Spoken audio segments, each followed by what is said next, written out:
Many, many things where I don't see. The way many things for my country they go. Many, many things they pain my soul. The way many people they suffer they go. To listen to news and depression. If you get connection now oppression. We dey pray to possess our possession. Yet the country they stay for recession. Many, many, many, many, many, many, many, many, many people plan not to chat about. But get one thing I want us to know. Who go come fix our nation? Many, many things where I don't see. The way many things for my country they go. Many, many things see they pain my soul. The way many people they suffer they go. Many, many things where I don't see. The way many things for my country they go. Many, many things see they pain my soul. The way many people they suffer they go. Everything in life no competition. Now the priest they meet us for confession. Holy Ghost I'm a proof for protection. Now Naija go first all your progression. Many, many, many, many, many, many, many, many, many people plan not to chat about. But get one thing I want us to know. Who go come fix our Naija? Many, many things where I don't see. The way many things for my country they go. Many, many things see they pain my soul. The way many people they suffer they go. Many, many things where I don't see. The way many things for my country they go. Many, many things see they pain my soul. The way many people they suffer they go. Many, many things where I don't see. The way many things for my country they go. Many, many things see they pain my soul. The way many people they suffer they go. Many, many things where I don't see. The way many things for my country they go. Many, many things see they pain my soul. The way many people they suffer they go. Many people plan not to chat out. Who go come fix our Naija? Who go come fix our Naija?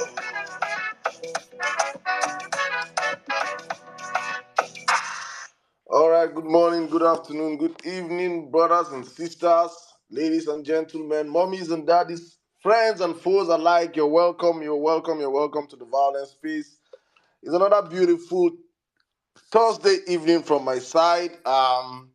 From the Church of Violence, I say welcome to the church, to the mosque, to the shrine, to the auditorium, to the space of violence. I think many people will come in here late because the first space that was scheduled, I don't know, all of a sudden, I could not access that space. So apparently, this space today is going to be very, very, very hot because I can, for a certain say, if it's not Twitter glitch, which I think is very rare, I can say that space was reported massively. So I could not start that space. So many of you might have seen that I just had to reopen another space. Yeah, so many people have been, okay, Jimmy, probably that's why you've been out. Okay, yeah. I tried to open up the space and it could not open it. I used both phones, no way. And I'm like, something's happening. So I have to just restart a new space. So probably many people will get in here late. But I just have to say that. Thank you guys, all of you, for joining. It is always, always, always a pleasure having you guys on the platform. Coming out here to do this with you guys, discussing issues that have to do with nation building, discussing issues that have to do with our lives as a people, as a nation, as an entity. I say thank you to every single one of you that always come out here on time. Come out here, give your time, spend your time, clean this church, clean these mugs, bring your offerings and your sacrifices to this shrine. Just do everything to make sure that we are up and we're running. I say thank you so much to the team behind the scene. And I don't get to give you guys a shout out most times because in the spur of the moment, thank you to the Violence Space team behind the scene, the technical crew, actually making sure that this space is being streamed across different multiple platforms. Thank you so much to the pirate fact writers, readers, educators, publishers, contributors, every single one of you. Thank you so much. Thank you, thank you, thank you. Dankevel and Danke, Asante Sana, Sinapunga, whatever language you understand. Take your thank you and do it from our hearts. Thank you so much. All right, guys.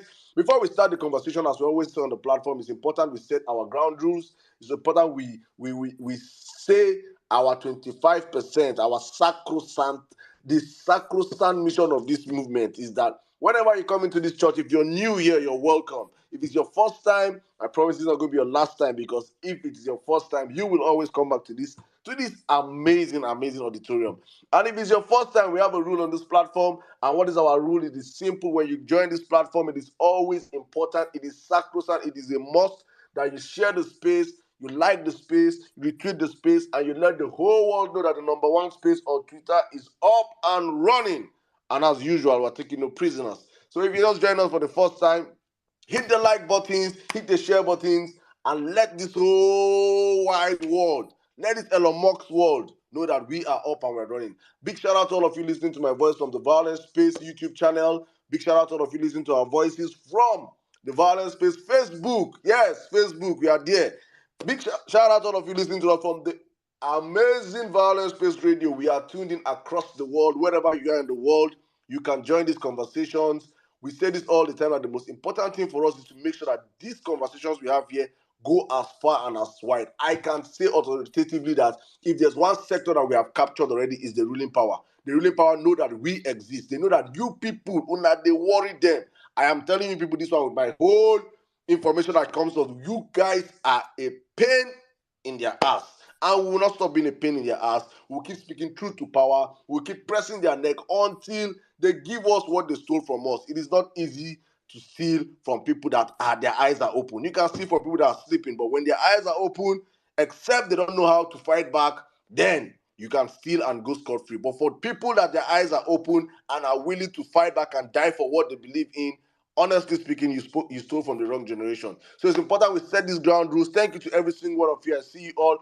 All right. Hopefully, N6 or Tumba, hopefully will join us much later. Probably, I think maybe they have the space issue also that I think many people experience, because my DMs are probably asking me, I will not having space. Probably, that's why please guys share the space, like the space. Many people don't understand that I have to open a new space.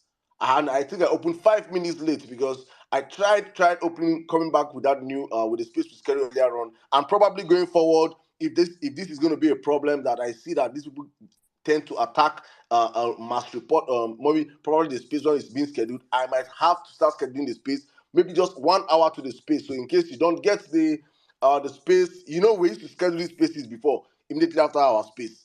They will now mass report it. But that's why I lost like 3 of my other accounts. I have to now start scheduling space. On the space, a few hours to the space, they are still doing the same thing. So probably going from our next spaces, we already know the time on the platform. It's every Tuesdays and Thursdays, 7 p.m. Nigerian time, and on Saturdays, prime time, 4 p.m. Every Saturday. So probably I might just have to just come up on that hour and just start the space, if that is what it takes for us to have this space going on. If not, maybe an hour to the space, I'll schedule it. That being said, let's jump into the crux of the conversation today, guys. Thank you one more time to every single one of you. I see you in Nigeria. Jimmy, thank you. All of you, my brothers and sisters that could not speak on the last page, thank you guys for joining us one more time. Hopefully, we're going to have the chance to speak today. And always, please remember, this space won't exceed 12 o'clock. It will not exceed 12 o'clock. We have kept that time cap. We have to keep going with that time cap, please, so that we can always come back, wake up fresher and stronger. Okay, my brothers and sisters, let's jump into the conversation today. The past, before I even jump on the second part of the conversation and all I've been seeing, because these guys are very, very funny. I just want to tell you guys that, please, Jimmy always say we can chew gum and we can walk and chew gum. Yes, I have been trying my best, because yes, I have one big brother that's always very popular on the social media, but nobody knows he's a person. He's always admonishing me. Whenever I'm trying to blow hot, he comes into my DM or he calls me on the phone and says, Saddam, eyes on the goal. Eyes on the, because you see how much we come out here on this platform, we say, focus, focus, focus. Everybody can be distracted, including I myself. Everybody, nobody is immune from distractions because of how potent the propaganda army of this satanic party, how they operate. It is very, very, very, very difficult to stay focused without, if you don't understand what we're doing. So he came up to us and said, Saddam, I need you guys to understand that the greatest gift you guys have, P2B has, is you guys. The greatest gift the new Nigeria we're looking for is you guys. You guys have been able, somehow, that what has not been done before, you guys have been able to hold a system accountable for 1 year. It has never been done in Nigeria before. Nigerians are some people, and we are the people that we are good at forgetting. We are quick at, it don't happen, Sha. That is Nigeria. That is the Nigeria that they have known. When you meet people that are in their 50s and their 60s and see how much invested Nigerians are in this particular agenda, they are surprised. Have conversations with the older generation. They will ask you, really, how are you guys doing this thing? Because for them, they grew up in a generation whereby something happens, it takes 1, 2, 3 weeks, maximum 1 month, and life goes on. But we have successfully, as the people, stayed on an agenda that gives me all the hope and confidence that in this season and this time, we'll take back our country. He told me, he said, Saddam, I know that these people are going to throw all sorts of distraction on you guys. But please, if there is anything that is hitting Bola Ahmed Tinubu and his cartel of criminals, it's you people's call for his disqualification. That these you people's sustained call for his disqualification is it's like a bone in a man's throat. That you guys have been consistently calling for this, that they have been finding way to just make sure that you guys take this out. Find way to push, they have been finding way. Because when we come out here and we talk about this, because most times we tend to get bored, and let us have topic that's hot. We'll get waiting to talk, we'll go make people sweet, we'll go here, make here food, we'll go banter and the rest. In the midst of all this bantering, which is chewing gum, we should not forget that we should be working. And our work is to the court, the Supreme Court, from the Court of Appeal to the Supreme Court. And we are working with the sole agenda, with our evidence, telling them that you must disqualify Bola Ahmed Tinubu for every reason that we are brought before this court. So while he was telling me, he was like, I see how much these guys are trying to use the insecurity, because we're going to really talk about insecurity today, because it's one of the topics that we're discussing earlier, that was being discussed all through today. And I think it's important we set that narrative and we understand the roles these guys have played. I made a couple of tweets today on it, and I feel like that's just exactly how I feel towards the whole stuff going on in Nigeria. And I feel like this is one important part of our lives, because I felt like he was like, Saddam, you guys have to just stay on this thing. Forget this. I said, sir, I cannot forget insecurity and focus only on Bola Ahmed Tinubu's disqualification. Yes, I can do both. Because it makes me feel like I am not human if I pretend like Nigeria is safe. Or if I pretend like let Nigerian born, after all, if we born, if we scatter, and Nigerians will now wish and call for Peter Obi to come and collect back his mandate. No. In the midst of everything, we are all human beings. And Nigerians are passing through it. I wish Nigerians were just suffering hardship. I wish it was just economical problems. I wish it was just social vices. But when it comes to life and properties of people, it is very, very, very important we shape this narrative and we discuss about this stuff. It is very, very, very, very, very important. And so therefore, my brothers and sisters, I call all of you this hour. I discussed with him and I told him how I felt and everything. He said, you guys, well, I just feel like it's distraction. I said, no, life of human beings are not distraction. Even though I know people that we're dealing with, even though I know that APC that we are standing to fight are too evil and diabolic that they do not care if they burn down this country and rule over ashes. They do not care if in 200 million people, 190 million die and they are governing 10 million people. They don't care. So it's important that while we are staying focused on calling out for the outright disqualification of this criminal, we point out and let our people understand the genesis to the revelation of what is happening in Nigeria. If there's something I've understood about Nigeria, that we have a very short fuse, we have a very short memory span, we do not remember. That is probably why they do what they do. Because they know that me and you will always forget. You know that me and you will always what? Forget. We're not going to come out and remind ourselves, how did we get here as a people? How did we get here? How did insecurity thrive?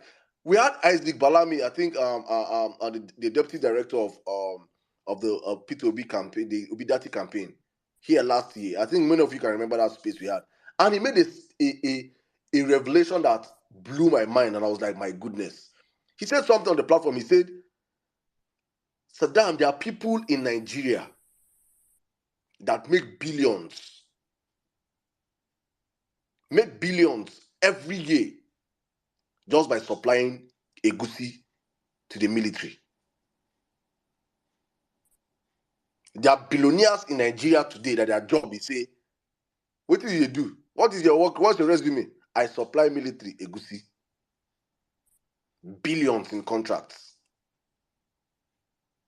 We're not talking of those that are collecting billions in supplying probably dadawa, billions in supplying akpu, billions in supplying fufu, billions in now so then just share the country.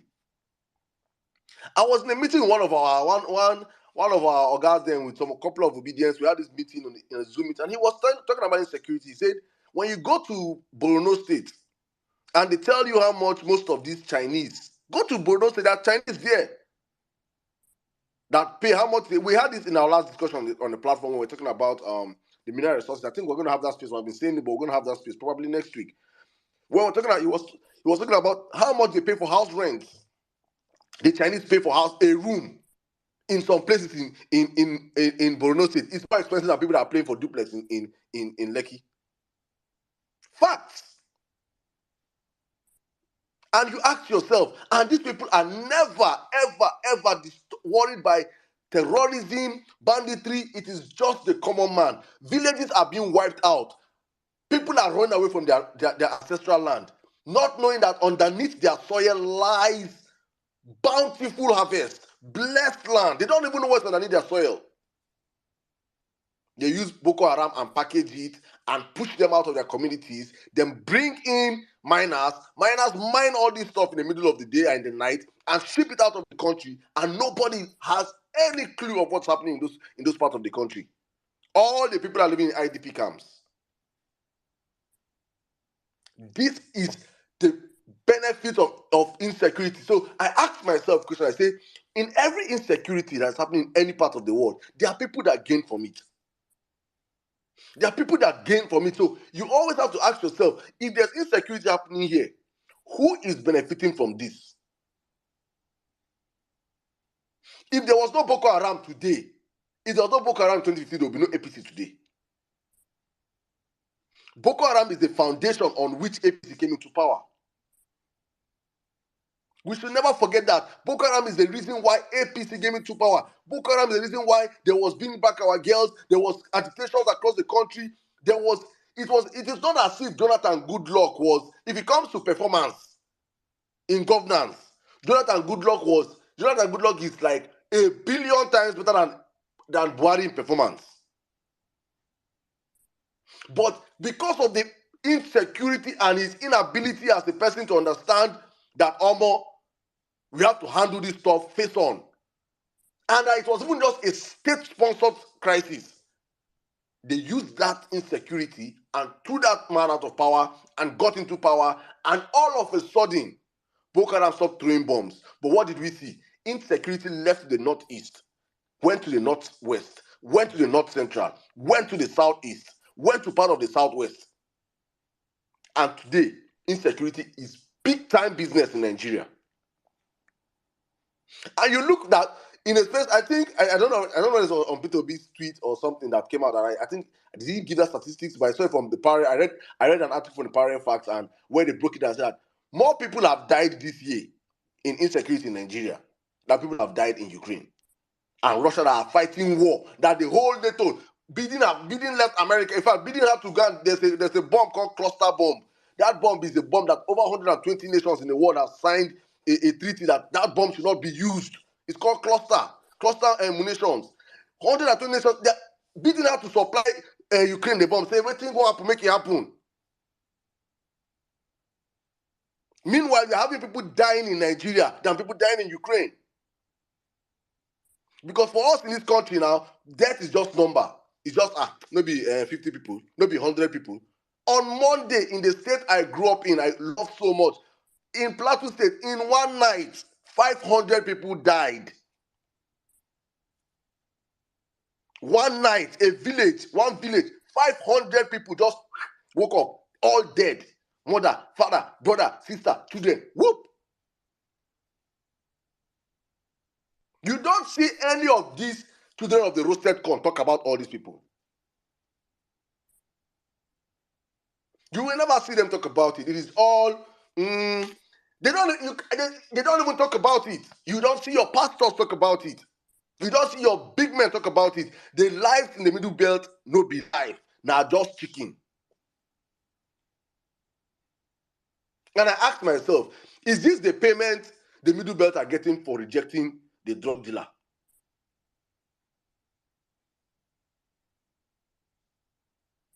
Before I even come to the Southeast, because for the Southeast zone, I don't think if anybody don't understand that the Southeast is politics by now, I don't think that person have you don't understand what's happening in Nigeria. But where there is real death, because for me, in the Southeast, they just come and I ask myself a question. I say, of all these killings that's happening in the middle belt, I've not seen any video. Salam, see, Salam, you as a Southeasterner, I would like if you let me talk about it. Because, Atuma, you talk about it. Allow me, all of us talk about it. We will all talk about it. Let not be as you say, you get people they talk about it. Let us all talk about this stuff. I have not seen anywhere in the Northwest whereby terrorists will go and shoot place and they will video the place. You will see terrorists going to do terrorism. They will not carry phone and be videoing. Shooting place, But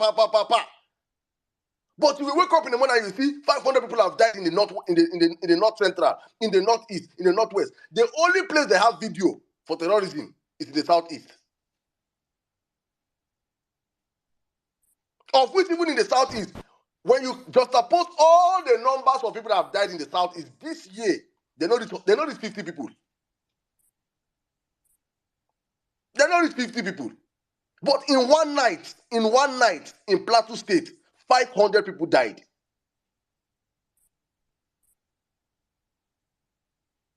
Where is the problem of Nigerians? Where is the problem of Abado people? Southeast. People in the middle belt do not matter. They do not care because the agenda is not right. It doesn't sit right with them. I'm saying, I say 50 people, 20 people. You cannot see 20 people that have died in the whole Southeast from the activities of that fucking terrorist called Simon Ekpa and co. You cannot see 20 people this year. If you dare, please bring for me that statistic. Let me see it. But in one night this year, we have woken up to see 20 dead bodies in Benue, young boys. I'm saying this not like say if I'm saying it, my people, if I'm saying what people don't know, let's be like saying I mean they talk amo. Please, if I'm saying if I'm right, I know I'm coming out with what I see. If it is false, then let me I'm standing on a false ground. Because you see on this platform, facts and figures. There's something that I love Vawulence is that I come in here and I just fucking keep my emotions aside and I just say, let us talk on facts and figures. Because my emotions might lie to me and say, the one I'm seeing, but you see video now, you know see video for Southeast, where people enter shoot market, where they flog people, where they scatter goods. You don't see video for there, you don't see video for here. All these are all state-sponsored propaganda. And ask yourself a question, who benefits from a crisis in the Southeast?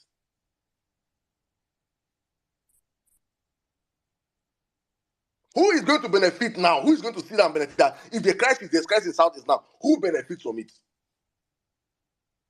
There is only one beneficiary, APC.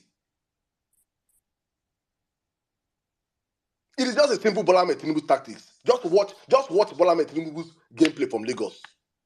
Any region, any part of Lagos I cannot win, I destroy. Any part of Lagos I cannot get votes, I make sure I suppress. It is a very, very simple way, right from his days as a governor down to when he started using a fashola. Go and check the numbers of how they vote in Lagos. Every place I cannot win Ojo. Let's suppress the vote in Ojo. We cannot get votes in Festac. Suppress vote in Festac. We cannot get votes on the island. Suppress the vote on the island. Where our strongholds, strengthen those places. It is very, very easy math. Extrapolate that formula on a national scale. I cannot get votes in the Southeast. Freaking make insecurity in the Southeast a very viable business. It is just simple. He not say them put vote for Southeast a million times. You don't get 2%. It is not because of anything, but because of what he stands for. It is just simple. So what do? Create crisis there, act like you don't care, act like you're not seeing it, and now call on a private citizen and say, then your supporters now call on a private citizen and say, it is you. You should talk to the criminals. Oh my goodness. You see ABC here? You see ABC? God will go punish it. God save, you know, God save, not time for that people. Honestly speaking, that party that has to die. I just want to lay this ground rule for everybody to understand what's happening in the country. And please do not be hoodwinked by everything that's happening. Stay on our matter. Our matter is the drug dealer must be disqualified. I heard some of his children were crying. As I wrap up my submission now, bringing Otumba, Welby, Nigeria, and Chini, probably has to join us more later. I wrap up my submission on, I heard they are going to give all of them $88,000. $88,000 every family, every week. So obedient, you see, you have to start crying now. No, I didn't say that naira now. Where you Now hear dollars, dollars? so you know the reading. Yeah, okay. Oh. Why didn't I vote for Tinubu for crying out loud? Why? Why did I'm We for regretting that it. collect we for that I'm regretting it. we for that we for that collect money from this people.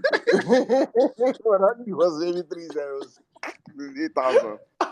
88K, $88K, $88K. And some of them are crying that it's too small, that they should increase it. Do you know what? $8,000. You know how much? Convert it to Naira. So, please, obedience, please, if people have to know what we're going to do, let's know that we'll beg him. Let him give us our own share. We are all Nigerians, after all, please. We are all Nigerians. This dollar has to reach us. This dollar has to favor us. This 8K has to favor us all. We are all Nigerians. Please, Tinubu, and sons listening to us, please have mercy. On behalf on Violence with them, 7 of us are here. On behalf of over 1,000 of us, that is approximately 100 families. Tinubu, please give us our own 8K so that we can breathe. Let the poor breathe. Eh? Thank you. Otumba, let me bring you to a conversation now. I don't know how you want to come in, but welcome, my My brother. brother, yeah, let me call me there. Good evening, good afternoon. Sorry for coming late, man. When I walk, cook me for throat. The work plus then my parents are around, so anybody that has dealt with parents visiting you, man, the last time they were here was like 4 years ago, and my life is the way my life is structured. My life is Otunba, structured. I Wait, know say your parents dey around because the last time the way they talk like ninja. they sleep me now. Why? Right now, I have to go outside to my backyard because I don't see number two things. I don't argue tire. Number three, because I don't pursue them for my living room parlor. Make them go the one with the upstairs because now arise now channels and which other news station did they watch every day? You don't tire me. Channels and the other one. See, I haven't watched Nigeria media in a very long time. I really don't. A lot of the things I get is on Twitter. Man, it's actually worse. Watching TVC. TVC. Hi, man, Nigerians that they try. See, I know we in the US, our own media, we have this information. We get it. At least you have options. I'm just going through. See, if you take out Rufai's program and the other lady, man, there's really nothing. There's no counter programming. Like everything, Arise, channels, TVC, Silverbird, bro. Because back on it's like, and the things they are said. See, I watched. They did like a 2-hour special on the Jam Girl, and that was the day the pictures came out for Benway. And I was waiting, okay, they will talk about Benway, they will talk about Benway. No Benway.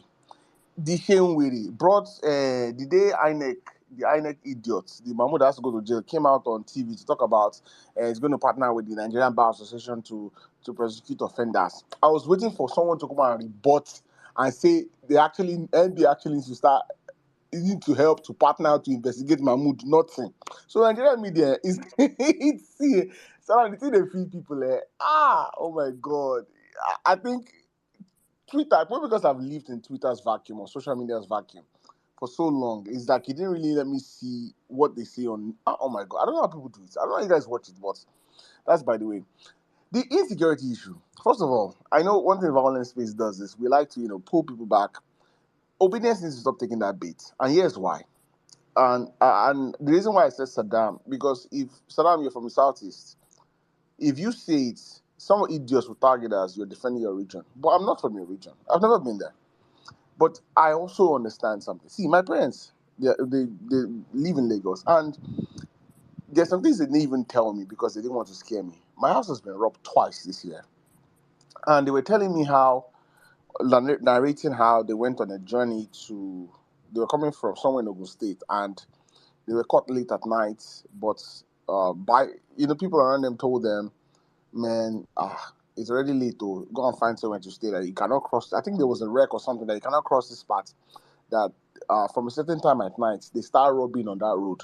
So my parents had to drive their car, found a CSC church somewhere to stay. So and and then coupled with the where I grew up, it's relatively safe, very safe.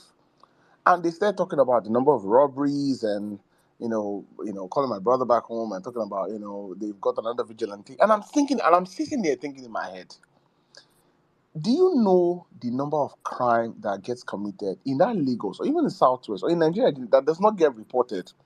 For these idiots to sit down and start shouting insecurity in the Southeast.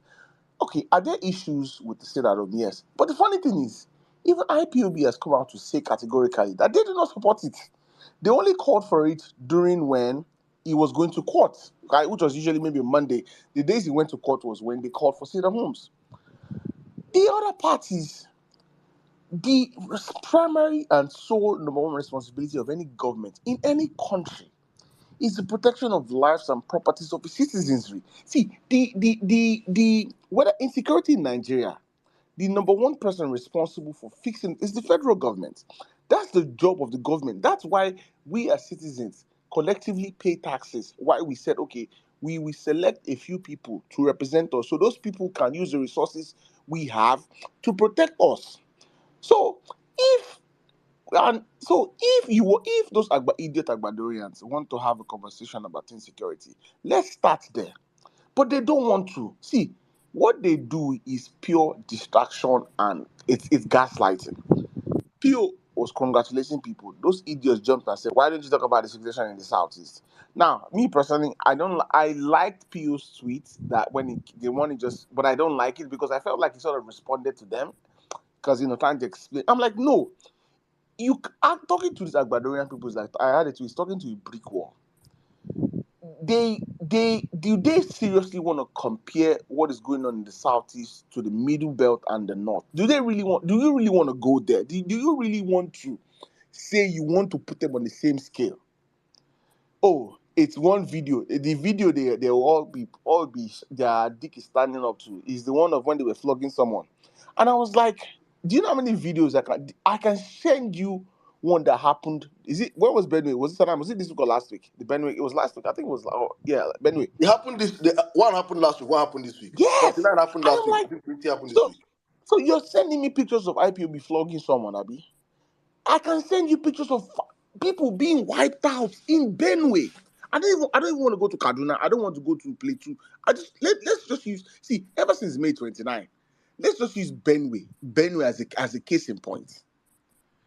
I mean, and then I think Anambra First Son posted. I've been trying to get the link where it was talking about casualties in May from Beacon Consulting. They're reporting, and if you look at that graph, the safest were actually the south, the southeast, followed by the southwest. Hello? We lost you, bro. Okay, am I there now? Yeah, go on. Yeah.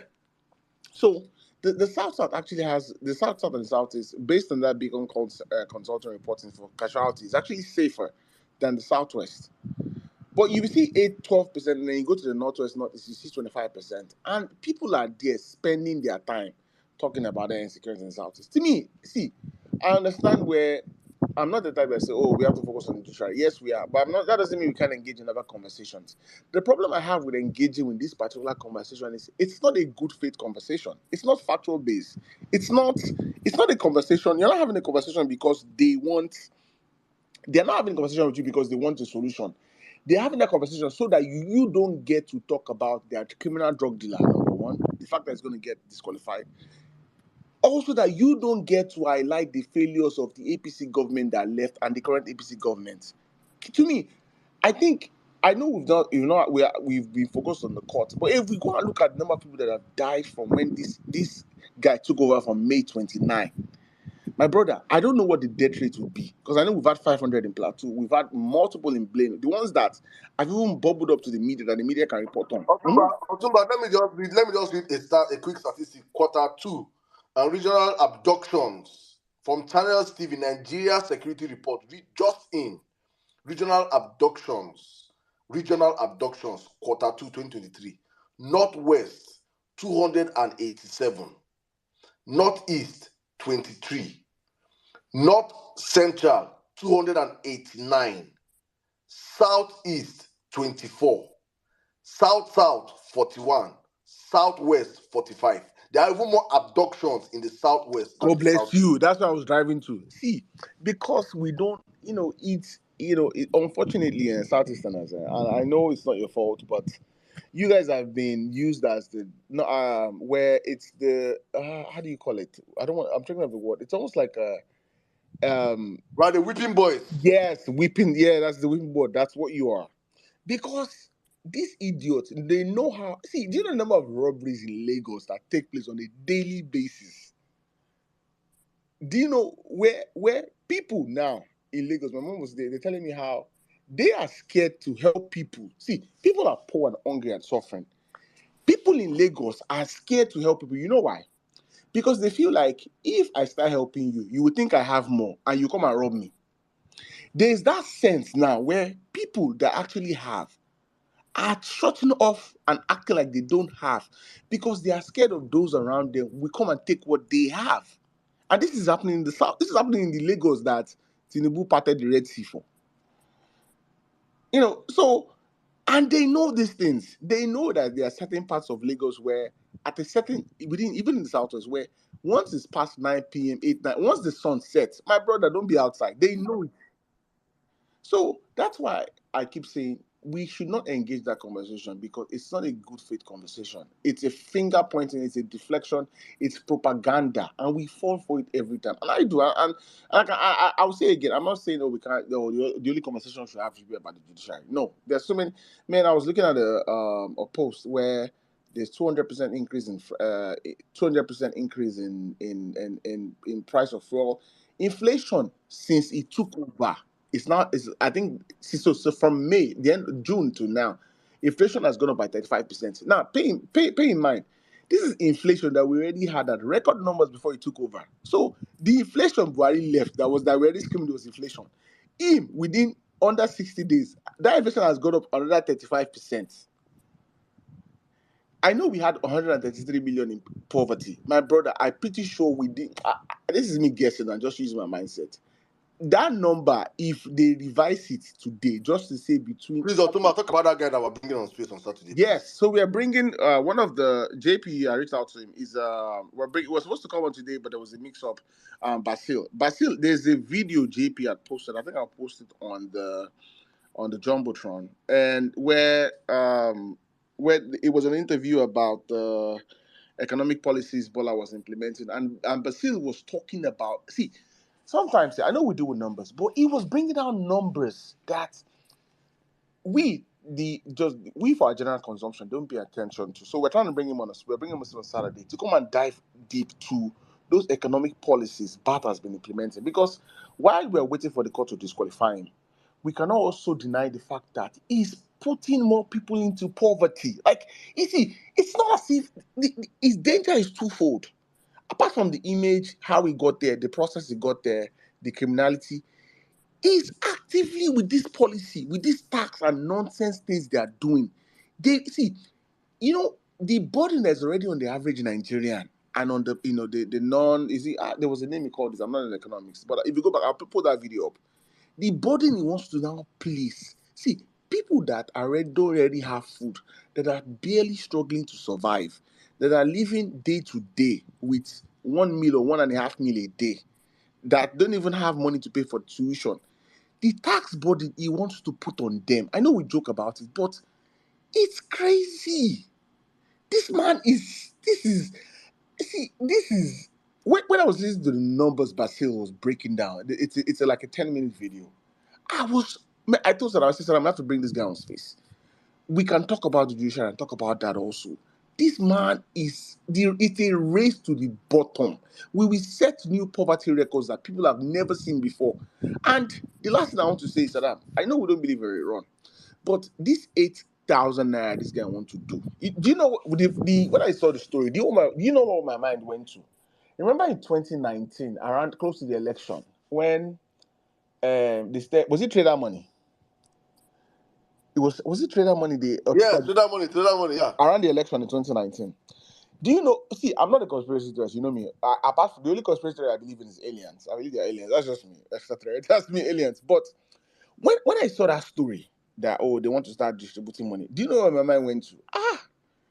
That rerun story is not a joke. It's true. This idiots, because that's the only thing that came to my mind is, this guy is trying to find out how he can get 12 million votes. Because if you do the math, he wants to give 8,000 naira. What would 8,000 naira do? Let's just talk about how much he has to buy for. 8,000 naira to a family is nothing. And I'm not a, some people argue, you don't give people money. Yes. Do I believe any government in power right now should give out palliative to people? Yes, I do. But number one, it has to be substantive that can help. Two, you have to also explain the mechanisms you're going to put into place that will sort of curb inflation as a result. Because, conservatives and Democrats in the US, this is the talking point of the whole. When I can't remember the name, when Trump was giving us money and Biden gave us a little bit, even though Trump gave us more during the whole pandemic. When you give cash, when you pump cash into the economy, yes, they're going to help people, but it also comes with a cost where if you don't put the right mechanisms in place, you can actually make the problem worse. There could be inflation also. So, and three, we know that money is not going to go to anybody because there's a Buhari template. Nobody gets that money. What they do is that money is they want to use they want to use that money to prepare for another election. He's trying to buy 12 million votes. That's the only thing I saw. I know. Okay. This is money. This is election money. That's the only thing that gives my head like truly preparing for a run. Otuma, that money is for two things. It's either he's planning for he's planning for a run that he will never get. And two, that money is not going to anybody. It's going to either the judges that will help him get the rerun. He wants enough money to be able to bribe them. So our own state judge said that if he like, make it give now, make him share that billion for now.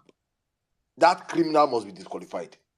There is no rerun in Nigeria that will put Tinubu on the ballot. He has to. We can't. Number one, the country cannot afford a rerun. Number two, he's a criminal. There's no legal justification to give him one. There's none. So a country we're already at the man, Nigeria is broke. Like, God, they've man. Let me yield for now because I can go on and go on. But please, I think the last part, this terrorism agenda. So and this is where I would submit it. And my mom was, we were having a conversation and she was saying, he should be able to tackle security. He should be able to tackle security. I said, there's a Shawede is one of my favorite Yoruba movies of all time. And I think Adebayo Falete there was a saying there where, I'm going to paraphrase it. So, the house of your door gets broken. And then you go and call a thief to come and fix the door. Say, never say you do yourself like that. Like you go, your house door is broken, and the person where you go call now thief. Say make thief come fix your door. My brother, you are better off just kuku say, sir, come and take everything. Open the door and take everything and go now. That's what Shetima is there for. Do you think a Boko Haram person, apologist, someone that they publicly on record with video evidence, with pictorial evidences, called this guy is the reason why we have insecurity in the Northeast, where he started from? Do you think this guy would actually fight his own people? Like, how are you thinking? So, man, we have to buckle up. So, I use my mic now back to you, so now. Thank you. Thank you very much. Thank you, guys. We'll be having someone on the platform on Saturday. Hopefully, Basil just go up on the jumbotron. I think Otuma just posted his video. That clip, you understand, he's going to come back and break down, because when we talk about numbers, there are people that understand how to break down the cost effect on Nigerians on a daily. So please, on Saturday, please schedule that space for Saturday. Let me bring in Wellbeing Nigeria and Jimmy in that order, because Jimmy will now open the floor to our music, jamming and everything. But guys, thank you for all of you reaching out. I just want to say a big shout out to our brother, a friend, a day one Vawulence. Today is your birthday and also your 10th wedding anniversary. I'm talking about no other person than Mr. Wale. Wale, my brother. Wale, God bless you. Big shout out to you and your family. But I always say, Mr. Wale, you cracked the code, so you only buy one gift. The gift once, Abi. Yeah, na bad guys, na bad guys. You want to crack the code. He run everything the same day. So He run out. you get one gift for your birthday and your wedding anniversary. The nice one. Yeah, happy birthday, happy anniversary to your brother. God bless you. Have a great day from the family here. We love you so much. Thank you for your contribution and support to this family and to the movement. All right, let me yield the mic. I'll pass the mic over to my brother. Well, in Nigeria, how are you doing today? Good evening from this side. Yeah. Emi Asadam. Good evening. Otumba, Jimmy, Mommy Bolanle, everybody on this space. Good evening. Welcome to another Vawulence space. Like we often say, the home of facts and figure. So today's two topics. I'll talk very briefly because I think everybody knows where I stand. So first of all, on the topic relating to insecurity in Nigeria, and APC's the way Saddam put it here is APC terrorism agenda. Like I often say, it's not an exaggeration when someone says, or when we say, that APC is a terrorist party. I mean, if you pay any close attention to events that unfolded that led to APC, that events coming from, let's say as far back as 2013. I mean, all you need to do is just put 2 and 2 together and know that, okay, the acclaim. I said every time that during the 2015 election, people that I spoke to that were, a lot of people had that sentiment against Jonathan as regards, Boko Haram. And I told people that one of the most unfortunate things we will get is that when Buhari becomes president at that time, that Boko Haram will also reduce. So it will not be, and I knew that because I knew that, I didn't need to be a soothsayer. It's very easy. But, there was a news that pop up yesterday and, not one of the big news, but it was a news by the Nigerian army. I think it was given by the chief of army staff currently, who is, Labaja, I think they call him Labaja. The headline of that news was, I think this was from Daily Nigeria, so a couple of news outlets carried it. The headline of that news was, "Give us free hand to wipe out terrorists. Nigerian army tells northern state governors." Give us free hand to wipe out terrorists. Nigerian army tells northern state governors. And this is very, this is very key because I think even the army knows. So why this statement was made? It was made in relation to the talk of amnesty or no amnesty. But the point I want to bring out from there, or I just wanted to point out, is that one thing is given. APC is a party, intentionally or unintentionally, I don't know, that breeded a lot of terroristic activities in Nigeria. That it will take the first issue I had with APC's approach to coming in 2015 was how they went about it, because I knew, they had to hit up they had to make, quote unquote, Jonathan's, rule a little bit ungovernable, so that they needed to rile people up. And maybe at the time they felt like, if we get these people and we terrorize the state, all we need to do is when we are able to win, we just tell them, okay, stop, and they'll stop. And one thing that people don't know about, giving a criminal a gun, or making someone a terrorist, a criminal, is that they don't know when to stop. They don't stop. So that happened. And it's something that until we get someone that was not in that calculation, until we get someone, and this is why I also believe strongly that Atiku cannot be a good president. Until we get someone that was not in that mix, when that OD was made. If you listen to that talk a couple of times, you know that a couple of people know this. So it's just that, some governors, which of course are aware, Shettima being one of them. I personally believe Shettima's, nomination as vice presidential candidate of the APC was a reward, was a prize, or was a reward for, I wanted to say good job well done, but I mean, maybe in that context it's job well done, but against the country. So for me, I say this every time, that the beginning to the end of Nigeria's problem right now, and Nigeria should know it should stick. I was in Court of Public Opinion yesterday, and I think I heard Darren speak, and Darren was talking about, the implication. She was focused on, why Tinubu should not only be disqualified, but should be tried and sent to jail.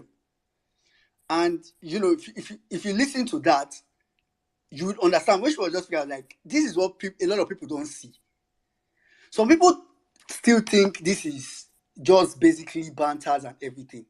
So aside our livelihood as a country that is going to be affected, as in aside the usual things, economy, economy, infrastructure, there is something at stake. Generally, there's something at stake. There is a huge antecedent at stake that can destroy Nigeria from the root. And this is why this is the point I always like to call on the judiciary, like those justices, to know that this is beyond the typical, politics, Yar'Adua versus Buhari, let's not, both of them are, this is not that case. So first, like I was saying, until we get someone, and this is just my roundup on the security issue, until we get someone that is outside that mix, until we get someone that was not on that table when they did that negotiation. It may not be a physical table, but some people may have been aware and didn't see anything when that negotiation was going on. So until you get someone, and in this particular contest now, the only person that falls in that category among the major candidates is only Peter Obi. Because if you want to even say the four major candidates, Atiku, Kwankwaso, Tinubu, they were all in that table. They were all there. So that's the first thing I want to say. Then coming to like Tinubu's disqualification. And this really, when I say this a couple of times, I'm really speaking very much like to the judiciary if they ever get to hear this. And for me, I keep saying it every time. And I usually stick to things that are before the court. Sometimes we host spaces and we say, many reasons why Tinubu should be disqualified. And some people just, say the moral part, which is enough, which is really enough. As a matter of fact, the fact that Tinubu throughout the campaign season didn't speak in any shape or form to Nigerians as to what he was going to do at that time is enough to even disqualify him on a normal day. But that would be a moral ground. So that's why I like to stick to the grounds that are really already before the court, like things that the court already has. Like it's before them. They need to add two and two. No, in fact, they don't even need to add 2 and 2 together. It's clearly spelled out. The last time I said, I broke it down into like 5 major points, of which each point has children under it. But I'm just briefly going to talk about Tinubu's draw case. And I think most people don't know how deep, even the judiciary, except they really sit down and read whatever documents LP submitted, and probably even go an extra mile to do some form of checking. They may know. So some people think this just ends at, he forfeited money for narcotics trafficking. He's a drug lord, and that's.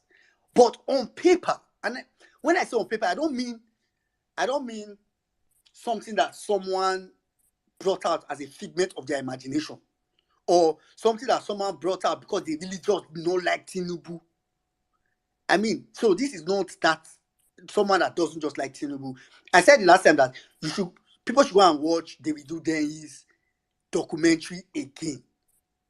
Because for people that really did not read the entire paper, the entire court document, which includes the investigation by Kevin Moss, the agents that actually did that investigation. Probably David Dunde's documentary will help you get a good grasp. Some of the highlights from Tinubu's drug case, and I mean outside the popular ones that we know, some of the highlights from Tinubu's drug case is the first part that Tinubu opened one of those accounts in 1989. Basically, he opened that account sometime December 1989. I think the way it's even put, you could almost think like December, end of December 31st, December 30th. And in like 5 days, as at January 4th, thereabouts, 1990, Tinubu deposited $8,000 in that account. $80,000, sorry. $80,000. And this was for someone that said he was working in Mobil Nigeria. And I think people usually mistake ExxonMobil for Mobil Nigeria Limited. They are two different companies. So people usually think it's the same. It's not. Mobil Nigeria, I think they go by another name now. Only God, maybe only filling station they get now. So it's not even as if it was a big company. I mean, it was okay. So for someone that claimed he received $2,400 in a month, deposited $80,000. Okay, let's forget. Let me not be too mean to Tinubu. He had raised that money, he has been saving his salary for a couple of months, and he has 80,000 just to deposit at once. But it didn't stop there. Throughout 1990, Tinubu deposited almost, as a matter of fact, specifically $661,000 in that account. As if that was not bad enough. As at 1992, apparently the business was growing. And if I say business, I'm sure you know the business I'm talking about. The business was growing because in 1992, he went further to deposit over $1.2 million in that account. So I need the judiciary to know that this is not a figment of someone's imagination. And all this is I'm saying now is not. I'm saying it from what Kevin Moss, the U.S. investigator, the U.S. I forgot what they call them. I don't FBI agent or something that investigated this issue. Is well, maybe you call it witness statement on oath or something like that. So it's finding. So this is not. That's to tell you, because I want to put context I want to put this into context in people's mind, so that people know that it's not really just that it's forfeited money. Kind of, it's the train that followed it. So, one of the things I consider is that this is a US document. I usually tell people that, of course, I don't need it's obvious. It's obvious. Since I don't think Joe Biden has ever mentioned with his mouth, Tinubu. I don't think he has ever mentioned it. It will tell you that because he knows what he has seen, and he knows that if that name there comes out of his mouth, not just to come out from his mouth, that may be the end of his 2024. But then I'm not going to US politics. So the point is that as if that was not enough. So in the space of 2 years, a man that was, just think about it in your mind, picture it. A man that supposedly was working and earning $2,400. I want to give him that. I was really earning that, right? $2,400 within the space of 2 years, deposited $1.8 million into a bank account. And the funny thing was, the account that he used, the address that he used to open that account from the document, that address is 7504 South Stewart, Chicago, Illinois, was the same address that the investigation revealed to be okay, for people that don't know, the two people that were directly tied to doing the business. So like I said on, I think 1 Million Mama's page the other day. So this was a business that it was a conglomerate, not a conglomerate, but it was like a partnership business. So some people were doing the groundwork, then they had a financial person that was doing, the real financial job. So the people that were being investigated at that time, and this is why it ended at forfeiture. For people that don't understand, even the judiciary, this is why it ended at forfeiture. For the people that they were investigating at the time that were really doing the selling directly, doing the pushing directly, were two people in the names of, I think one Adeboyega Akonde and one other Abeli, who were related. And Tinubu even referred to Akonde as his cousin in one of the documents that Agent Mons investigated. So it is. So when I think about this thing, I just think about the fact that such a man,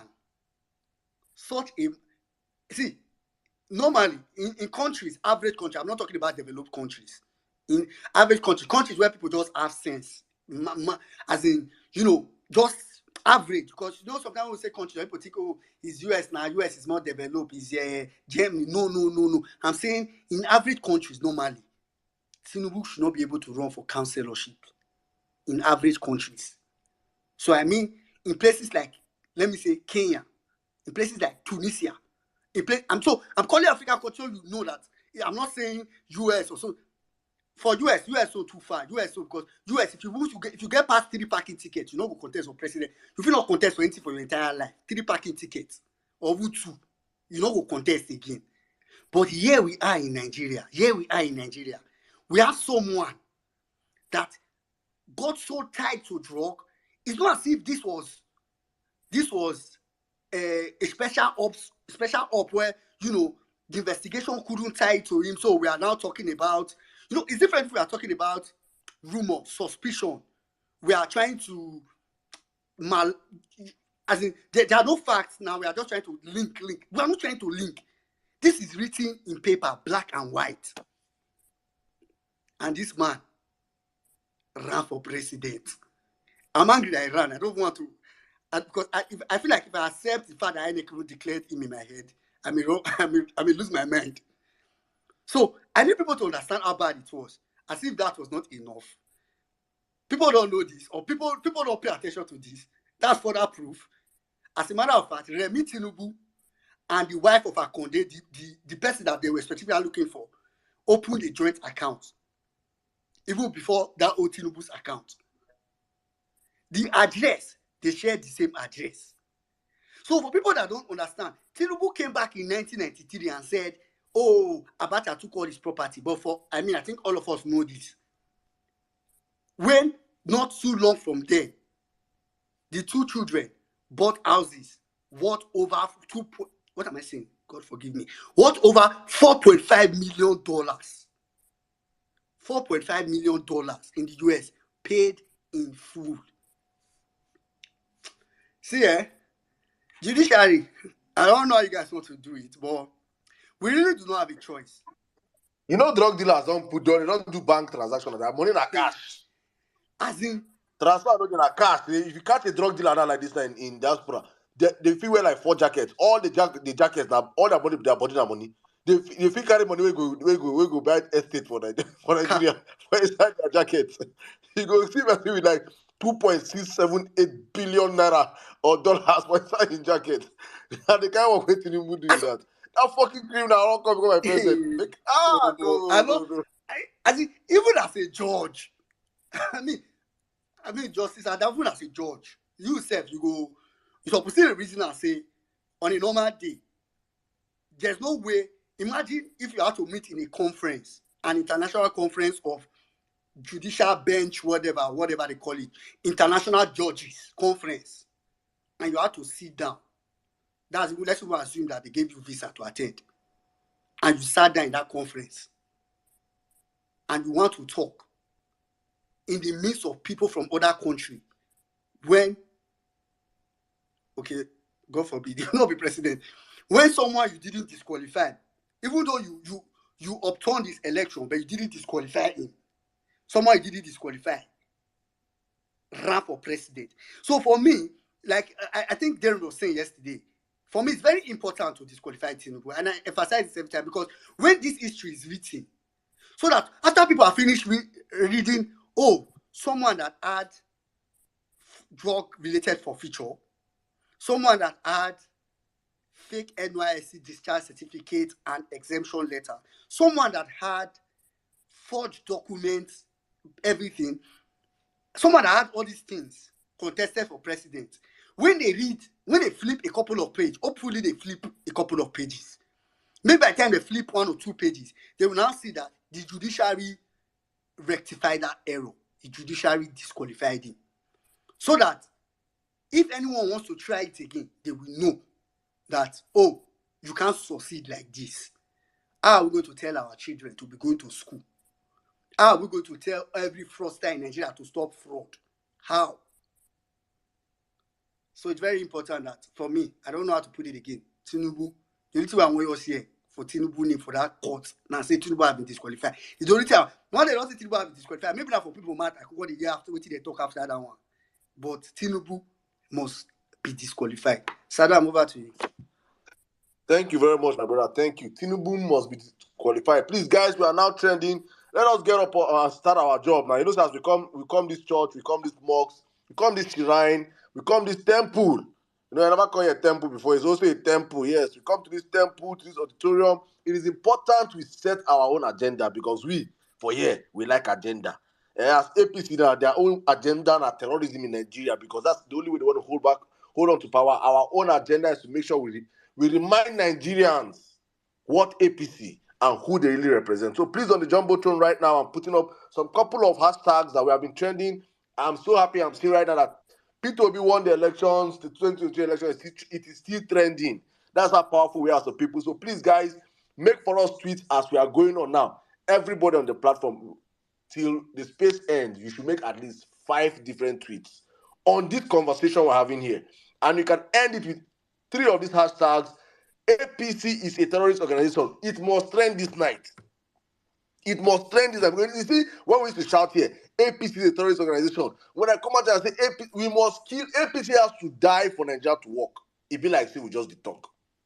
But reality is setting in now. We're now understanding that it is these guys' modus operandi for Nigeria to be unstable. They thrive in the instability of this country. Once Nigeria is if there's no stability in the country, then business goes on for them. Their contractors make money through bogus contracts. They are Chinese worship day Lagos. Have you heard any of these people ask questions? In what sane country with a sovereign nation? Do you know what it means for another country to carry their worship and come into a sovereign nation's waters? It's a declaration of war already. But under this APC, we don't even know what they're doing with that. We don't know the amount of minerals that are loaded into that worship every freaking day. That is the Nigerian APC is creating for us. So please, guys, every single one of you, let us make sure that APC is a terrorist organization. Tinubu must be disqualified and P2B won the elections. Keep trending this night. I plead with all of you. I indulge all of you. Please hit your phones right now. Don't be lazy. Don't be tired. Don't be weary. Don't be worried. Hit your keypad right now and let's get this hashtag trending. And with that, I'm going to yield the mic right now to my brother, my friend, my artist, my superstar for weddings and special occasions. Please, like the burial ceremony of APC, contact me. Jimmy, how you doing today, my brother? Good evening. I'm fine, Saddam. How you doing, my brother? Thank you. Otumba, well-meaning. Auntie Bolanle, Woli, UC Maxwell, Reliever Best. Everybody, don't worry, I will heal you in a bit. Welcome to another segment, Thursday session of Vawulence Space. Thank you for joining us again. The regulars are here. Thank you. Obedience. At today. Konisuwa, Konirewa, we won't be tired. We'll keep doing this. We've decided to bank on it. We've decided to jump up on it, and we will keep doing it. Ìdúró ò sí, ìbẹ̀rẹ̀ ò sí fẹ́ni tó gbódó mì. Ọkàn wọn ò ní balẹ̀. Àwa la fẹ́ nǹkan, we will get it. We are the ones in search of something. We are ready to go up the hills to get what we want, and we will get it. I have no single doubt. Let me start with the judicial system. The judiciary. I will start like this. Tòun tẹ̀rín ní ó lọ. Tòun tẹ̀rín ní ó lọ. Ìtàkùn tó ní kájànàkú má wọdò òun tẹ̀rín ní ọlọ. It's a Yoruba proverb. I put it out as a song. There's another one that says, ṣé ẹ mọ dágunró abẹ́ ẹ mọ dágunró nígbà tẹ́ mọ̀ pé dágunró ò ṣeé jẹ. Dágunró ò ṣeé jẹ, ìjẹ tí ẹ jẹ tẹ̀tẹ̀ ẹ má jẹ dágunró. Dágunró ò ṣeé jẹ. Dagunro is a vegetable, but a very poisonous vegetable. Tete is a vegetable as well. It's a Yoruba a vegetable. We eat it with any kind of food, but you trying to eat the dagunro the way you eat the regular tete vegetable, it's dead on arrival. You are going to die if you eat dagunro. It looks like vegetable, but you cannot eat it. Hmm? Obedience. We are dagunro of that Nigeria right now. Whoever dares to chop us, whoever dares to approach us, kagbako, we are here to reclaim our mandate back. We are here to reclaim our country back. Are you seeing now? They are bribing the judicial system openly in front of us. I don't care. Let them. It's their money. Collect your money. 35 billion. Judicial system. Long overdue. Collect your money. But the way you've collected your money, pass the right judgment. You don't want that country to burn. Pass the fucking right judgment. This should be passing a message across to you. You're being bribed openly. Why is it now that they are giving you money? They know they will never win that court case. I want to go court. Now them say make we go court. We don't go court. They didn't expect what we're displaying in the court right now. There is no way Tinubu can win that court case. No way on earth. If they put him among the judges, he go jail himself. See, obedient. The question now is, what are you going to do if they snatch your mandate in front of you? Well, if the judicial system snatch the victory out of your hands, that is what we're doing. That is what we're dealing with right now. We know our politicians, Nigeria, want to kagbako. Now, it is now left for the judicial system to prove that this is now the time for you to prove yourself. This is the time for you to let us know that, some of you still have the guts to stand up and be like, you know what? I'm doing this for the country. I'm doing this for my own conscience. I hope you get this message. I hope one way or the other, if you're listening to me right now, please increase the volume. People in computer village, people in market, barbering salon, everywhere, turn it up. Let them hear it. At Igbo, they've given you guys 35 billion. Let me give you a summary of it. 500 billion for palliative. 185 million for Ministry of House and Works and Housing. I don't know what they want to use that one do. Agriculture, whatever. Ministry of Agriculture, 19 million, 19.2 billion. Hey, Jesus, now be safe. 35 billion naira. National Judicial Council. 10 billion for Federal Capital Territory. All people now when they shout 25% is sacrosanct in Abuja, they won't bribe now with 10 billion. Say, hey, Abuja people, they are sacrosanct. Let's not forget them. Them budgets now for the scam too. They remember now 10 billion naira for now with the FCT. 70 billion to National Assembly. The people that will uphold the law. See, this man is mad. This man is mad. He's doing everything. He's buying everybody. He wants to put everybody in his pocket just to make sure he legitimizes sham victory. It will work. It will never work. Obedient. You don't know this, but I can tell. I can see it from far away. These guys understand the power we wield in our hands. They don't even know who we are. We don't even have any leader. But we are steering the status quo. We are one side kita, one side kiti bye. They don't know what to do right now. A pen in their backsides right now. I'm hearing a story about a couple of them trying to run away from the country. Am I worried? Let them go wherever they want to go. Let us get our mandate back first. Now, to all the bastards APT members, listening to me right now, let me do a breakdown for you. The 8,000 naira they are giving you guys every month. Let me give you a simple breakdown for you to understand. You guys are, in fact, the remnant on top table self. Now, it's important. The remnant is too much for you guys to even share now, right now.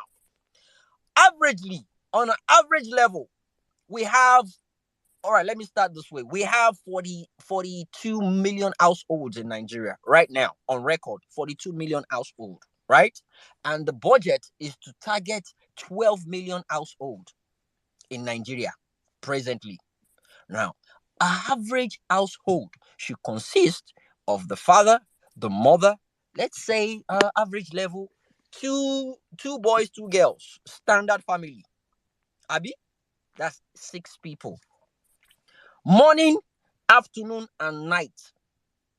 This is mandatory for any family to eat, which is breakfast, lunch, and dinner. So let's say in the morning, each person in Nigeria right now, Nigeria right now, say each person spends 200 naira for breakfast. That is not even possible in Nigeria right now. It's not 200 naira cannot buy a egg. A egg. Not to talk, say you go fry am or just a egg, 200 naira, no be buy am. So, but 200 naira per person. So, for the 6 people, that is 1,200 alone. That's for breakfast. 1,200 for breakfast. Now, lunch, another 200 naira. That's another 1,200 for lunch. Dinner, 200 naira. That's another 1,000. This is excluding, say, maybe then go school, then go work, transportation, and it. No, this one I just food with the calculator. 1,000 naira. So morning, afternoon, and night for the whole family. That is 3,600 naira for one day. 3,600 naira. Now let's multiply 3,600 naira by 7 days, which is a week, right? That is 25,200 naira. 25,200 naira for 7 days. That's a week. Now, 25,200 multiplied by 4. That's a month. You have 100,800 naira. Guys, 100,800 naira. 2,000 naira. I don't use 2,000 naira chop breakfast for Nigeria as I did so. 2,000 naira. I don't use and chop breakfast alone. Me alone. Breakfast for Nigeria. So out of 100,800, they are giving 8,000 naira to each household. That is what they are. That's their own palliative to cushion the effect of subsidy. Now, it's one thing for them to announce that with their mouth. It's another thing for them to issue the money. Is another thing for the person in charge of that money to make sure this money gets to these families. He no go reach anybody. All their big handlers, they are saying, this must not be true. This is insensitive. I said it earlier on. You guys thought I was joking. Emma Firu Jebre. Emma worry. It will taste nice. Let me. Before you know it, you'll be like, this thing is not that bad. Oh, yeah, I mean, it's good. It's proteinous. Emma Firu Jebre. Hey, Timon Kokon. Iya. Ako iya. 21st degree. Emma Shige. Ya in Nigeria. Elori yin buru ni. Elori yin okpe ni. You know what will happen. That being said, Otumba, there can never be any rerun. He can have it in mind. He can plan it. He can wish to have a rerun. But there will never be a rerun. On what basis is it going to be on the ballot? The rerun is not even constitutionally possible for him. Simply, we are not even arguing. It's not as if the three of them had 25% in Abuja. It's not as if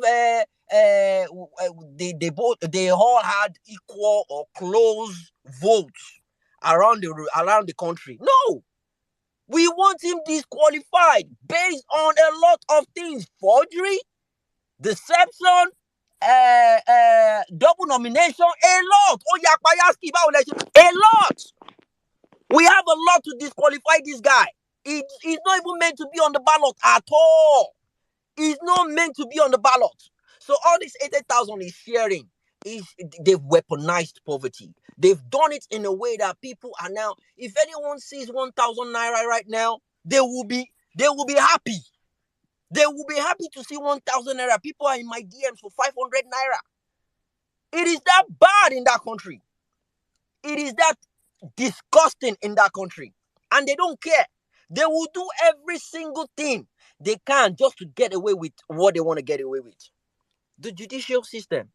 He made a post today, this morning, about 8 hours ago, educating people about rule of law. Hey, Tinubu is talking about rule of law, talking about constitution. I don't know how those things take a line for his sentence. I don't know how they... I don't even understand how they came up with the tweet self. Rule of law. The law or the rule you did not follow. The law or the rule that you did not follow before you got into that office. The constitution you disrespected. The constitution you spat on. You bought your way up to that place. Do you think we are stupid? We've come to say enough is enough. Peter Obi is not stupid to go to court. Obedient are not stupid not to have hit the street right now. The moment the judicial system come up with that notion of rerun, people should hit the street. I will gladly let people know, hit the street at that point in time. There will never be a rerun. On what ground? On what ground are we having a rerun with that guy? It will never happen. That is what people know. Jimmy, we will not even wait for that. We might have to hit this. Yeah, you understand? They even come out and say that nonsense. That nonsense of that one, we don't have to wait for them to give. We have to show them that in us lie the strength to shut down that country. We might not even have to wait for them. They need to understand that people are angry right now. They need to feel the pulse of the nation. People are getting killed by their numbers every single day. Did you see the stupid stunts they played? Was it yesterday or a couple of days ago? They killed, I think, about 3 people. They labeled them the bandits. I don't know which bandit will go around killing people with police badge on his chest. Obedient, be careful. Yeah, Jimmy, that's Bro, it. I was just obedient, laughing, be smart. What they're trying to do now, they want to make it look like it's part of the North Central people that are killing themselves. Don't let them turn you against yourselves. These guys are bastards. They are demons. They are playing dirty games. So, these guys. So, the person going to do such atrocities will carry everything. No, you don't wear uniform. You don't wear uniform. You don't wear anything. You don't carry another, but carry in police badge. Carry in police badge, put for pocket. Say, yes, he wants to go and kill people. This is my badge. I will show them after. I ain't in badge APC. You guys are bastards. And I know a lot of people are not informed. They don't understand what is going on. And the moment they see this thing, that's what they will show them. They show them the badge, and people will be like, hey, so it's just one of us that is doing it. It's a lie.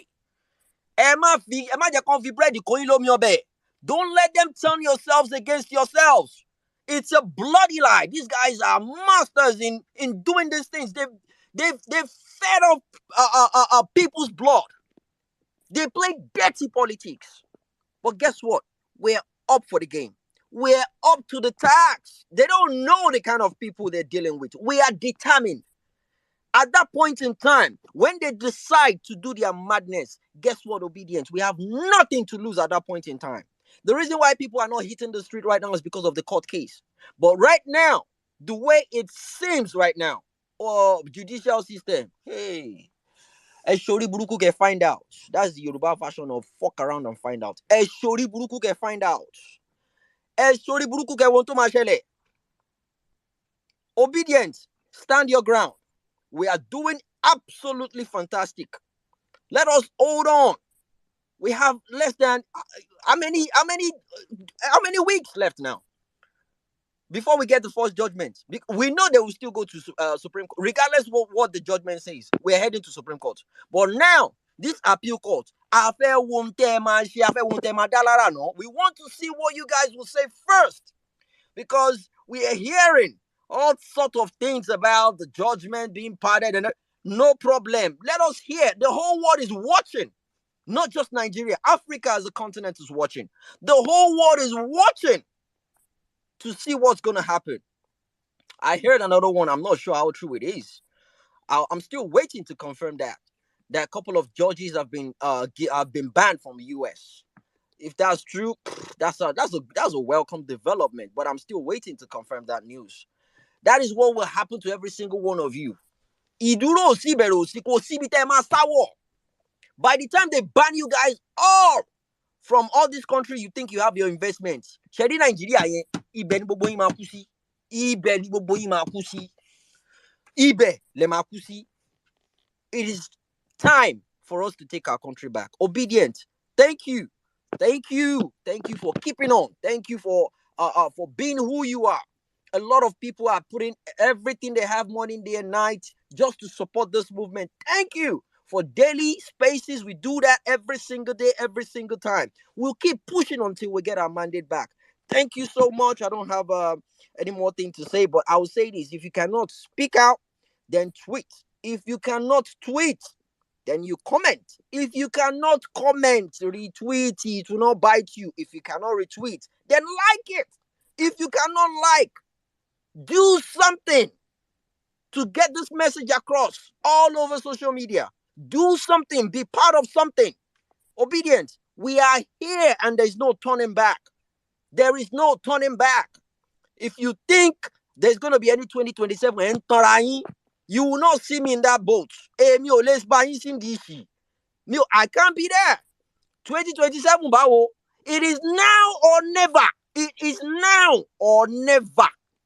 Thank you so much. I'm sorry, I have to I have to just scream out of anger when I speak, because these guys are mad people. They are mad people. They can turn your head side. Honestly speaking, it pisses me off when I see the headlines that pops up from them once in a while. And another thing is, I've noticed something lately. Anytime they realize we are really, really focused, we are really, really, really focused, you know what they do? They just throw in something that will distract people, and it is usually the news about the southeast. It is usually about southeast. They go bring up something about southeast. That is when this Samuel Ekpa guy will come. That's when they will just bring us, and people will now start creating spaces. I understand people creating spaces about this. It is their region. They are concerned about it. But these guys are now perfecting that, and they realize, oh, this is how we can divert them.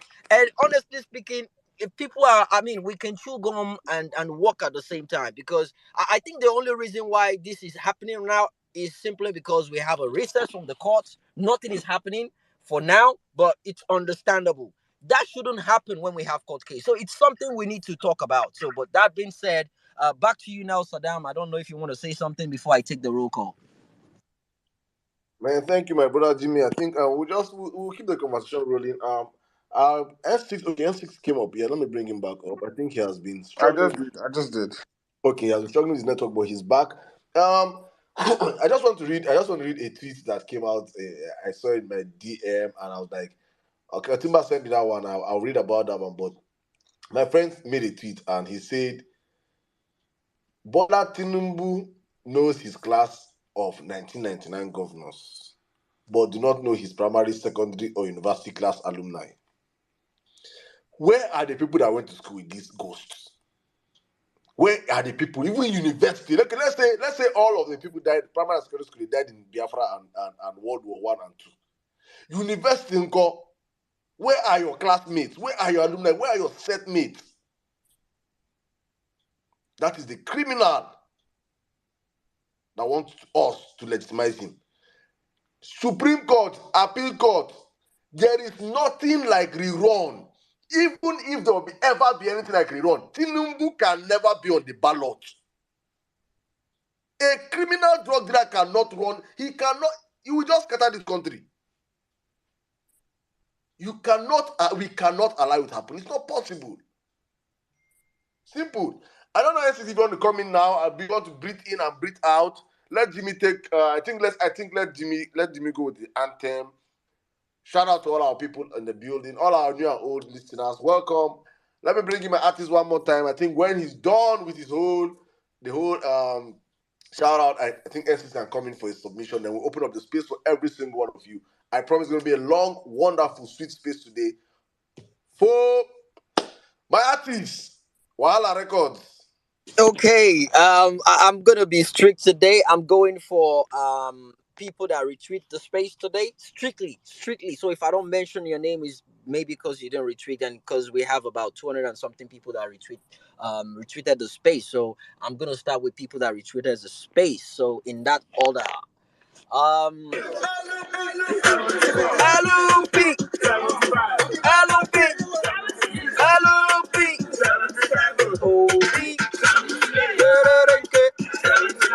OB, OB1 them.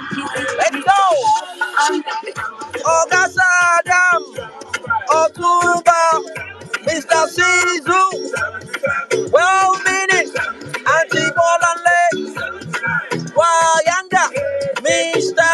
Jukes, Easy Meme, Breezy, Overhaul Reach, Michael Bellex, Mark Lick, Mr. Special, Mr. Kelly, Greg James, Uga, Oga Mag, Ned Citizen, Peter OB, LP Video, OJ Sim, Liberty Champion, and TPI, NM, Alicia, Yoruba Obedience, Chi-Boy, Chiku-Weke, I'm Nazi, Mr. Greenie, Belumi, Tekus, Jerry Omezi, King Don Dada, Boogie Man, Aruna Dami, Miss Barriet, OBO, Mwereme, Levy Olani, Joe Obedience, Mr. Vex, Anita, Teacher Virtue, Oh, Delich, Savik Inde, Akoni, Mr. Dave, Mr. J Electrics, Confirm Obedience, Mr. Sam Josh, Agunewi, Mr. H, Mr. Mazi, AB Swore, Agridic, Crystal Sewa, Adewale Johnson, and SARS Now, Otumba LP, Bamki Daniel, Mazi Obi, Temi Tokwe David, Oluwa Tony, Mr. Jack, Minister Network, Sweet Angel, Providence, Brike Rosa, Mazin Weke, Honorable Shodi, Joyful Next, John Oche. And that's it for now. Thank you. That's about 85 names in total so far. Thank you, guys. Back to you, Saddam. Thank you very much. That is my artist, Wahala Records. Please, as I always say, for your weddings, your birthdays, your concerts, your shows, and your APC burial ceremony, please contact me in the DMs. There's 50% discount if it's any APC burial ceremony. Please contact me for that. All right, guys. Saddam, we get some special requests. They don't they give me name now. They say me I come their space, they hate them. I tell them say na only Vawulence please. I'll tell them why. We book. Make them come my DM. Let's negotiate. We have to negotiate prices. It's important. Meanwhile, I heard that we are stranded, treated like outcasts. Three cyclists who rode from Lagos to Abuja. 3 Musketeers. 40-year-old men, they carry keke napep. right from Abuja to Lagos to Abuja. Their keke napep don't break for highway. Nobody to give them money. So now I beg. So come on, they cry. They call their this thing keke napep a ton. Keke napep a ton. You know everything on a ton now they use for Nigeria. So they all keke napep a ton. Hey! Oh my God! See the people they share country with. Israel, oh. Israel. All right, let's open up the. Let me bring it. I think you're good now. If you're good now, my brother, you can take Yeah, up the space. my network was struggling. Can you hear me? Before NCs go real quick, guys, please, if you are interested in joining the obedient Facebook army, you can contact me. The WhatsApp group is already set up already. We have people joining. If you're ready, we just that one is dedicated for just Facebook now that, and they are going for bass bulls. If you're ready, just to change the narrative, whatever it is, the bull crap they're feeding people on Facebook, just DM me. I'll send you the link. You join the WhatsApp group, and instructions will be given. Any mad post going on Facebook, people will be directed on what to do. Go there to respond to them, and yeah, we just need armies for that. We have for Twitter, we have for Instagram, and this is for Facebook. Strictly for Facebook, guys. Please, if you're interested, hit me up, please. Thank you. Back to you now, Caesar, my brother. How you doing? I'm doing well. I'm doing well. Good evening, everyone. Thank you very much for being here. Tinubu will be disqualified. He must be disqualified. But I want to remind us of something. There's an angle I want to take this discussion. The Nigerian judiciary are an embarrassment to this country. We all know this. If you're a member of the judiciary here and you come on this platform, I'm sorry, but I'm not the guy who will stroke your ego. I'm the guy who actually believes that all the 90% of the Nigerian lawyers are as bad, as charlatan as 90% of Nigerian preachers. You see, you cannot have Festus Keyamo as a lawyer, a son, and nobody has called him to order, even as a body. This whole charade, these people are dancing around. Look here, judiciary. I want to tell you people something. Save us this nonsense waste of time. If you people love Bola Ahmed Tinubu so much, you are his guys. You know how far you people have gone. Baba, just come out and tell us Bola Ahmed Tinubu won the presidency. Just do this thing with your chest. You see, my problem with Nigeria, my problem with APC is the hypocrisy. Why are you wasting 180 days? The APC has already closed their case at the courts. Give them, if them born una well, order rerun, put Tinubu's name on that ballot. You know, you people believe you are mad. I've always said that the problem of Nigeria is most people from 65 years old upwards who were engaged in public office are the problem of this country.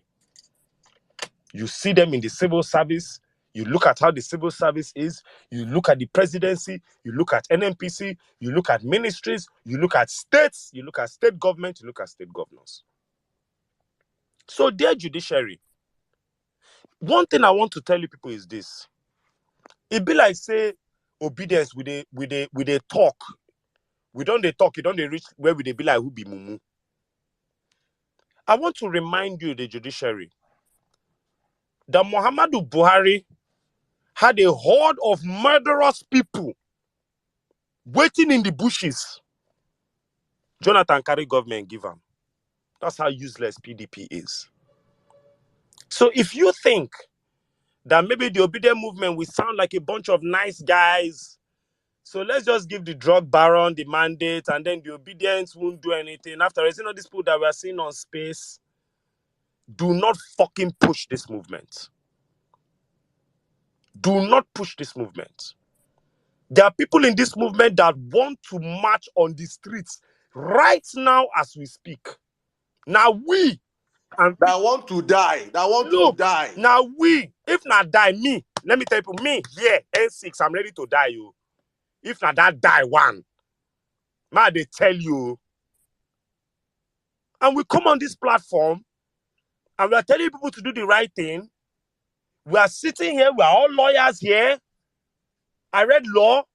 I can't just be bothered to go to law school. I have a first degree in political science. You're not talking to idiots. It's not a bunch of riffraffs that are coming here to say, 25% in Abuja. No. There are lawyers here using Maxwell, legal luminaries. So let me tell you, you bunch of old fools. Because all of you, all of us that are young Nigerians, we get all of now 222 for house. Let me tell you, old fools. Enough of your nonsense in this country. Enough of your nonsense. A child that was born in 2015 is 8 years old today. And that idiot, Muhammadu Buhari, that clueless fool is the only president that child knows, an 8-year-old child. And you want to tell me that that child will now have Bola Ahmed Tinubu till he's 16? You are bastards. A 16-year-old Nigerian child who was born in 2015 will wake up and the two presidents he knows will be Muhammadu Buhari and with Oshibajo as vice president. Then Bola Ahmed Tinubu with Shetima as vice president. You are bastards. All of you in the judiciary, you know, go better for any of you people who is currently planning to give APC this nonsense. You are crazy. What will I tell a 16-year-old who is 2 years away from voting? What will you tell a 16-year-old who is 2 years away from voting by 2031 after he witnessed Buhari and Tinubu? You will tell him education is important? You will tell him he must pass WAEC? You will tell such a child that he shouldn't engage in heroin trafficking? You will tell such a child that what Mesoma did is wrong? You will tell such a child that you tell such a child that the end justifies the means. You will tell a 16-year-old child by the end of this administration, if you allow this charlatan do 8 years, you will tell a 16-year-old child that, man, forget it. Forge. 16-year-old Mesoma is forging jump already. Let me tell you, idiots, what you don't know you are doing. If there was hope to change Mesoma's mind at 8 years old, by 16, after 8 years of Buhari, impunity is in her blood already. We are laughing at songs like all these Lomos boys. We are laughing Yahoo Piano.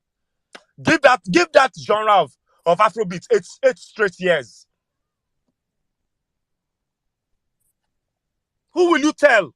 Which youth will you hold his trouser when he does wrong? When the father of the nation is a thief? You shameless twats. Tinubu don't go write reps. Let them give him 500 billion for palliatives to share. They don't rush. Judiciary, they will increase their salary. Judiciary. Let me remind you people on the violence space about this bloody judiciary that every day we come. Look here, it's better we even come here and start threatening them every day. They are crazy. They don't deserve an atom of respect. They're the generation we are trying to purge out of public office and let us be able to breathe. Useless thieves. That's how Muhammadu Buhari was Minister of Petroleum for 8 years, didn't build one refinery, and none of you idiots could call him out. APC. When Jonathan was there, the buck stops at the table of the president. The buck stops at the table of the president. It was from APC I learned that word. The buck stops at the table of the president. All of a sudden, APC entered power. The buck stops at the table of a private citizen, Peter Obi. You will go to Obi's Ekwesili's handle. What is Obi's Ekwesili saying about the killings in the East? If she talks about the killings in the East, does that activate a policeman? APC will get up and be telling you people that the buck does not stop at Tinubu's table. Now even Peter Obi get time to the answer on to the call for this thing, for help in the Southeast. Now Peter Obi get time. All of a sudden, APC has forgotten the buck stops at the table of the president. You are all crazy.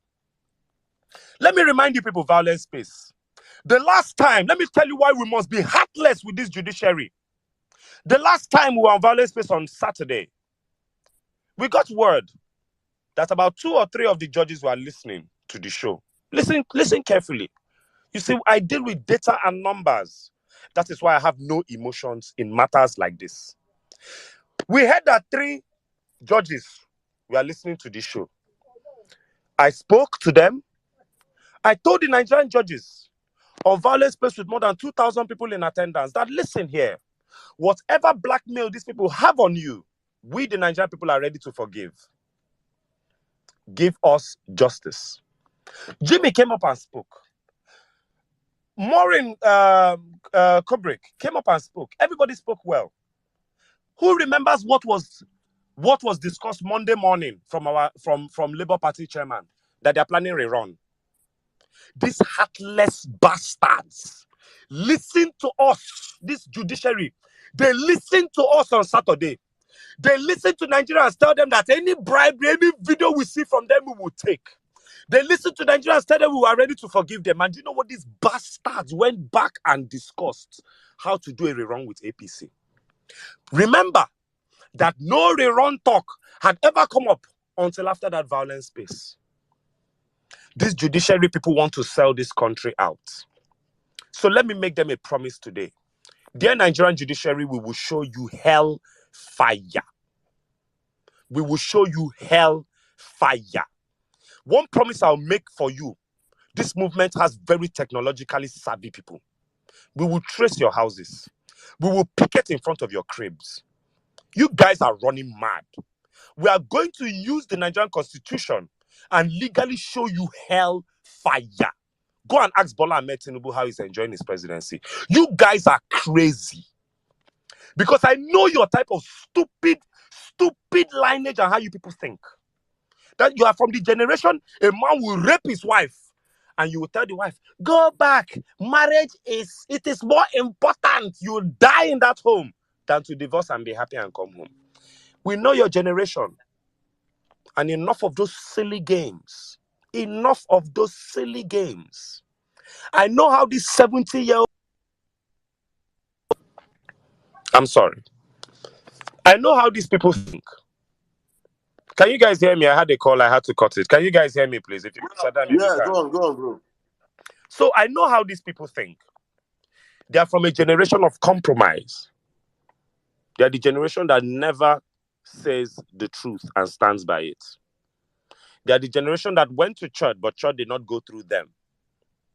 They are the generation that will say, oh, leave a drug baron to continue as president. Because they will rather calculate in their stupid, tiny heads that only saw Google in their 70s. They will rather calculate that Nigeria will go into chaos if they remove a drug baron from being president than calculating that obedience, we will burn this fucking country down if you tell me that a drug baron will be my president for 4 years, especially after Buhari, and especially if he belongs to the APC. They are the generation of stupid compromises. They are the generation that brought in plea bargain instead of sending criminals to prison. They are the generation that planned amnesty when America has told me from day one that I've been born, you do not negotiate with terrorists. Those are the people that we have carried our hand and our country to put in their hand. We call them Supreme Court judges. Their lexicon, justices of the Federation. Have these animals ever given anybody justice?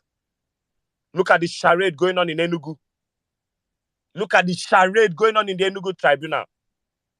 Before you know it, NYSC will submit a fake document to support Mba. Because we are from a judiciary of compromise, a judiciary of technicalities. That is why a full-grown intelligent man like myself will get up and have a discussion about a rerun that will involve APC. When in the Leon case of Bayelsa, was Leon involved in a rerun? Was Leon involved in a rerun in Bayelsa? The absolute daftness that these people are exhibiting is nauseating, and I've had it up to here. Now let me go to IPOB. And let me say this IPOB situation once and for all, because it is under APC's terrorism agenda. Nigeria has had one region from the beginning of time that has been volatile, the North. And we found out terrorism is big business. Saddam always told me the story of a man where he had one story. He told you about the person who supplies egusi, and merchants of violence. What better way than to start wars in every region of this country so that they can cash out? The ones that will be selling drugs to the terrorists for them to be getting more madder. Because have you noticed anytime they catch Nigerian terrorists, tramadol tablets plenty past AK-47. Who sells our terrorists hard drugs? Who sells them hard drugs? So let's go into IPOB. Please, this part of the discussion are for my Southwest, my Yoruba obedience, my APC Southwest who are willing to learn. I know that most of you are few and far between, and every other Nigerian. Let me explain IPOB to you, and I will give you facts and figures. IPOB was basically the same thing as Afenifere, just a younger version. The Igbos have their agitation, and they have little groups, subgroups within the Igbo community. Before IPOB, there was one called Masob, run by a man called Ralph Uwazurike. And Masob never told the whole of Igbo land to stay indoors for 1 week. IPOB started their own, brought their young radical, Nnamdi Kanu. But let me break down something to you guys. Nnamdi Kanu was preaching against Nigeria in his way. Adeyinka grandson, a man who was shouting for Yoruba nation and Yoruba agitation, and who was calling for the killing of Igbos. Both of them were from the UK, both of them were British citizens. Nigeria has reported these two people to the UK. The UK arrested Adeyinka grandson, imprisoned him, and made him swear an oath to never put his mouth in Nigerian matters again. The UK did not do that for Nnamdi Kanu in the beginning. When Nnamdi Kanu got fueled and absorbed with hatred, I don't know the deal he had with APC that didn't go through as planned. The Titans turned a bunch of Kegites as far as Igbo land. They were literally Kegites as far as Igbo land was concerned, into a murderous group of bastards. Let me take you to Google so that you can follow your current charlatan-in-chief, Bola Ahmed Tinubu. 24th of September 2017, Daily Post Nigeria. Don't condemn IPOB, Tinubu tells Nigerians. This is not N6 speaking. This is not Saddam. This is not even Peter Obi. This is Bola Ahmed Tinubu in 2017. This is not Bola Ahmed Tinubu when APC was not in power and they were just saying anything. This was Bola Ahmed Tinubu at the height of APC. He said, Nigeria should not condemn but listen and understand the agitations of IPOB. Tinubu said this while delivering the keynote speech at the 2017 annual dinner of the King's College Old Boys Association in King's College, Lagos. Bola Ahmed Tinubu, the APC leader, said the cry for separation has gained traction among average people due to the chronic failures of government to meet basic aspirations. However, he warned against any attempts to split the country. So even Bola Ahmed Tinubu agrees that they should dialogue with IPOB. Bola Ahmed Tinubu. But you people want to hold Peter Obi for saying they should dialogue with IPOB. Okay, let's move on again, because data does not lie. I'll take you again to Daily Nigerian, Daily Trust, 24th of November. The first one I read for you is Tinubu in 2017. Abi, Biafra, don't condemn IPOB. Abi, 2017. Okay, maybe you say in 2017, it was that maybe they weren't so bad that time.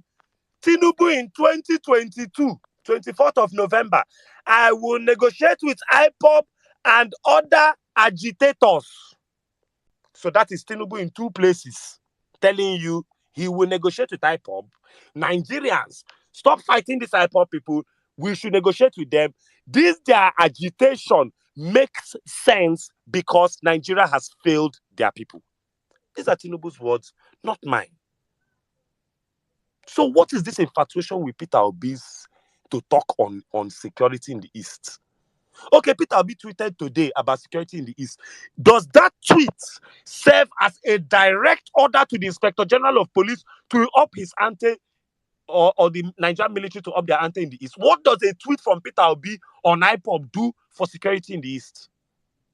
For you APC people, Peter Obi must. What has Peter Obi said? Okay, Peter Obi said something today. What does Peter Obi's tweet do in the Nigerian? Is it an order to the Nigerian army to go and do what?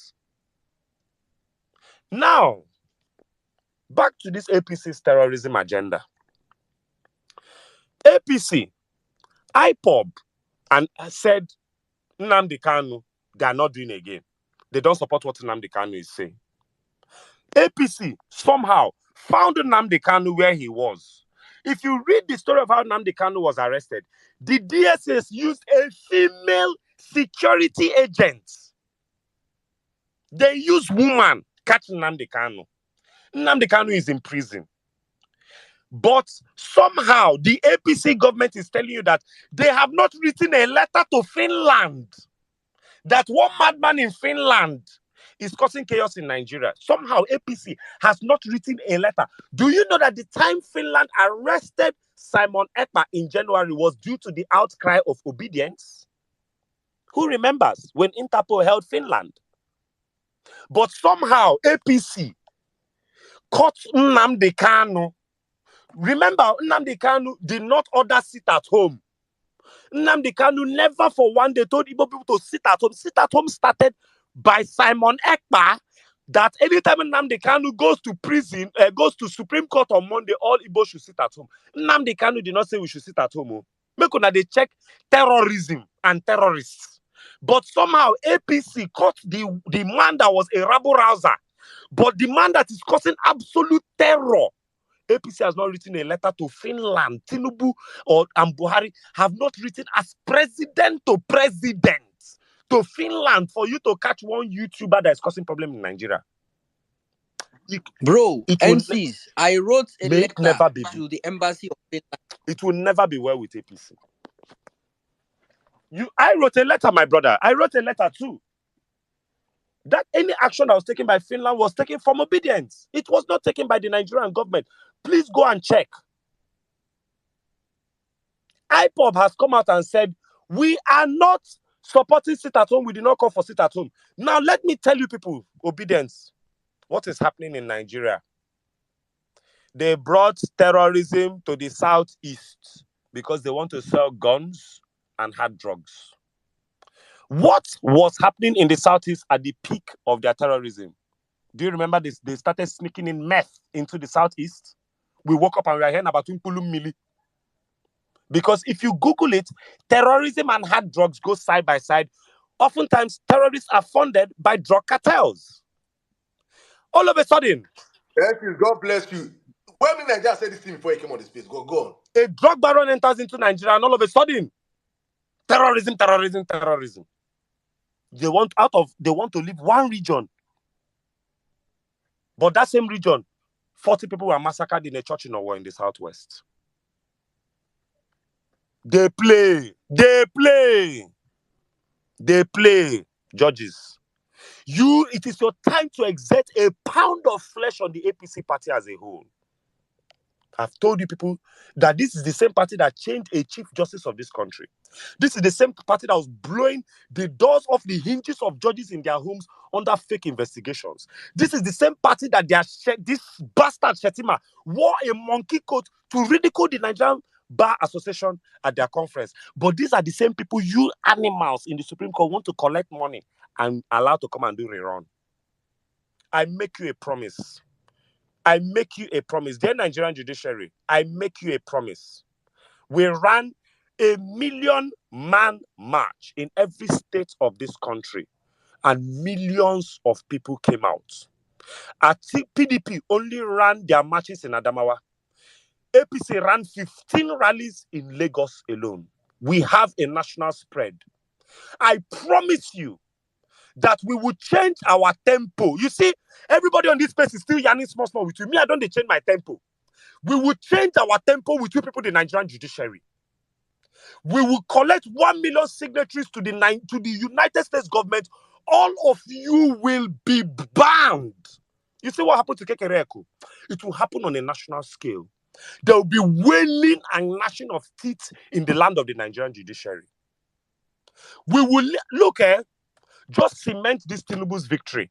And I'll show you that. You see, these 4 years, I will not spend 1 second of these 4 years chastising APC. My work in life is all the Supreme Court judges that were involved in this thing. I will galvanize 1 million. I will galvanize 1 million signatories to ensure that every Supreme Court judge involved in this charade will not own. Look, the EU wrote their documents. I promise you that we in the obedient movement, I beat my chest and I promise you something. Just certify this Tinubu's victory. Just use any technicality you want and certify it.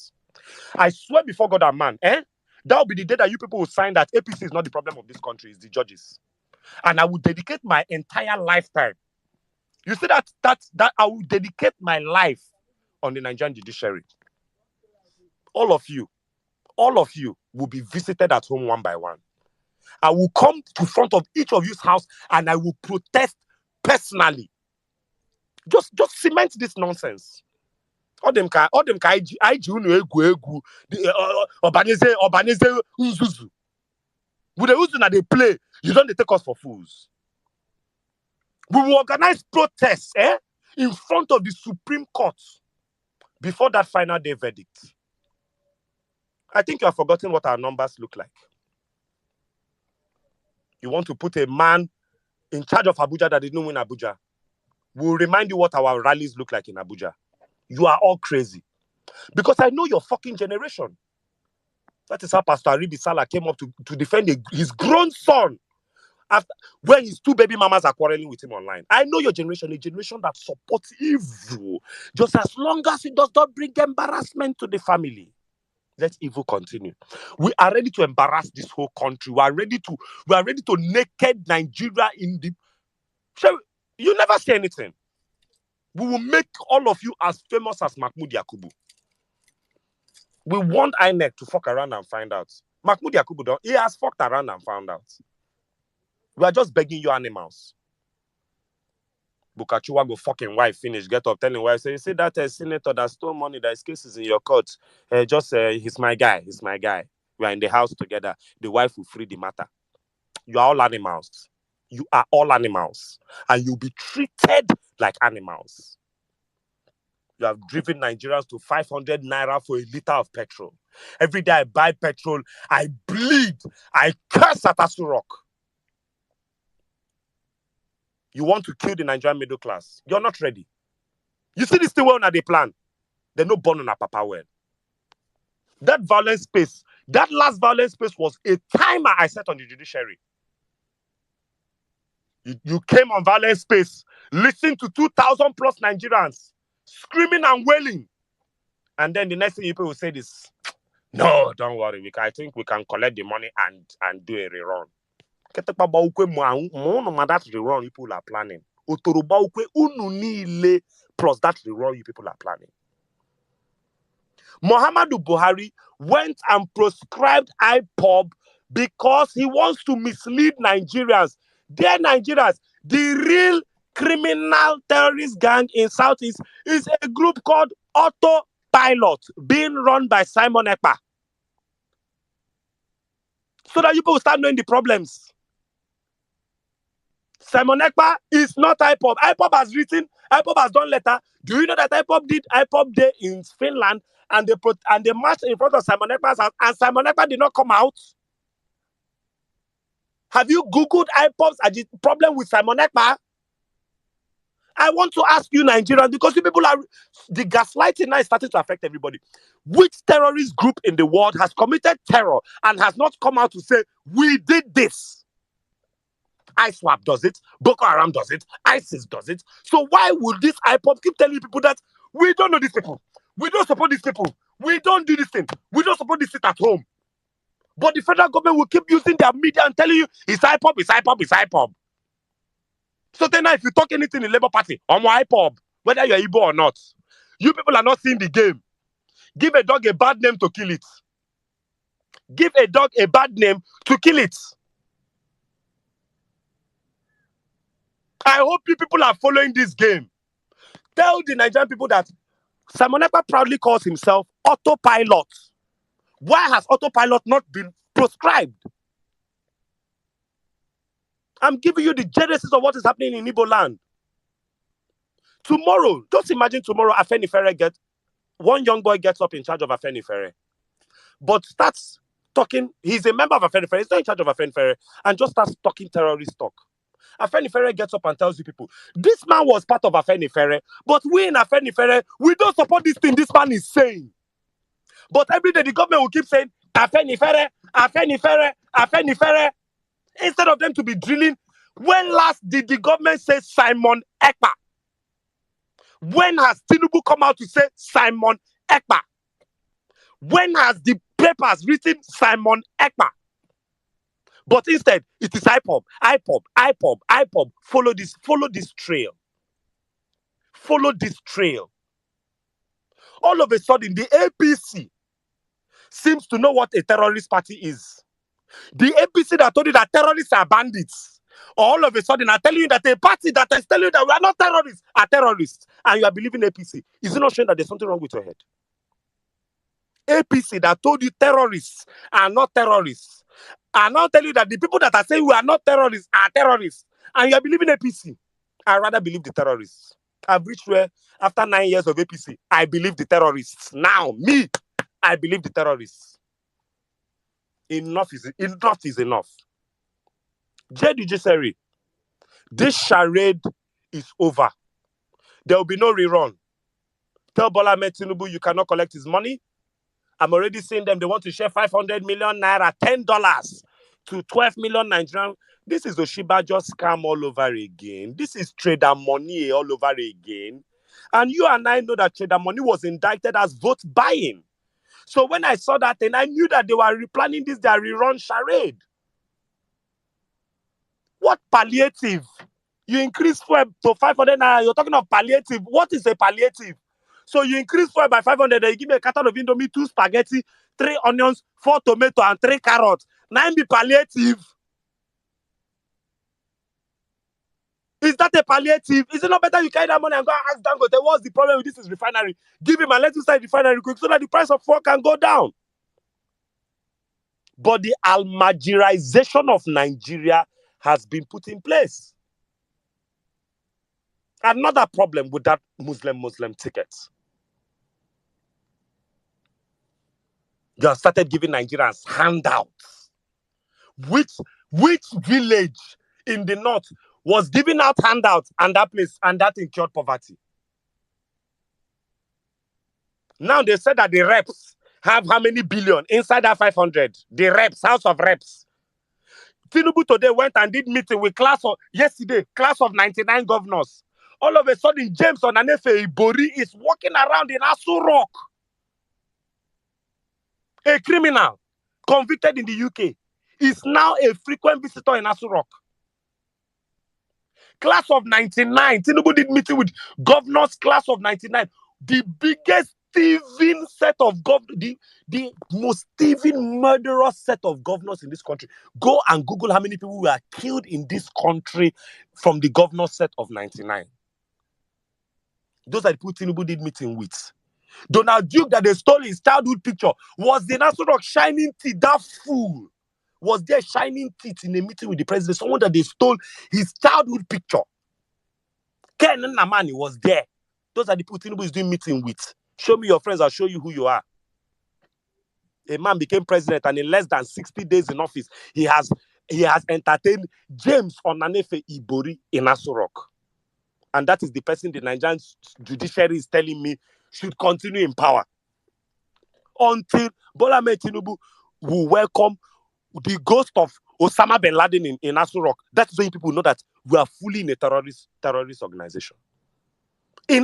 Look at the visitors in Asu Rock.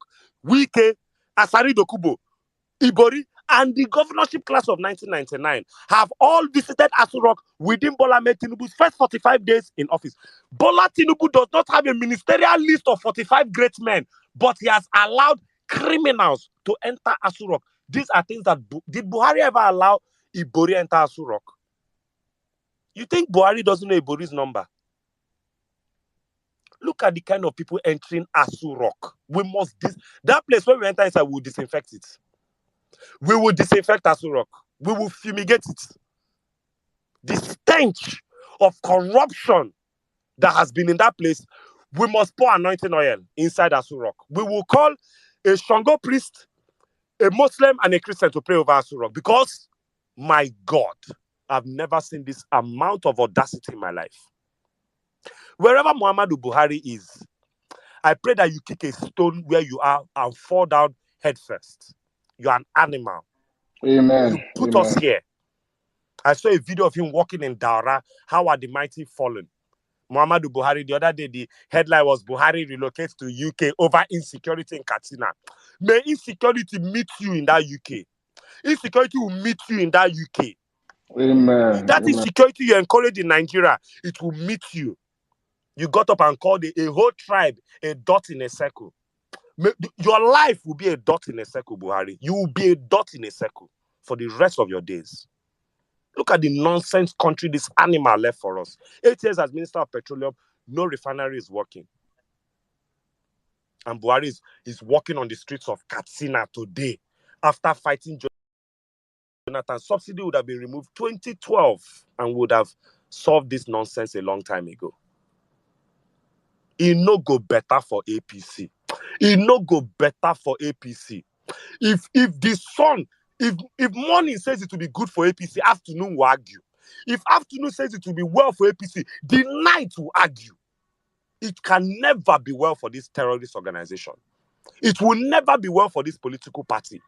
Everybody who supports them, who defends them, it will never be well with you. Every obedience, the Lord will cover you like he covered the Israelites in the land of Goshen. Enough is enough. Enough is enough. Enough is enough. Dear judiciary, I end with this submission. If them born una papa well, put a man where we don't know who him papa be as president of Nigeria. If them born una mama well, put a man where we don't know who him mama be as president of Nigeria. If them born your law certificate and your whole law degree well, put a man who does not have one authentic document to his name as president of Nigeria.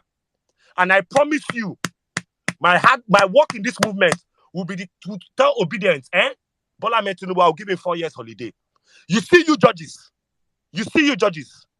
Your life will never be the same after that. You will see hellfire. I think we did not threaten Mahmoud Yakubu. That's why we entered this junction. But you see, you guys, una go collect. Una go collect. I promise you, say una go collect. Let me remind you that a terrorist group in this country was so powerful, GEJ gave Buhari presidency. Buhari no win 2015. GEJ now use fear, give Buhari. Baba, una go see something. It be like say una know they fear obedience. Maybe we'll come here, you look at our DP, you they see fine face. I've buried enough friends. I no gain anything. Nigeria never give me anything since they born my papa. 8,000 palliative for families. And that thing is not buying. Let's not fall for this shit. Oshibajo played us this game twice. Once election reach, Oshibajo start trader money. He will go to market share 5,000 for traders. Boom! They started again. I called it household money, palliatives. Have you noticed? Rumor of rerun started. All of a sudden, Tinubu is asking for money. I bet you, watch, it will just be APC card carrying members that will collect this $10, this 8,000. Just watch what will happen. Nigerians, I need you to hate this party from the bottom of your heart. You can see what they are planning to do. Look, let me tell you guys, everybody has failed us. So the police failed us. INEC failed us. The judiciary is warming up to fail us. So guys, let us warm up to change, to fail everybody. Everybody now. We are going to warm up to fail all of them. We are going to warm, since they want to warm up to fail us, we will warm up to fail them. If Nigeria cannot work for everybody, it should not work for anybody. I repeat, if Nigeria cannot work for everybody, Nigeria will not work for anybody. A child born in 2015, if you give him 2 APC presidents, he'll be 16 years old. You cannot explain to that child after Buhari and Bola Ahmed Tinubu what right from wrong is. They will not know anymore. That's how Hilda went and did tournaments. Chef Dami get up for Ekiti. Hilda did it for the Igbos. Ehizoje killed 2 Yoruba people. Ehizoje is an Igbo man. My pop. The illiteracy we are getting to, we need to nip it in the bud ASAP. We cannot continue like this. I yield. Whoa. Whoa. Omo. Sizzle, make I give you class. I beg.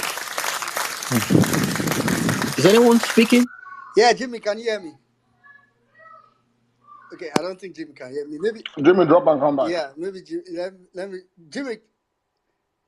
Maybe you just drop and come back. Yeah, okay, has dropped. Thank you very much, Sizzle. Thank you very much. Yeah, sorry guys. Yeah, Sorry, I had something to sort out. Thank you very much, everyone. God bless you all. Dear Nigerian judiciary, the police, everybody has failed us. Please, you self, fail us so that we can take a new tempo and a new dynamic to this movement. Please fail us. The army is stretched on all fronts. So if you are smart, the last thing you want to do is to push a movement that brought at least 1 million people on every state in this country to the streets prior to election. Push that movement. Push that movement. In this movement, me and Saddam, we know how many people we are begging that want to protest. Just push that. Push this movement. Push this movement. Go and ask Lagos State. 12 days of Nigerian youth at NSAS without one gun. We closed down 2 toll gates in Lagos. APC members, I've always asked APC members, you people are so loyal. Why is it that people are no more paying that toll gate? You are enjoying that toll gate. You are enjoying the toll gate. Nigerian youth went and shed blood to fight for them to close for you people. Why are you not people paying toll gates to APC? 2 scams in Lagos. So I promise you, dear Nigerian judiciary, we will not use one gun. We won't use one gun. We did it with NSAS. We will not use one gun. But you see, they're not NSAS. They end up now. We will do that thing. That NSAS, we go run Amunai. We will run it to you people the part 2. We will run you people the part 2. Lastly, go and Google the people of Sri Lanka, how their president ran away from their presidential villa with helicopter. Just go and Google it.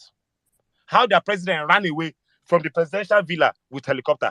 Not one bullet was shot by the Sri Lankan people. Fuck around and find out. I yield. Thank you very much, Sizzle. Thank you very much. That was in fact, this kind of one, after you finish kind of submission, just say, off free time, everybody, let's be going home. Because that was, I think that represents everything that anybody can say today. I don't know what anybody else wants to say. That's they want to add to that. But thank you very much. Let them add their own threats on top of more. We are changing our energy with these stupid, wigged idiots in the judiciary. We are changing our energy with them. They are mad. You know, I was just thinking today that, do you know if I was a judge in this judiciary, even if Peter Obi did not present his case very well, knowing what I know about APC, I will do a Joro, not to talk about when the case is so clear. And there was something Sizzle said in submission that just rang in my head. You people don't know. James Ibori is now on Twitter. He's not, see, you know, hey God. James Ibori is now on Twitter. He posted a picture from Villa today and said yesterday I was with the president. He's on Twitter. Yeah, just find James Ibori. You will see his Twitter handle. Yeah, on Twitter. Hey God. Person will never get mind to talk sense. We went to, see, we just the low way we go. We don't pass oil. We don't discover oil. We don't go as in where we go. So Now it's crossed with a near like this. Before Peter Obi will carry us come out from that pit. Or more. And it's almost as if we just go down daily. Anyway, let's take speakers and just, thanks to everybody that's around. I know a couple of us have waited for so long. So we'll just take speakers back to back. Before then, let me just quickly give a shout out to everybody watching on. I see a couple of people watching on YouTube. I'm sure they are busy watching. They're not typing anything. But meanwhile, on Facebook, I can see Abai or me. I see your comments on Facebook. It's an emoji just saying fire. I'll take a couple of comments in the comment section. Then we'll just take speakers from there. Sweet Angel said, "Oh my gosh, I am late to church," but that was like 2 hours ago. So I'm sure you heard all season's submission. Mr. Lanky says, "We are live." Okay, Liberty Champion, you are here already, so you say what you want to say. I'm not reading your comments. All right, Taiwo says, "APC used terrorism to oust Jonathan and PDP from government. They are still using the criminal strategy to blame Peter Obi, who is not in government." This is a bastard. "Who is not in government as the cause of insurrection in the Southeast. When will APC own up to their criminality? APC is a terrorist organization." And that's from Taiwo Bade Guessing. Sorry if I didn't pronounce your name properly. And that says, "They have not even started sharing the 8K palliative." I was going to say that. When Jimmy analyzed, I just did laugh for where I did say. See, I lost. The funny thing is, how will they share the money? How many poor people are banked in Nigeria? That's the question. How many poor people have bank accounts in Nigeria? So if that money, if up to 50 people get for the whole of Nigeria with proof, I will commend them that they did well. Just forget that money. All right. Another comment says, "We don't show. We rent benches for a living. Patronize me and gain a seat reservation for free Vawulence Space Church." Joshua, you don't hear people reserve seats for Vawulence Space. What is the reserve in our bag? Anyway, Mama Madonna says, "Guys, number one church, mosque, synagogue, and shrine don't start to expect the unexpected. Put on your helmet and dance to Jimmy's special number." All right, we'll probably take some more comment later. Let's just go to Mommy Bolanle. All our speakers will just do 4 minutes as much as we can so that we can take so many people because we now have very limited time. So, Mommy Bolanle, please go ahead. Oh my God, good evening from my side. Emma Sada, 1 minute Nigerian, Civic, N6. Oh my God, N6. Oh my God. I bells were going off in my head because I was getting increasingly angry because everything you said was 100% true, right? 100% true. Right, but since time is limited, I don't really want to mess around too much. Who and who are doing rerun? I ben shiri. Will you who and who is doing reruns? Let's be very clear here, right? This man who is currently sitting in Aso Rock is a criminal. If the judiciary had done their job since 1999, right, we would not be here today.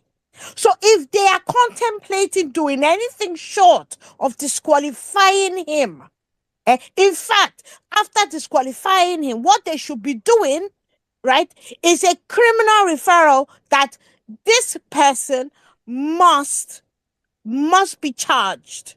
He must be charged with perjury. Enough of this already. Enough of this already. It's like because you people in your mind, you must have thought because obedience did not end up on the streets immediately after the election that people have moved on. Hey, no one is moving anywhere. Nobody's moving on anywhere. Right? And it's like in every way, shape, or form, we will fight you. Because it's like you want to take us for granted. Do you think we're idiots? Do you think all of us that suddenly became lawyers overnight to make sure that we clearly understood, right, what our petition was? and the responses from APC, Tinubu and Shetima, do you think we did all of that because we don't have time? We have time to waste? No, our principal said he wants to follow the process. And in doing so, he has opened your Yash, foul Yash. Everybody has seen it, right? The criminality and the corruption that is in the judiciary, right? A beam light it's like a spotlight is beaming directly to each and every one of you. And we will not hesitate to do all that we can do within the remit of the Constitution. We will do what we need to do. Because enough of this. Number one, he wasn't qualified. And number two, he did not win. INEC themselves cannot provide evidence of a win. Right? But there will not be a rerun. There will not be a rerun. And we're making it clear there is no compromise in here, right? I don't care how greedy you think you are. In fact, you're from your first to your 10th generation, right? Will curse you if you don't do the needful, because it's not like there's not enough evidence out there. There's more than enough evidence. I am sick and tired of them trying to fly this kite of rerun. Don't let me start cursing because I'm already tired. I'm just not. But know that for every person that goes hungry to bed tonight, right, their curses, right, are going directly to you. All you guys are old. But what about your children and your children's children? They will carry this can. What will happen? They will curse you. In fact, they will change their names by the time we're finished with you guys. Enough of this nonsense. Enough. And as per the APC terrorism agenda, I decided, because I saw all the stuff, I know what they do. They've always done this, right? When they said they were going to make Jonathan's government the country ungovernable for GEJ, right? I kind of said to myself at the time, right? I'm like, Abacha has said, if you have insecurity and you've not, as a government, you've not quelled it within 48 hours, then the government is responsible for that insecurity, right? And I knew when what confirmed it for me was when towards the election, when Jonathan asked for it to be postponed, right? And he got mercenaries in. This same Buhari and the rest of them started crying. They're killing their brothers, right? And at that point, I just concluded, okay, look, they said they would do it, and they're doing it, right? But now they want to do it again. But now they want to do it everywhere. Military contractors, loads of money. Military heads of service, loads of money. They don't follow procurement, all the normal formal procurement process. They don't follow it. All the military equipment that they get, right? What do? They make sure that once it is delivered to the Nigerian army loses it, right, to these terrorists, right? And you're telling me government is not involved? You see the things going on in the southeast, right? From the moment they did that crocodile dance that N6 talked about, that was when I had issues, because they prescribed IPOB, right? I understood their agitation, right?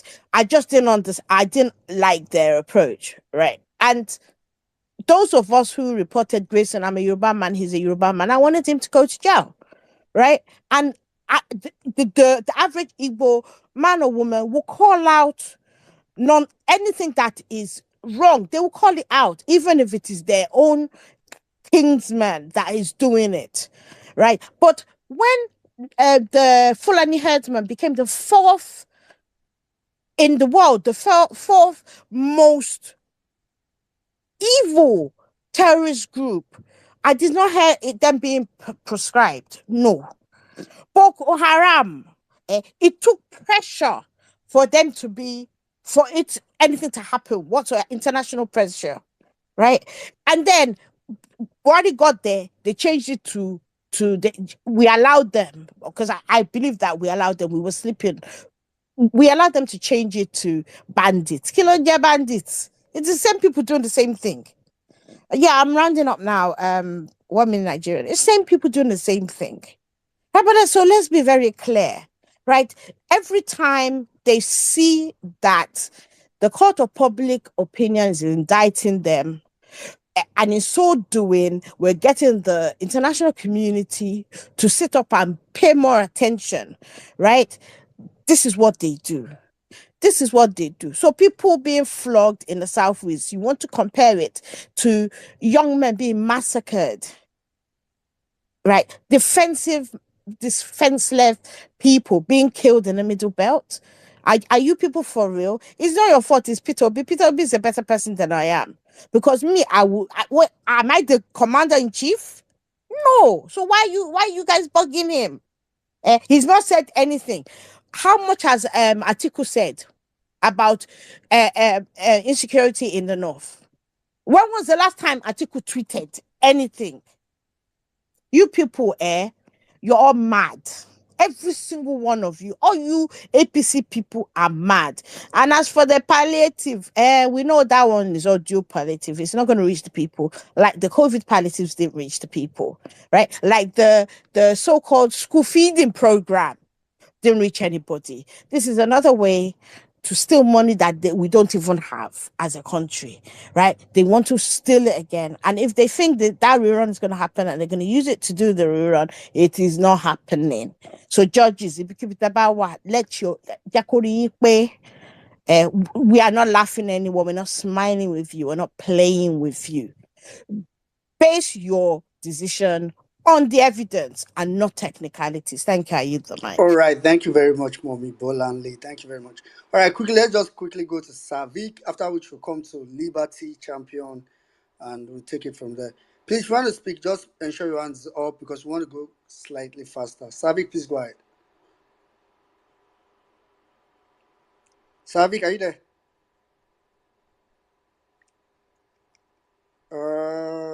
I don't think Savik is close to his phone. All right, Liberty Champion, go ahead.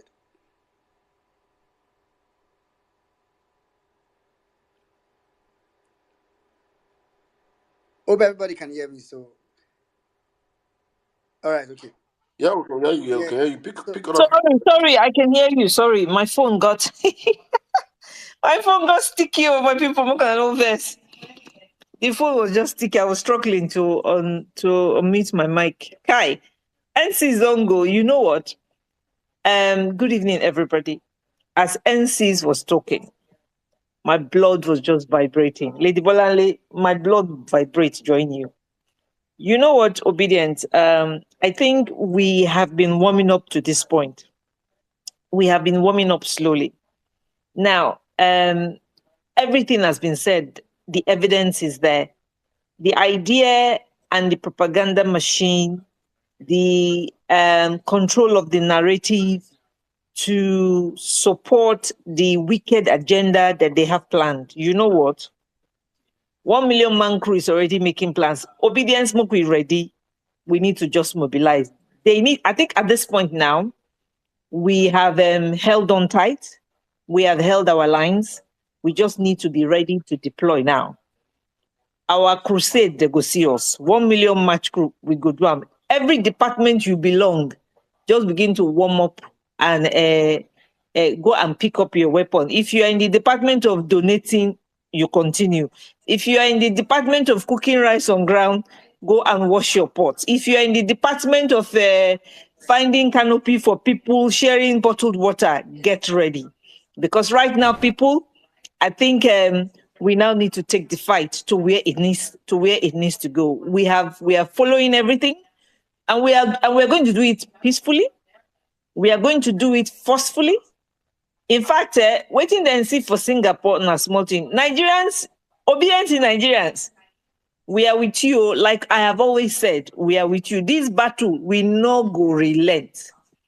We no go relent. This is a fight for our lives. APC is a terrorist organization. They must disqualify Tinubu. Peter Obi won the election. There is no controversy. In fact, the narrative up from the beginning of this week from mindset space is what is building up to what's happening. You see now, finally, the dots and the lines are coming together. The universe is aligning. Our mandate shall be restored. Look, the gods are solidly behind us. God will protect us. We shall prevail. My people, no shaking, no alarm. Obedience, dust up your weapon. Whatever department you know say you did. Those of them where they do extra shift that time to support the campaign, resume that shift. Oh, you have to go back and begin that extra shift because right now we need to oil the wheels of our machinery now into full action. All right, we don't do gentleman, na ruffle. We go give them judiciary, judiciary, judiciary. Okay, oh, now here or now here. Now here or now here. There is not going to be no hiding space for a goldfish. You are all goldfishes. If what we are hearing say on a one sell out, eh? Have you ever imagined the turn of, just imagine the force of 250 million Nigerians. That is the very strength that we carry. Both the ones who are weak will carry them on our backs, and we shall come for you. There is not going to be hiding. You see, waiting. All on a picking where they study abroad. In fact, the battle will be full from every corner. As you are getting it, woto at home, on our children when they across the campuses, wherever they are listening, wherever they are living abroad, they're going to get them woto. So both home and abroad, there is no hiding place. Jimmy, we need you, investigative journalists, begin to give us the addresses of these people. We go, they list them down. I yield the mic. Thank you, well-meaning All Nigeria. right. Thank you Thank you. very much, Lady Liberty Champion. Thank you very much. All right, quickly, let's go to Savik. Are you back now? Mr. Vic is still not back. Okay, quickly, let's take Smart. After which we'll take Under as the structure, then Otumba in that order. Smart, please go ahead. 4 minutes, please. Okay, can you hear me? Yes. Okay, thank you very much. And again, appreciation to the organizers of the space and all the people that have spoken. When I say all the well-meaning Nigeria, I'm not referring to you, but to everybody. Okay, so I think Nigerians, we need to be learning. We need to be learning. So I hear they want to borrow $800 million. And just last week, some APC urchins were celebrating that they are saving 400 billion by every month Hey, from subsidy. Smart, I beg, hold on, oh, wait, oh, guys, oh, hold on, oh. Hey, Buhari been borrow $1 800 million for subsidy palliative, oh. Hey, No, Jimmy. They Sorry release to down cut for in. Buhari. Now, Smart, I Tinubu beg, want hold on. to No, tap. sorry. You see Maxwell, oh, is that different? No, the thing is, he made that application to the Senate, to the National Assembly, few days before he was going to leave the So they're seat. not allowed. So the Ninth Assembly didn't grant it. They didn't have the time to grant it. So it was this same application that Tinubu now reintroduced. The same application for that same money that he reintroduced Bro, to then use grant and that collect. money where some of them say they don't spend like 200 million out of it. Oh. Bro, then They grant listen, them. Oh, Jimmy. when they don't say they don't spend 200 million already. See, They listen go ahead, now. go ahead. He submit the request, they approve him. 800 million. He said they want to do palliative. Palliative, 500 billion naira. Immediately, I just check. What is the exchange rate? Bros, that 800 million now 630 billion. Oh. 130 don't work out. In 1 minute, 130 billion don't enter pocket. Now 500 billion, everybody they talk now. Go and check now, exchange rate. $800 million is 630 billion naira. Okay, that one never pass. We remember say they do trader money, they do anchor borrower, they do all those things. When they go account for that money, I think they say na loan. Nigeria don't they enter water for our very own eye. They just they share the money. They go market, share 15 people money. They say they don't share to 15 million people. Money don't go. This is what is happening. We are here, Baba, because I know the anger with the judiciary. They make una no forget Yakubu and Baba Buhari. These are the people that look us for face, laugh us, say do not, like him. All the promises they made, they denied, or in fact, they didn't even bother to deny. They didn't even bother to talk to us again. They just left it. So their day go still come, oh, because these are the people that put us here. We would not have any problem with judiciary if these guys have done their job. So those guys cannot just be going under the radar. But I like the energy. I like the energy in the forum. I like the energy even in the streets. And we're going to maintain it. So let them know we are watching. We are watching. You cannot just rob a whole country and you think it is just a game, because that's how they are taking it. But the only thing that that keeps me smiling is all those people that were telling us that lessons will be learned. Lessons will be learned. Some days, if I want to be mischievous, I take some pictures to say, see where they learn my lesson. Oh. But I just feel that it's not good. It's not good to put that kind of violence. A lot of the people that say lessons will be learned, now then they learn the lesson now. Abi? Now then they learn the lesson now. Who go to watch them? Oh, the lesson will continue to be learned. But joke apart, we are doing the right thing. We're on the right track. I actually think that just a final comment, when they said rerun, I think they are talking about disqualifying Tinubu, and they don't have the energy to do a total recount. So, what's his name? Atiku did not meet criteria, and because they are not recounting, they may say Atiku and Obi go and rerun. I don't know. I think that's what they meant. But if we want them to go even that extra mile and check the vote, and I'm shocked that through the tribunal, even the one person that INEC called, they didn't ask him to show Nigerians how they tabulated the result. There was that opening, but we didn't use it. Maybe Maxwell can say why later. Let me drop. I hear they don't knock bagan for me. Back to you One can guys. again, And ourselves. All right, thank you very much, Smart. All right, quickly. I mean, you raised some very salient point there. For me, like I said, the first thing is Tinubu should be disqualified. We can talk about the rest things later. Tinubu must be disqualified. All right, okay. Let's quickly go to under his structure, then Otumba.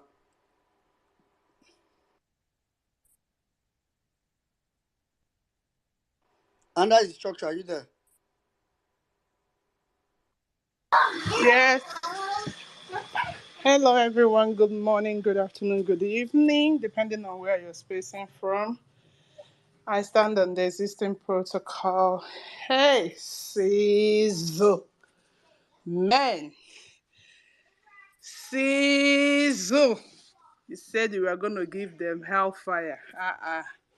What they got today is not only hellfire, it's the one with brimstone. Wow, that was epic. Yeah, talking about the judiciary, man, sometimes when I think about that, I tend to have migraine because it's really hard for me to see that people who have been brought to that level would see the truth staring at them right in their faces and try to shy away from it.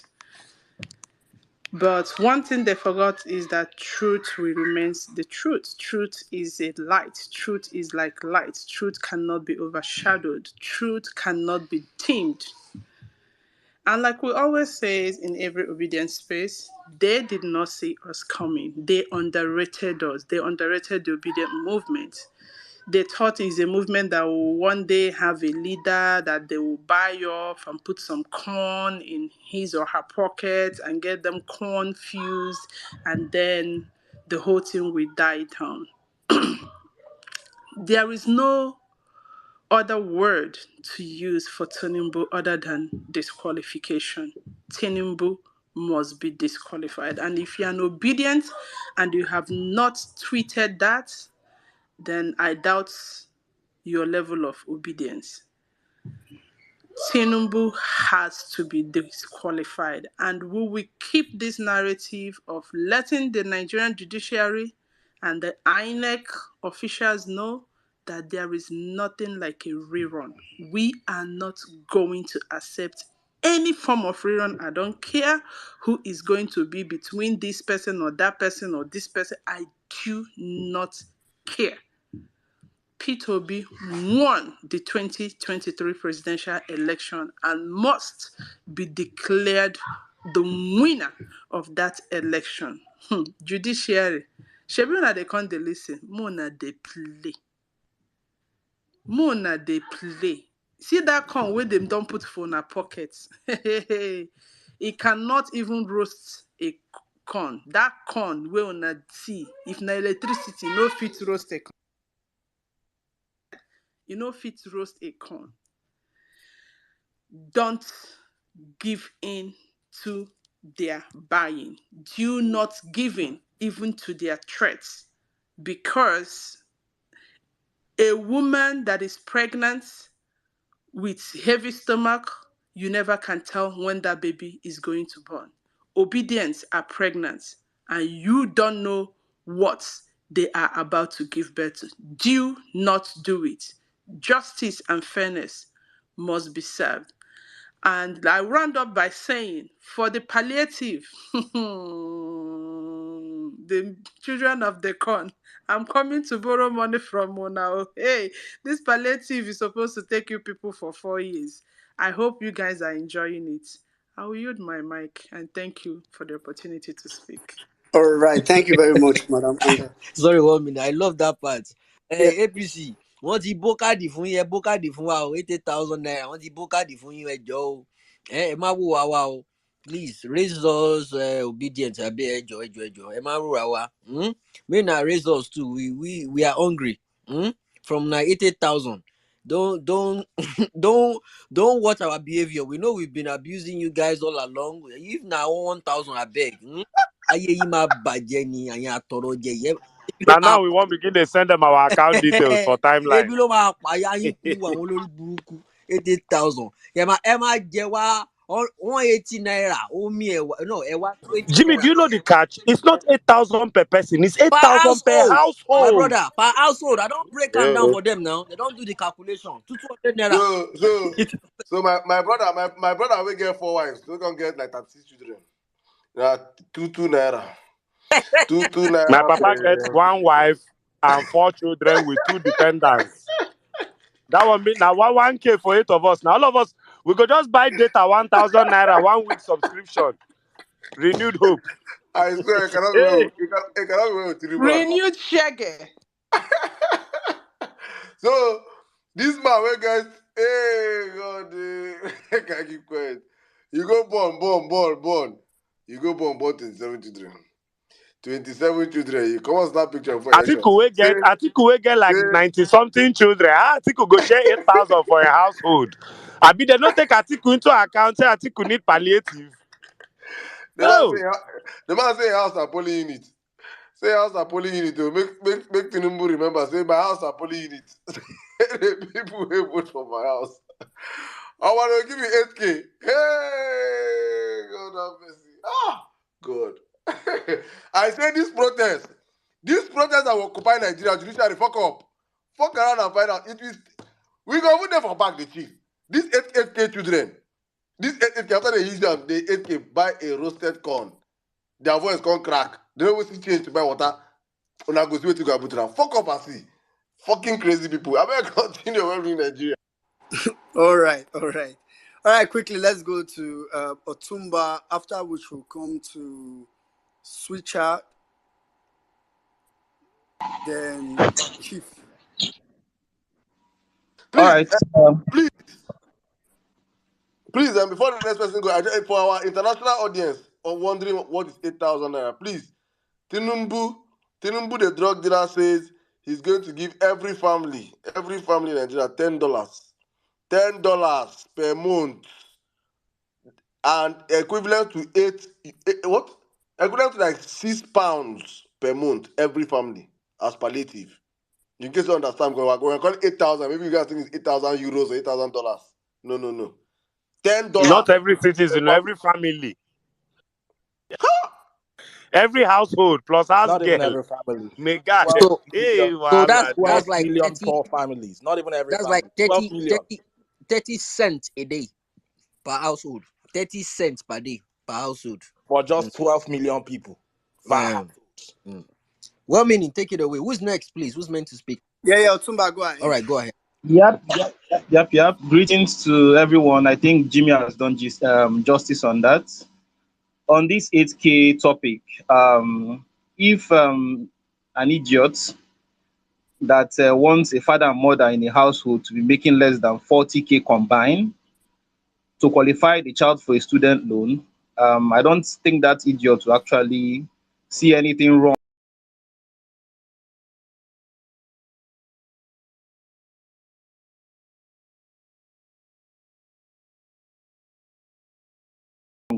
with giving a household 8K in this present Nigeria. All right. My So Reno Mokri thinks it's a very perfect idea. Oh, Reno don't they hail Tinubu say, I commend you, sir. You are doing a great job. Uh-huh. Jimmy, I beg now. We talk about human beings on this platform now. Sometimes they break this. Let's say your contract. I go terminate your contract for this record label. Oh. You don't carry mad people where they are. Maybe Jimmy, I beg you, God. I beg you. But don't carry baby. You don't see baby. Is he an old man? Baby don't white finish for frustration. Please, Jimmy, don't call that man name. I beg you, please. Please. So that no vex. Now white bearded Igbo that they call him. White bearded Igbo. Now the guy block me. Jimmy, we also want to cause scatter person head. He dey come the way they talk. They go, when we Nigeria, please, who was speaking, please? yeah, I'm the one. Reno is not actually an animal. Actually, it's more of a non-living thing because the guy looks like a shoot polish taker. So I really, like you said, we just keep to Reno. I'll start by reminding myself of what APC is. APC is a terrorist party. APC is a party of corruption. APC is a party of bigotry. APC is a party of insecurity. APC is a party of poverty. APC is a party of flooding. APC is a party of IDP. APC is a party of propaganda. And let's not forget, APC is a party of riggers. It has come to a point in Nigeria, we have to realize that APC is a gathering of enemies, foreign and domestic. Foreign and domestic. I'll keep on saying this. APC is a party of people that are not interested in Nigeria. Nigerians, sorry. They're just only interested in Nigeria as an entity. They're not interested in the people in Nigeria. They're interested in the mineral resources of Nigeria. They're interested in the precious stone. They're interested in the crude oil, but they have no regard whatsoever for Nigerians. And this also includes their giveaway supporters.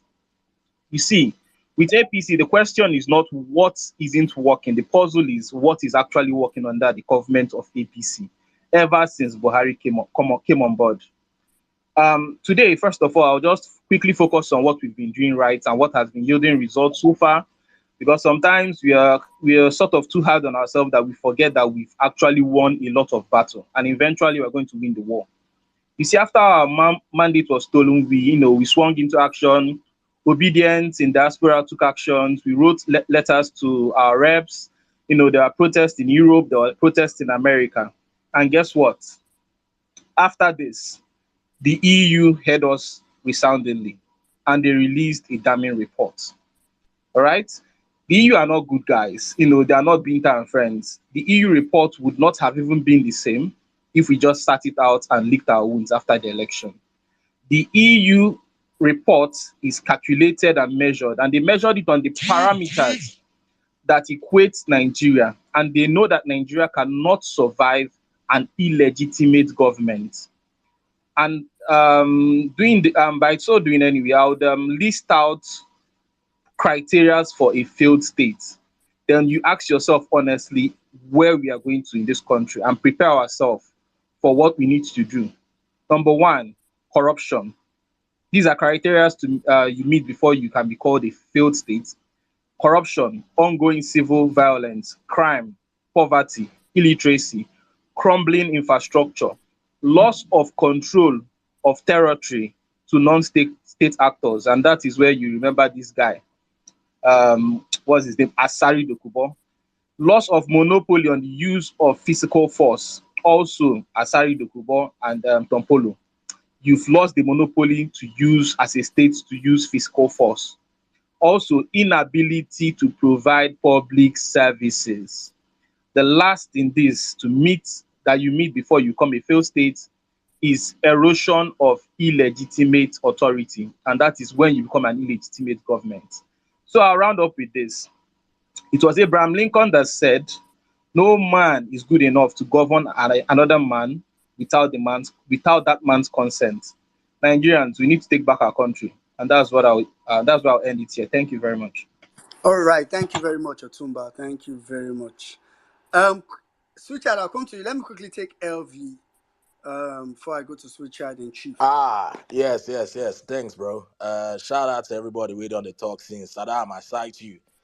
On one hand, I feel like anything that happens to this country, right? Judiciary is 100% responsible from their actions or due to their inactions. Anything, if they push the people to the point where the people have to resort to self-help in order to get justice, this country will contain anybody again. You understand? This space, they give me ginger. Anytime I come this space, it reminds me that a criminal is in office. A criminal stole the people's voice. Someone that publicly said what his plans for the youth is to give them agbado, cassava, and yam is in office. Someone that lost his home state is in office. You couldn't even win your home state. This is why I love this space. But you know the highest ginger why I don't get so far? I entered Nigeria like 3 weeks ago, right? I enter Uber. Me and the Uber guy will just the talk. The Uber guy can't tell me, say, I be tell the Uber guy, say, Omo, if guys when court disqualified this Tinubu in Orchins, in Agbado Orchins, go one cause wahala. The guy slow down car, look me, tell me, say, that thing will go happen, make it happen. This is an Uber guy in Lagos. I don't even remember the guy name, but that thing when tell me, like, is the highest ginger I've received. This, see, if you enter Nigeria now, the type of hardship people are going through, you take a drug dealer, someone that has no compassion for people, you take him and INEC elevates him to select him and pushes him to become a leader of the largest black country, contrary to the choice of the people. Judiciary is sitting on a gunpowder and TNT and nuclear bomb, and they are responsible for how things go, 110%. That is one of the things that I want to say. The second thing that I want to say is that I want to keep encouraging everybody. See, this thing is a very long. Sometimes I go to read tweets from Saddam. I go parallel facts. Sometimes I go to read tweets from General Ochi. Sometimes I go to see Jimmy they talk. I could say, wow, because sometimes it's been long. It's been challenging. It's been daunting. Sometimes they go make you feel like, say, I sure about this thing again. What's in the apple? But we must stay resilient, and we must all be ready for when judiciary moves mad. Understand? So this is where I don't want to take too much of the space. I don't want to take too much time. I'm just going to keep it here. Judiciary will push us to self-help if they're not careful. And Mahmoud, I dey pray one day make you enter, make I know to talk. I go leave on like that. Make una well done. Thank you very much, LV. I was just going to say after your submission that Mahmoud, in case if you are here, don't think we have forgotten you. I just see your case, it go long. It's not a one-day issue. All right, let's quickly go to Switchard. Bro, Switchard, you have 15. before Switchard go real quick, you see, the guy that just spoke now, he said something. Say Tinubu said he will give people cassava gariewa.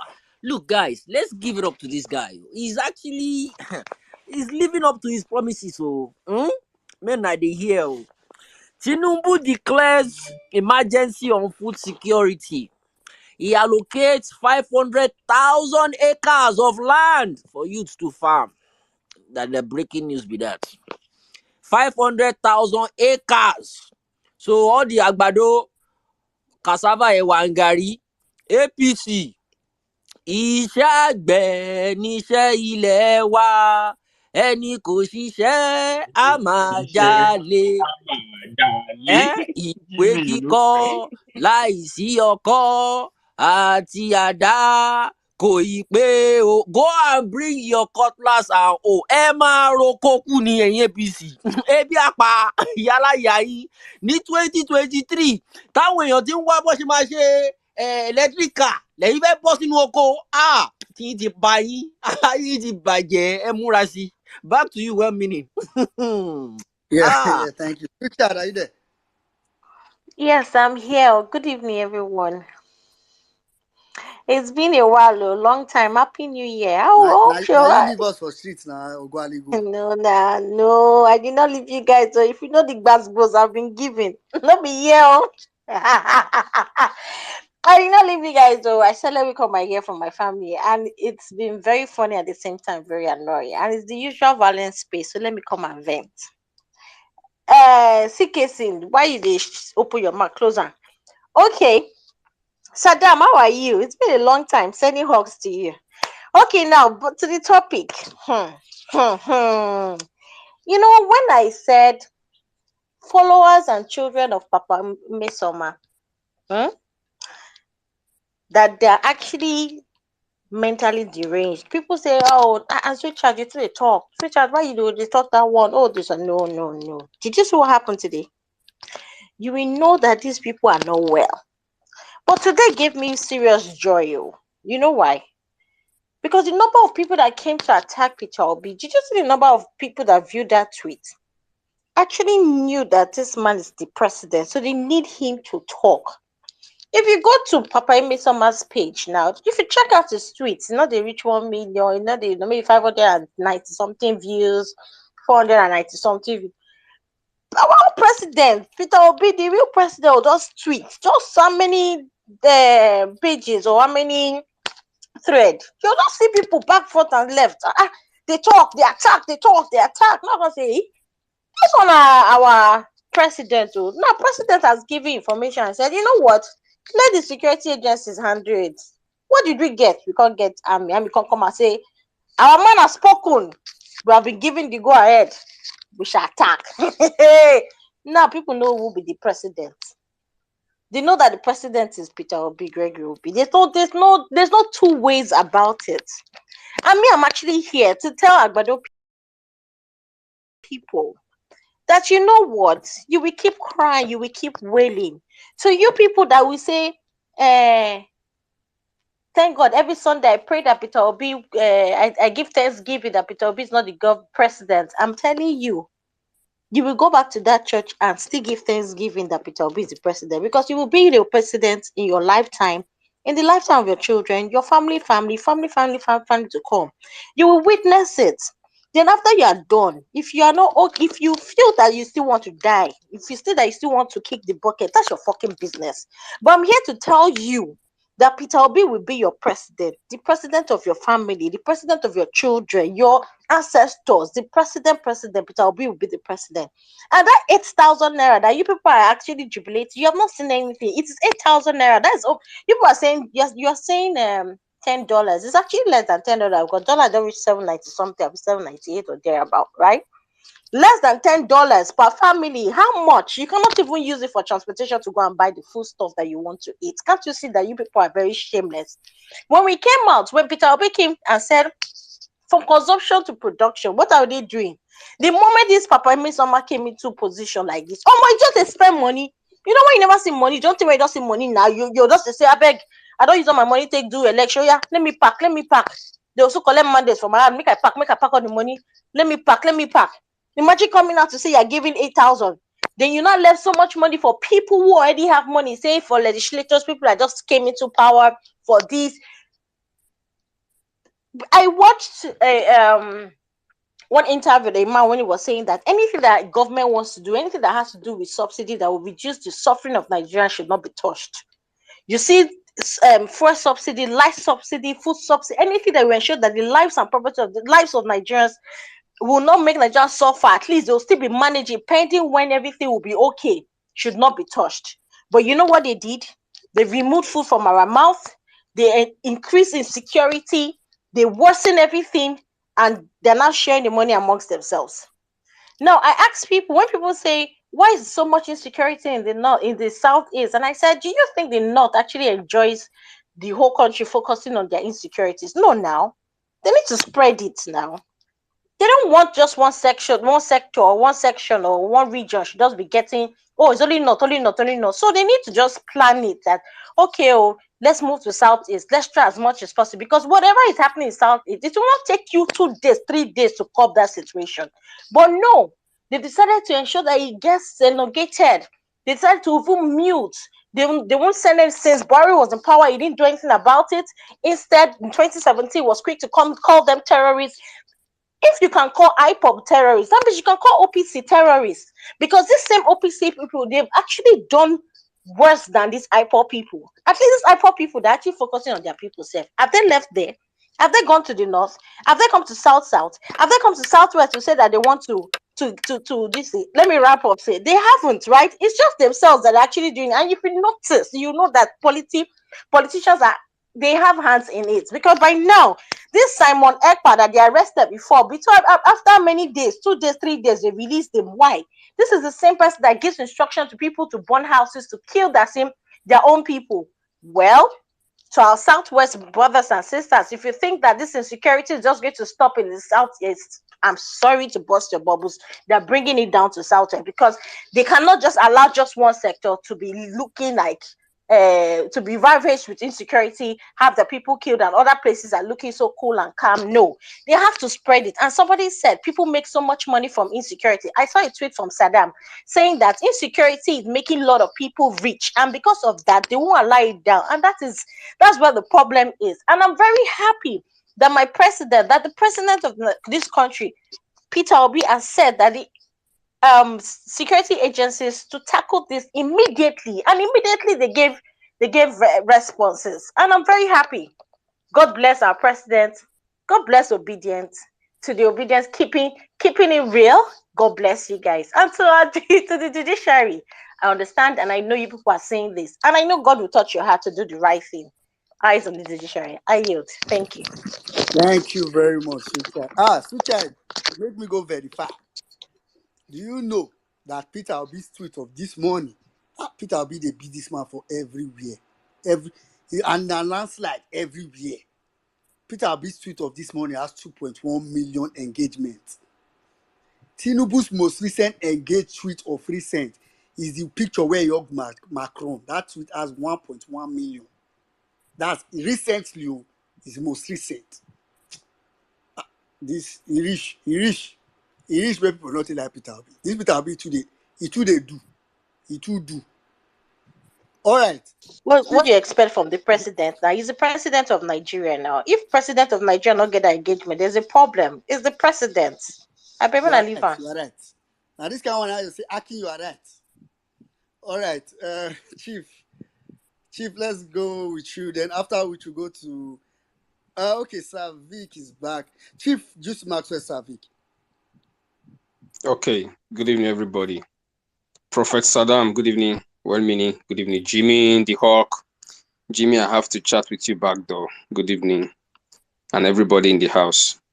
Sweet child, I want to quickly correct a statement you made that insecurity is making lots of people rich.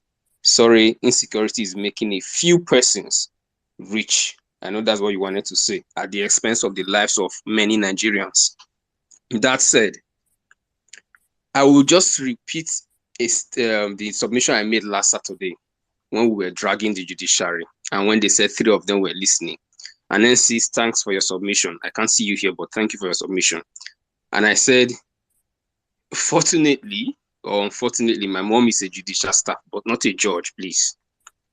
She's a judicial staff. And as young as I was, I said to my mom, when I started following Nigerian politics, I said to my mom that the day the judiciary will do what is right, that is the day Nigeria will get up and face the right path. Because I grew up and had sense in a government of Ibenedion who looted so much. You guys saw him yesterday in Aso Rock.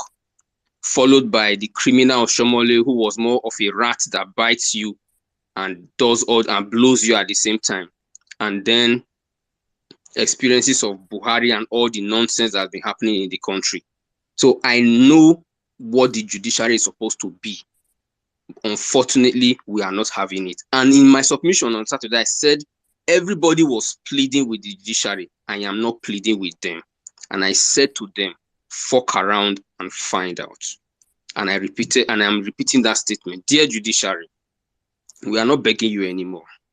What we have is light and darkness. It's clear. It is extremely, extremely clear. There is no need to sugarcoat it. Tinubu has never ever been qualified to become anything in Nigeria. This man is an illiterate. He has no background. He has nothing to his name. He's a criminal, an identity thief, a forger, a kleptomaniac, a killer, whatever negative adjective you can find in this world. They are all in the gene of Tinubu. So it's a shame that we wake up every morning and he's still sitting in Aso Rock in the first place. After experiencing 8 years of another illiterate called Buhari, we will not take. I made a tweet and I said, dear judiciary, if you like, take the money that the bribe that Tinubu is giving you. If Tinubu likes, he should give you his life. The simple truth is you have to disqualify him and make Obi the president of Nigeria, because we won the fucking election. We know we won it. We have the evidences we won it, and we have the evidence that Tinubu is not qualified to be a councillor in Nigeria. So it is left for you to either turn Nigeria to the Senegal or Kenya way that is happening now, or make Nigeria a better place for us all. Even you no go escape that Nigeria. I promise you that. As for the insecurity across the nation, it is sponsored by the government. It is sponsored by the APC. Buhari sponsored it. El-Rufai paid them to kill. We know everything that's happening. So we have to just keep talking. And finally, if you think that our talk is not making waves, please think again. David Ude released an article yesterday about the aviation industry. This morning, the aviation sector took a decisive step in grounding one of the airplanes. Our talk is making waves and touching the right places. Do not stop talking. Let us keep talking, and we achieve the Nigeria of our dreams. Thank you very much, Wemini. Ayudima. Thank you. Thank you very much, Chief. I join you for that advice. Judiciary, if they give you money, please collect it. By the time you give the right judgment, if they are now saying they are exposing you, no problem. We will tell them we gave you permission to collect the money. Please don't reject the money, oh. Please, as they give you. In fact, after the judgment, you can use the money and arrange Thanksgiving. We will come, we will eat rice. Please collect the money, no problem. But now the God will punish you now if you go do the wrong thing. You collect money, you not collect if you do the wrong thing. And then now I say the devil just pull you, devil set you up. All right, let's quickly go to Savik. Sorry. Just Maxwell and Savik. You see Maxwell, are you there? Okay, I think this is Max. Yes, I am. Okay. Can you hear me? Yeah, go ahead. 4 minutes. All right. Thank you very much. I wasn't expecting to be called, especially after Oyakena. But just to go directly into the conversation, I just want to state it categorically that For you to be able to prove a case, you need to tender out the documents, evidences, witnesses, and everything for you to prove your case. So the big question is that have we done that? For me, I can categorically, without fear or favor, say that we have done that. We have done it beyond every iota of doubt that you may need to show. Beyond every shadow of doubt. So there is no even shadow. That is how bright the light of our evidence shines so much. I'm not going to preempt the court, but like I reminded them on one space I was on earlier today, I also like to remind you people on this space. In 1999, something happened. There was one Salisu Buhari who was on his way to become the youngest Speaker of the House of Representatives ever. By that time, they had not altered the constitution to make the age for House of Reps 25 years. It was still at 30 years that time. And this man was 29 years old at that time. He thought of how he could become a member of the House of Reps. In fact, he had already been appointed the Speaker of the House of Reps in 1999. And what other way, instead of waiting for one more year or for the next 4 years before applying to the House of Reps, he decided to falsify his birth certificate.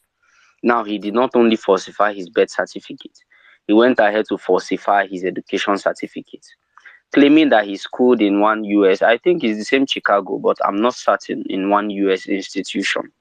No, Toronto. I think it was Cambridge. Okay, Toronto. Thank you very much, Real Ever Best. I'm not certain about it. Within this entire period, they started to probe it.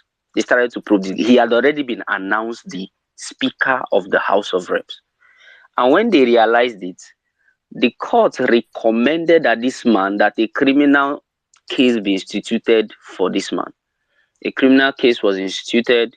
He was sentenced to 2 years imprisonment. Now, according to the penal code, the punishment for forgery ranges from 2 years, 3 years, 7 years, depending, with the option of fine or both of them. But you see, in the criminal code, which is applicable in the South, there is always different measures for different people in the Nigerian legal system. In fact, in every system in Nigeria. In the South, forgery can be punished with life imprisonment. Go and check your laws. Go and check the criminal code. Could also be punished with 14 years imprisonment. It could also, those are the two punishments. And there is no option of fine under the criminal code. But I stand to be corrected. This man was sentenced to 2 years imprisonment with an option of fine, and he paid the fine and apologized to the Federal Republic of Nigeria. What would it take a man who has so much baggage to come and meet us and tell us, my children, we agree that he is elderly, whether he agrees or not. My children, I apologize that this is the current situation of things. I simply recuse myself from this seat. But power is power, and men will always like to die for power. That is the situation we found ourselves in Nigeria. So we'll continue to sing it out loud. All the momentum I had to speak on this space, somehow, some way, it has gone down. But we'll continue to speak out very loud. I see you, sir. And make sure that everything is done correctly. Remember to do anything you can do in your own space. God will help us. As for APC, we will sweep them out of Nigeria. That their broom, we will sweep them out of Nigeria. Thank you so much, and I wish you a pleasant night or morning or afternoon, wherever you are.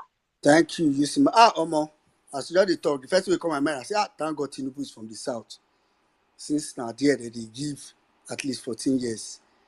Thank God. All right. They still they give life imprisonment for deal, in case you like thank that God one. Tinubu is from the South. Thank God, thank God. All right, quickly, let's go to Savik. Savik, please go ahead. Well, meaning, can the next person go? Just give me 5 minutes. I will talk. All right. Okay. No problem. All right, let's just quickly go to. Let me come before you bring the next person, please, guys. I don't know what we're doing with our agenda today. Please, we have a hashtag we are trending. And when Nigeria, please, you help us and be reminding our people. Please, let's make a couple of things everybody on the platform right now. APC is a terrorist organization. We need everybody on the platform. It's up on the Jumbotron. So please, everybody on the platform, please make tweet with it. APC is a terrorist organization. Tinubu must be disqualified. And we are still insisting with the hashtag Peter Obi won the last election. So Peter Obi won the elections. Tinubu must be disqualified. And APC is a terrorist organization. It is important to let the world know that a terrorist organization I'm are good. So what are other? totally... Savi, can I say something?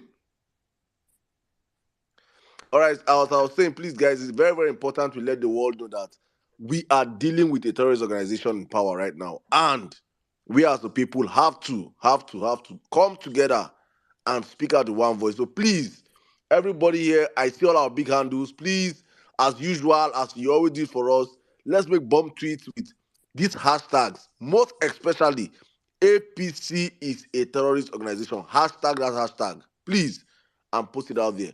Let's get it trending. If you see it on your timeline, do us a favor by retweeting it. Let's get it trending. We have over 1,005 of us on the platform. If every one of us right now make a tweet, it trends immediately. That's how powerful we are on the violence space. So please, guys, help us to help ourselves. So probably tomorrow morning on Arise News, what's trending?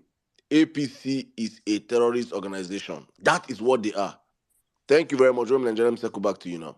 All right, thank you. Please, guys. I mean, it does sometimes those people they still and they suspect say maybe some people they pay for the tweet. Sometimes they are always surprised. I mean, there's some people they pay. Maybe now my own tweet and I'll be free. Please, guys, just make a tweet with those. And if maybe I mean I know some people you feel like you can't type or something comes to your mind. Find one tweet, put the hashtag into it. That's how the algorithm picks it. All right, quickly let's go to I think I had called. Okay, Shavik said, okay, let's give him some time. All right, let's quickly go to Oladipo. Oladipo, please go ahead. After which we'll come to Seven True Kings. Well meaning. How are you? Good evening. Saddam, I greet you. You know when N6 was talking there? Jimmy, you know the song that came to my mind? Eba mi kigbe ole, ole, ole, ole, eba mi pariwo ole. Because you see, Ole, ole, ole. as in, Oladipo, I think you are far from your phone. Can you get closer? I'm okay. Hold on, give me a second. Let me just disconnect my Bluetooth.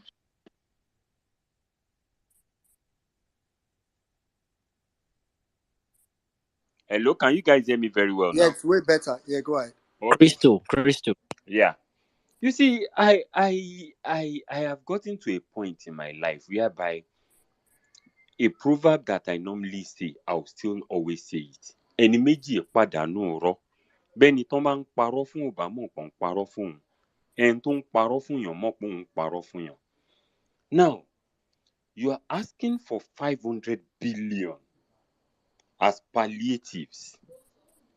And you are giving the House of Reps 70 billion. Palliative for them for what? Because, you see, to all the APC fools and their demonic leaders, the people, all of them will perish by the grace of God. You see, you people Oladipo. Sorry, that is besides the 114% increment they had recently. Yes, that is beside. You know, I keep asking, there was a man that is an APC supporter. I asked him a question. I said, this is just barely 1 month plus of Tinubu. Can you tell me one thing that you have seen that has changed for the better? You know, the guy looked at me and said something. He said, Àbámọ̀ nígbẹ̀yìn má ṣe. They are regretting seriously now. That is why you see, that thing that N6 was talking about, that you don't fuck around with this movement. I was just laughing. You know why I was laughing? By the time Obedient want to come out, you find out that the so-called foolish people that voted for them will come out in support of the Obedient. So it will not be NSAS part 1. It will be NSAS part 1, season 1 to 100. Because a lot of people are groaning and suffering. Things are not working. People are dying. People are not getting food. You were talking the other time, Jimmy. You said cassava gariewa. Now rich man, they eat cassava gariewa. You don't understand, Jimmy. Now rich man, they eat cassava gariewa. Virtually everybody now has nothing. You see, the moment you can feed your family and you can do things normally like the way you do before. Let me tell you something. You are not in the lower class, you are in the upper class. It is not working. It is not Otumba, working. Oladipo, the latest update from Arise this evening. A tuber of yam is 7,500 naira. A tuber of yam. It will be Jimmy is 8,000. not a lie. It will be Jimmy is 8,000 not a tomorrow, sir. They give you. They will tell you no 8,000. Just one yam. One yam for per And a family. egg. You see, no. You see, Jimmy, you are not even analyzing it well. You are talking about a tuber of yam. Can you tell me how much is a mudu of beans now? People cannot look. People are not even bothered about eating balanced diet anymore. People are just about, can I get something to just move me to the next sustenance? And some people are here and they are still claiming that kiniko. Now, what for you, Oladipo? You never balance. They look for diet. So you see, Ibitawa Day, I want to say this. Well-meaning Nigerian, please, I beg of you, just give me 2 minutes to read something. 2 minutes. The only vice that can never be forgiven is hypocrisy. The repentance of a hypocrite itself is itself hypocrisy. There are 3 things in the world that deserves no mercy: hypocrisy, fraud, and tyranny. Liberty is the right of every man to be honest, to think, and to speak without hypocrisy. That is number 1. Number 2, please, I want to go into the book of Deuteronomy. And I'm going to chapter 28. And I will start from verse 15. What I want to read now belongs to everyone that is making Nigerians suffer. Belongs to everyone that has looked upon the children of God and make them suffer. But it shall come to pass that if thou wilt not hearken unto the voice of the Lord thy God, to observe to do all these commandments and his statutes which I have commanded thee this day, that all these curses shall come upon thee and overtake thee. Cursed shall you be in the city, cursed shall you be in the field, cursed shall you be by the basket and thy store. Cursed shall be the fruit of thy body, cursed shall be the fruit of thy land, and the increase of thy kind, and the flocks of thy sheep. Cursed shall every APC demons be when they come in, cursed shall they be when they go out. That is what your portion will be. Enough is enough. We cannot continue to suffer. My last, to round it all up, you see, judiciary, I don't have too much to say to you. Well meaning, I've seen your hand. I don't have too much to say to you. But only any tafas okay to yido bori on loro yin. You see, that thing that you have decided to do, just because you feel that you are untouchable, I won't lie to you. You will never find peace in this life and the next if you make that mistake. Your children's children will never find peace unless Nigerians are not suffering in the hands of APC. Unless that is the condition. But if we are suffering and you decide to do the wrong thing, peace will be your enemy. I yield my mic. Amen. Thank you very much. Thank you very much, Oladipo. All right, let's quickly go to Sabik, after which we'll come back to Senwe and Chuking. Really, best I can see you. See, and before we bring in Savik, I just want to Hello, make everyone. something. Savik, Thank you so much, Saddam. all Thank right, go you, on, go on. Women. Sorry, I've been in and out in a meeting. So I think I was listening to NCs, and every single thing that NC said, I think I endorse it 100%. And I would add that the Simon Ekpa menace that is going on right now in Southeast, if you look at the way Asari Dokubo and his minions has been reacting to it, you discover that it is a collaborated plan. What is going on in the Southeast is sponsored by APC. Simon Ekpa and Asari Dokubo, all of them are into what is going on in the Southeast. The unknown gunmen that cannot be masked, that cannot be unmasked, they are part of it. If you guys remember, Buhari's government actually gave Asaru Dokubo some amount of contract to actually provide his own vigilante on some parts of the country.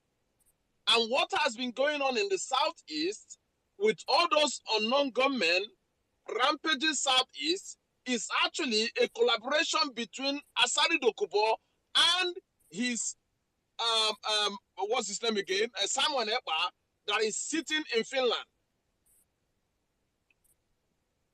We don't need any soothsayer to tell us that the APC government are the people responsible for the calamity going on in Southeast.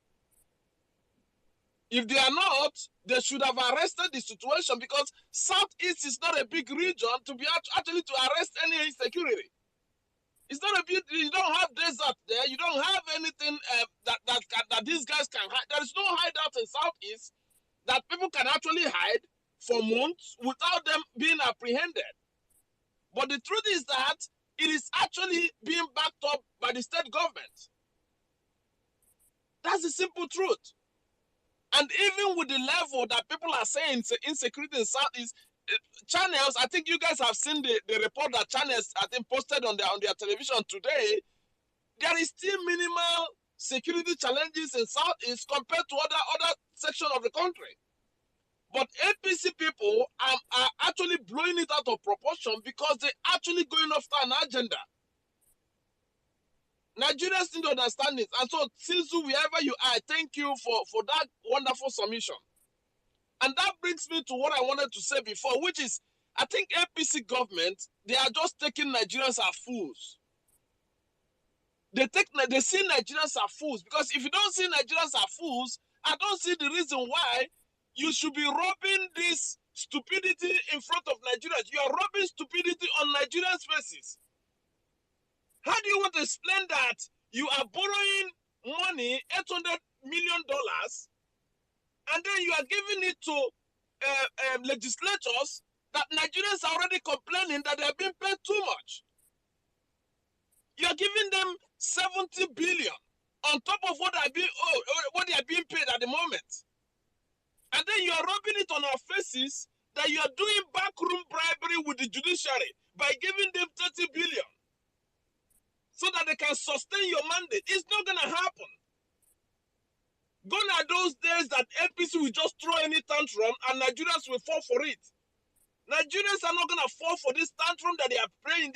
They are doing backroom deals with judicials. Who is the head of the NJC? The head of the NJC is the CJN.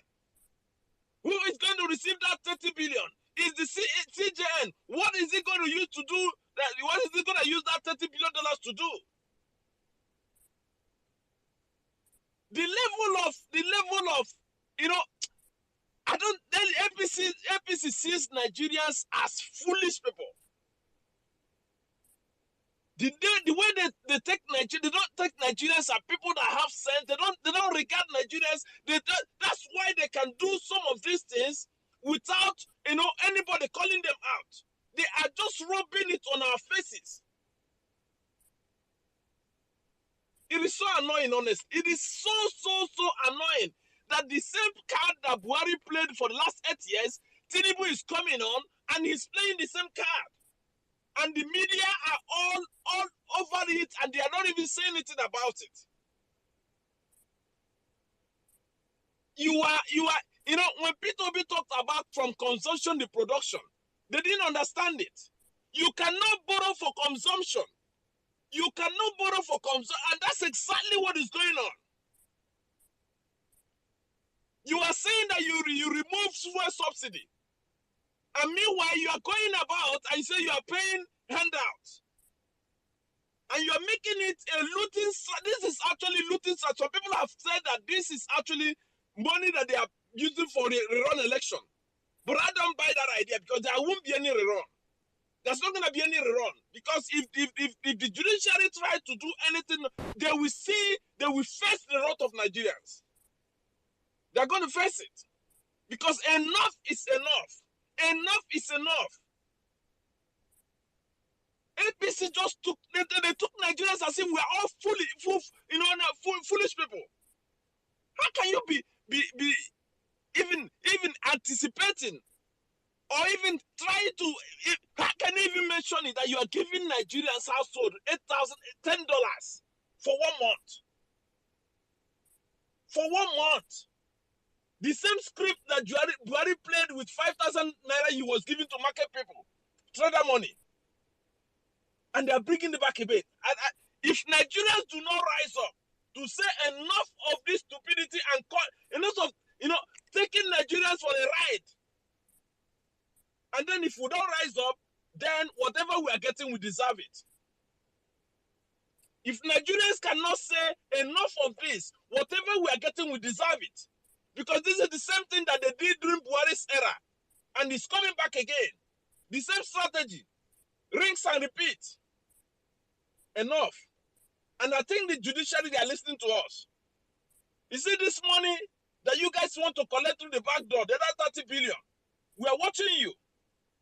That 30 billion you want to collect through the back door to give Bola Ahmed Tinubu a soft landing, we are watching you. They cannot do it through what they were planning before because all the security agencies, international money transaction and everything are watching, monitoring everything. So they want to do it now as if it's a legit thing. Every satellite was actually watching every transaction that Bola Ahmed Tinubu and his minions have been doing. So they want to do it now as if it's legit. Because all international agencies, we are monitoring them and all the transactions. So they cannot engage these dodges to transact anything with them. Now they are using this opportunity to do it as if it's legit. We know all these games. Nigerians know all these games. And we are watching every justices and whatever they're going to do with this case. Because you cannot install someone with the level of baggages on Nigerians and you expect Nigerians not to talk. Thank you so much, I yield. So annoying. God bless you, my brother Savik. Even just 1 minute, let me just tap from the current of Savik. You understand? See, Nigerians, I don't want to go as high as I just want. I just want to say something to Nigerians. For a very long period of time, I say this all the time that Nigeria has only worked for 1% of the population. 1% of the population. If you do the math, even less than 1% of the people that eat, that dine, that don't understand what hard work is. These people don't understand what merit is. You can see their children online. Every regime, they have found a way to just stick to power, either from the presidency or to ministerial appointments, to state government, to the Senate. They don't find a way to find themselves into that corridor of power, and they've stayed there for donkey years. Just less than a percentage of our population. You have seen money that they have mapped out right now. And me, I'm looking at 8,000 naira per family. Excuse me. Despite how crazy it is, despite how insensitive it is, despite how stupid the idea is, Do you know what pains me more? Is that they will not even give that money to any 12 million families. They will still steal it. That is the most painful part about this whole nonsense charade. They might just pick up 5 or 20,000 or 50,000 people, divide them 5K across states, and steal the rest of the money. That is how wicked this ruling class is. So as a people, we have to understand that they must reach a. I'm saying this when I'm talking. Please, I'm not talking to those from the 50s upwards. I'm talking from you from the 50s downwards. We cannot afford to allow these 1%ers continue.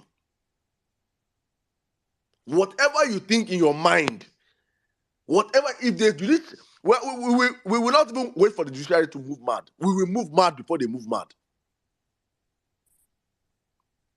Just get ready, my Nigerians. Get ready. They will see the mother of all. We must show these people strength. They must feel it.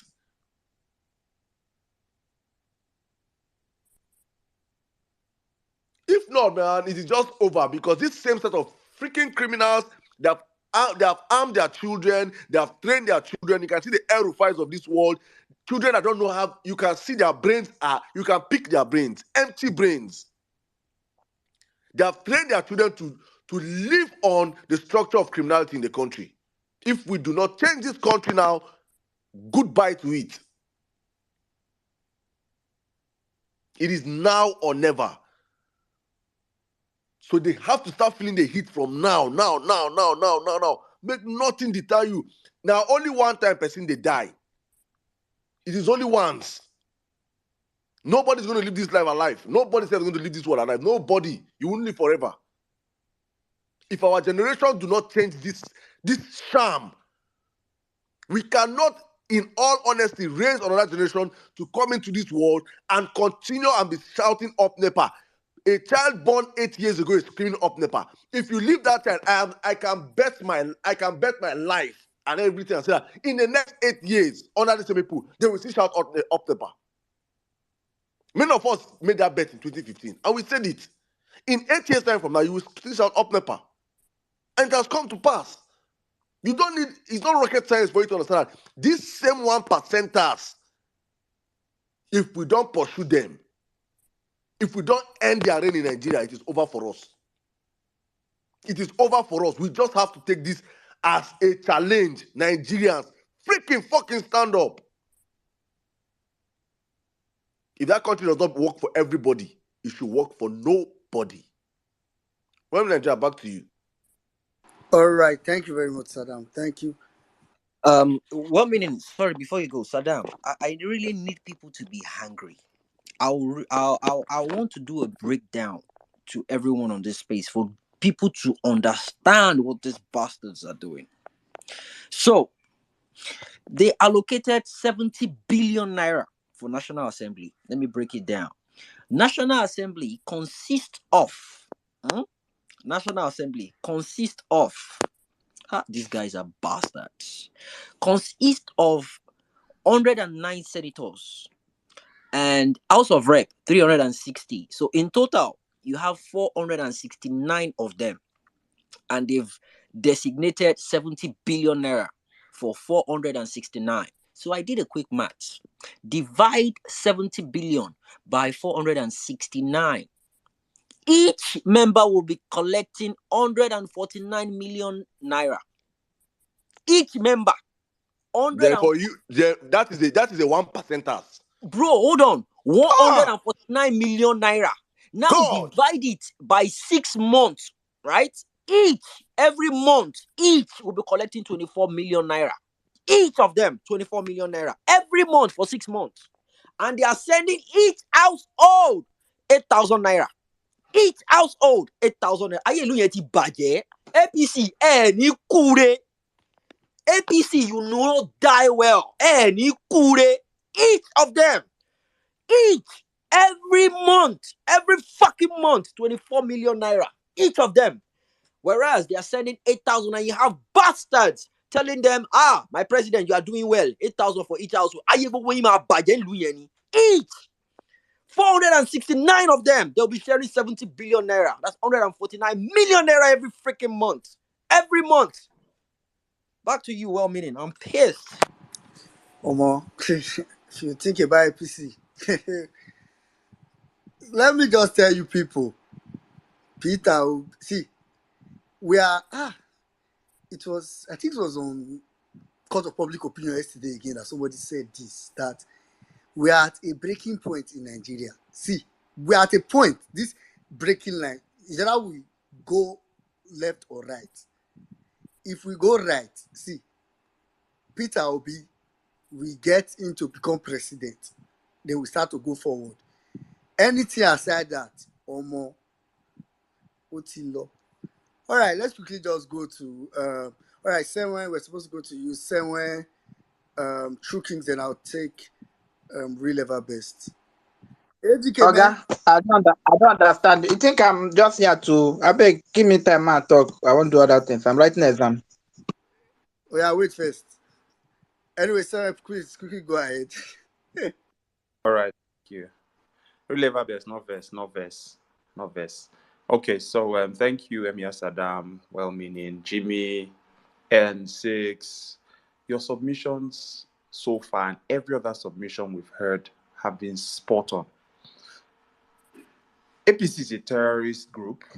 I say, and I would requip that, APC is a cancer. And like we know cancers, they spread. And you have to kill them either surgically or chemically. But there has to be a removal of a cancer before the human being or the host will be killed by that cancer. That's how bad APC is to our system. And they have to be expunged from our system. Nigerians, when will you reach your threshold? When will you stop pushing the goalpost backwards? I used to think we had reached the end of our suffering with Buhari. I never even imagined that two people would vote for APC. But it looks like suffering is now like a creed in the national culture of Nigerians, because I can't imagine that even some people still think this way. So today, I did something. I took public transport and I heard something on Nigerian Info. And they were talking about how some people were calling and telling how good this person is, how this is the best thing that ever happened after Boga and everything. And we were talking, and then someone called with a divergent, and the host was like, no, that's your personal opinion. That's to show us that we are fighting a just cause. We just know that the people that have butt heads against us, they don't want to go without a fight. But let me tell you, Nigerians, when will you get tired of them doing one evil after the other and you keep acting like it does not matter? Don't worry, we'll survive it. Oh, they increased fuel. Don't worry, we'll just be buying fewer liters. They did this. Oh, don't worry, we'll just be doing anything they do. Nigerians are at peace. Nigerians, please stop being at peace with these mad people. They will keep taking us for granted. Today is not a day for me to give you a narration of how we can change things, but I will tell you one thing. A young man has a job, got a job a month ago. And because of this, subsidy is gone. This young man spends 48,000 naira out of his salary for transportation in a month. Imagine this young man earns 150,000 naira. 48 of it has gone on transportation just because he wants to go the legit way and do work that will be deserving of him as a human being. Nigerians, people are suffering, and some people think it's all banter. When we say things, they tell them, forget it, you will cry, you will cry. Should be everybody don't they see, and not be them they cry for the timeline. Judiciary, you guys, I have many of them because I'm unfortunately someone who works in their sphere, and I see them. Don't mess up. We once said, I'm seeing you well, meaning. I just want to drop this last point. We once said there's no thing. Nigerians can never kill themselves. Nigerians love life until we started seeing terrorists and bombers. Please don't push people to the wall. Nigerians overdo things. If you push this set of Nigerians to the wall, una no go see the film finish. God bless Nigeria. God bless us. Thank you. All right, thank you very much, Seven. True Kings, make I go to level best first. No verse. Level best get exam. No, no, don't worry, don't worry. Let him go. Let's call all the ones you've called. Let them go. I will come when you're done with them. Don't All worry. right, okay. Let's just take True Kings and come to you, level best. True Kings, go ahead. Real ever best, no verse. So they say na happiness, and they make pennies they stand. I don't stand as I did so. I beg go. I did read my Bible. I don't know what to be beneath. I beg. No, na verse at the verse. So make we just. Good evening, everybody. Thank you, everybody. When I do well, when I've been here, NCs they talk. NCs are you really set the mood for today's meeting.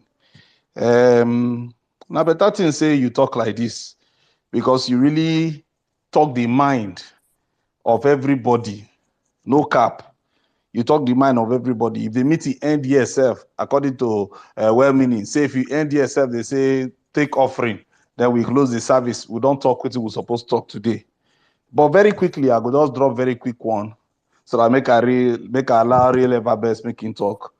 You see, they say Pikin fit carry mama breast play, but you know go fit carry him papa testicles take play. Oh boy, you're very carnal. What's wrong with you like this? Real ever best, allow me make I talk now. You don't they come with your plenty talk them. Wetin bring carnality come and they throw you proverbs. You never allow me make I interpret the proverbs give you. You don't they talk another one. Listen, judiciary, if you carry other people, they play. But may you no carry this obedient movement, take carry play. You see the way you do article that time, everybody sit down, they look you. You talk this one, they say this side day, Saturday, una go they do make mockery of the whole matter. Eh? I talk them again, make I talk them again, so that really ever best go hear me. Pikin fit carry mama breast play, but you no go fit try am with him papa testicles. May you know, may you hear am, make he enter you, no be cap at the cap you, at the yarn you waiting day. You see this thing, people don't hear they beg una, they beg una, they beg una. Wetin I dey pray? I dey pray say that news wey we hear say they ban una, they give una visa ban for US. CJN, I hear say they give you visa ban too. We dey wait make we see whether till tomorrow you no go fit travel go the US. And we hear say UK won't also do the same thing to una. It go too sweet for body. Because all of us go day here. This food wey una dey cook, we go chop am together. It go too make sense. So if una like una do wetin una suppose do. The whole world don't see am. We dey read the constitution too now. We dey read the constitution too. If you want make we translate am for you for pidgin English, we go translate am for you for pidgin English. If you want make we translate am for a jaw give you, we go translate am for a jaw language for you. Aizon. You understand? So make you no think say na mumu dey here. They don't give you 35, I mean na 30 waiting billion now, you don't pocket am. I won't beg everybody way good for that judiciary. Say I beg. If una fit return that money, return am. You see that money so? Now money to take entrap una. You see that money so where they collect so put for una coffers. It no get definition. No be una salary. So therefore, if you collect them, it means say you don't ready to look the other way. So I want advice una say make una shun am, leave am. Leave that money where they see so because it no go good though. It no go good. Say you collect money, you no fit chop and make it enter your belly. Make I end up this way. They say I no gree. Now in the tear shirts. This thing where you see so, we no go gree. Just know say we no go gree. So anyhow way you know say you go fit do make this matter end well. Make this country dey at peace as we dey do and peacefully so. Now peaceful mood we dey now. We never change am. But it go reach the level where we go see change am. It don't the tempo don't dey rise small. But anyhow way it be, all of us go wear the same trouser for this same nation. Thank you very much, and a good night. Thank you. You'll ever best. I'll talk your talk. Thank you very much, True Kings. Thank you very much. All right, let's quickly go to real ever best. Ejikeme, I see you. You can't give us Enugu language. Ejikeme, not be you. Not be hand flashing Ejikeme. You're that Ejikeme. All right, real ever best. Go ahead. All right. Good morning, good afternoon, good evening, depending where you're spacing from. Once more, it's good to be here again this evening. So when we're in Nigeria, so don't worry, I was not angry anyway. I was just saying I have I came back to write the exam, so I've been so tired. I wrote one today. I'm so tired, so I'm just like I've been here since I came down and came back again. So I just wanted to speak so that perhaps I can listen, maybe I'll sleep off. But anyway, I want to thank everyone on this space right about now. And I've been following the discussion. NC's submission was superb. Jimmy, everyone that's spoken here today. But I think there is something I've said on this space earlier on when we started this space.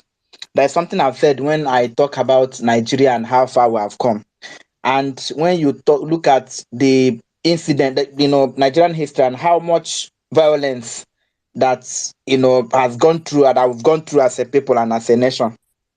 And there was a time I make one submission that I talked about when there was problem in the Southwest, that led to Operation Weti and all the rest of them. That even though that problem was, problem between Akintola and Awolowo, that problem was actually orchestrated to actually create instability in the West, because by then the Western region was actually, growing rapidly economically. Awo was, doing a whole lot, but somehow it wasn't actually. Our politics was not comfortable by the powers that be, so they wanted to destabilize it, and the only way they could do it is to find a stooge in Akintola.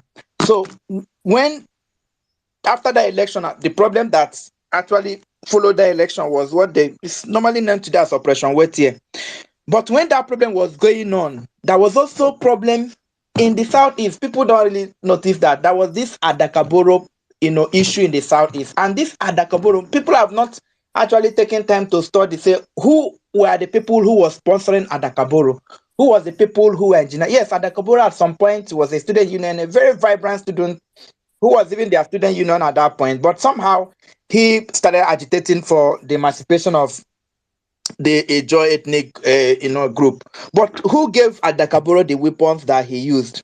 So because Nnamdi Azikiwe was holding sway in the Southeast and Dawo was holding sway in the Southwest, so there was also this problem in the Tiv area. People talk about the Middle Belt today, what is happening in Plateau, what is happening in Benue. This thing has been, when I tell people that Nigeria is a criminalized, it's a crime scene. Nigeria is a criminal enterprise. It's a country that was set up not to succeed. And everything that we have talked about this country, and you imagine why the country has not worked.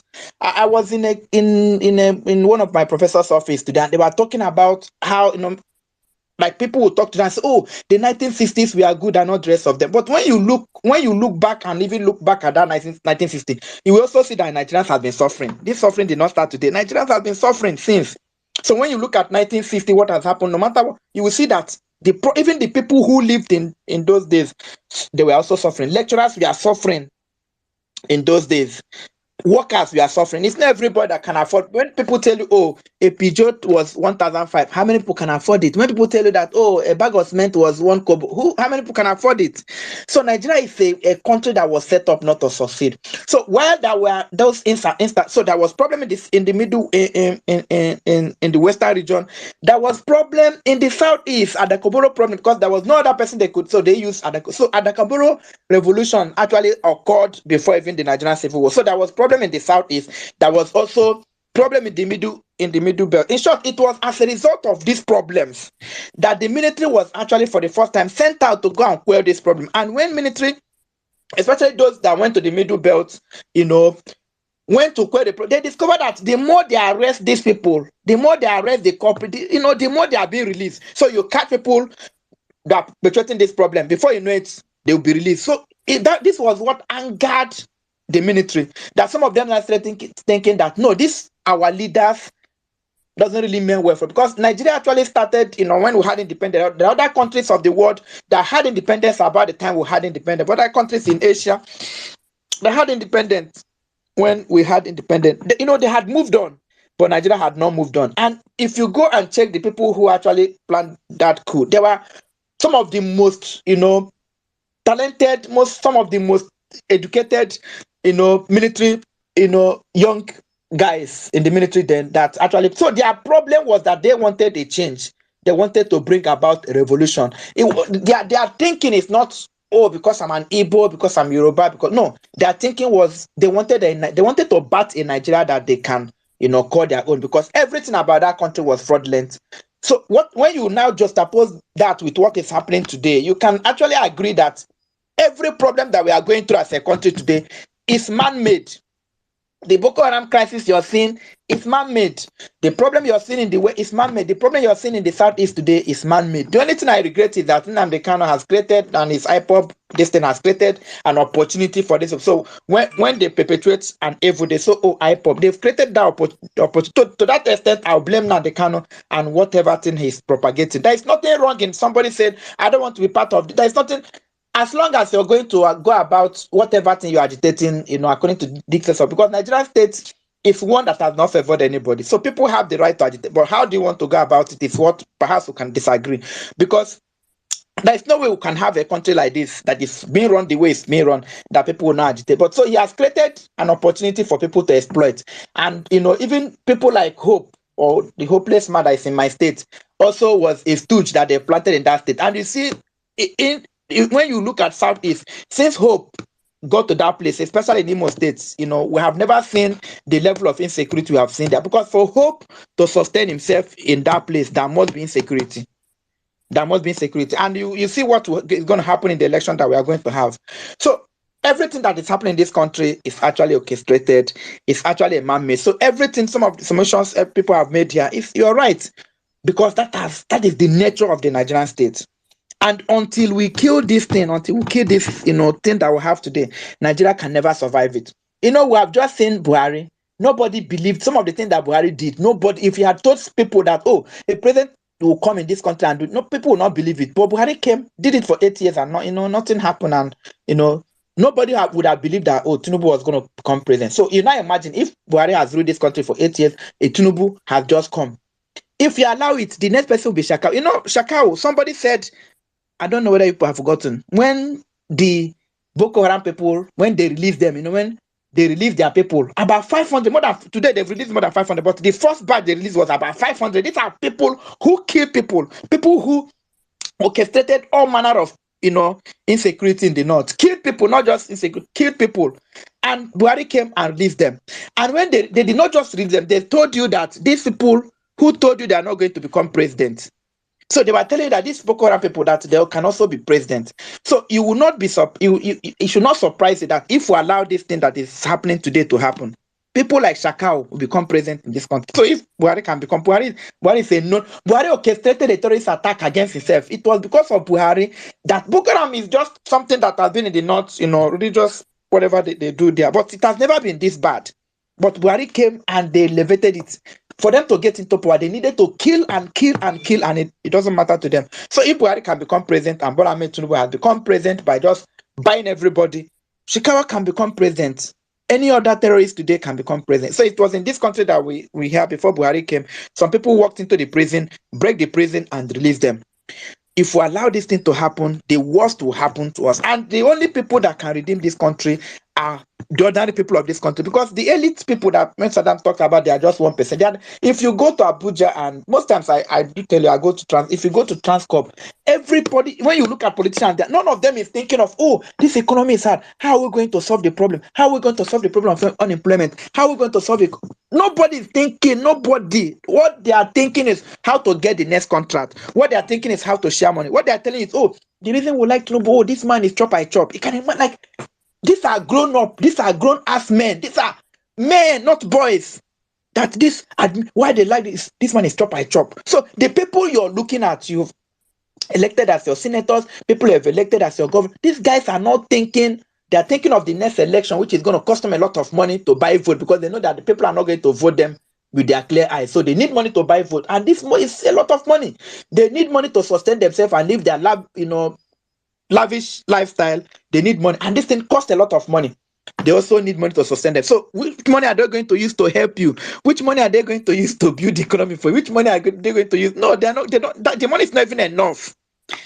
That is, I just want you to know, because when people, we're not going to wish out our economy being like, oh, just pray out ourselves out of this problem. No, we must bring about people who actually understand what it means to develop a country, and people who are selfless, and people who have the right connection. Let me tell you something. Do you know that you guys, the obedient movement, already have damaged this presidency? You have damaged this presidency you're seeing. You have damaged it. Like, how did they say it? Oti Baje or something. You have damaged this. Even if you say, let's leave Bola Ahmed Tinubu, God forbid. Let's say, let's leave him now. Let's leave him to. You have damaged the presidency. He doesn't have any reputation. He doesn't have, because for you to be a president and be able to function, you must have this international acceptance. You must be able to, discuss, go be a part of the committee of nations to discuss the problem of your nation, to project your agenda. So how will Bola Ahmed Tinubu go and stand among or sit among presidents of the world and speak? Even when he's speaking, people are looking at him. Is he not? So while he's speaking, you're tending to it that this man is a drug dealer, that this man is a forger. Everything that you have said and did about the word is, it's like a receipt. It's on everybody's table. Already the presidency is damaged. If you cannot, it's like a broken bottle. You cannot put it together again. So it doesn't matter what happens from now. The presidency is damaged, and because it's damaged, all of us are in for it. There's nothing he's going to do. Before he will get money from international, they are going to give him conditions that by the time he takes that money, it's a problem for him. Nobody is going to give him soft lining, because already they know it's not trustworthy. They know it's a criminal. So even if they deal with him to do business with him, they're going to do business in such a way that that business is not going to be profitable. These people are going to rip us off. So those are some of the implications of what has happened to us.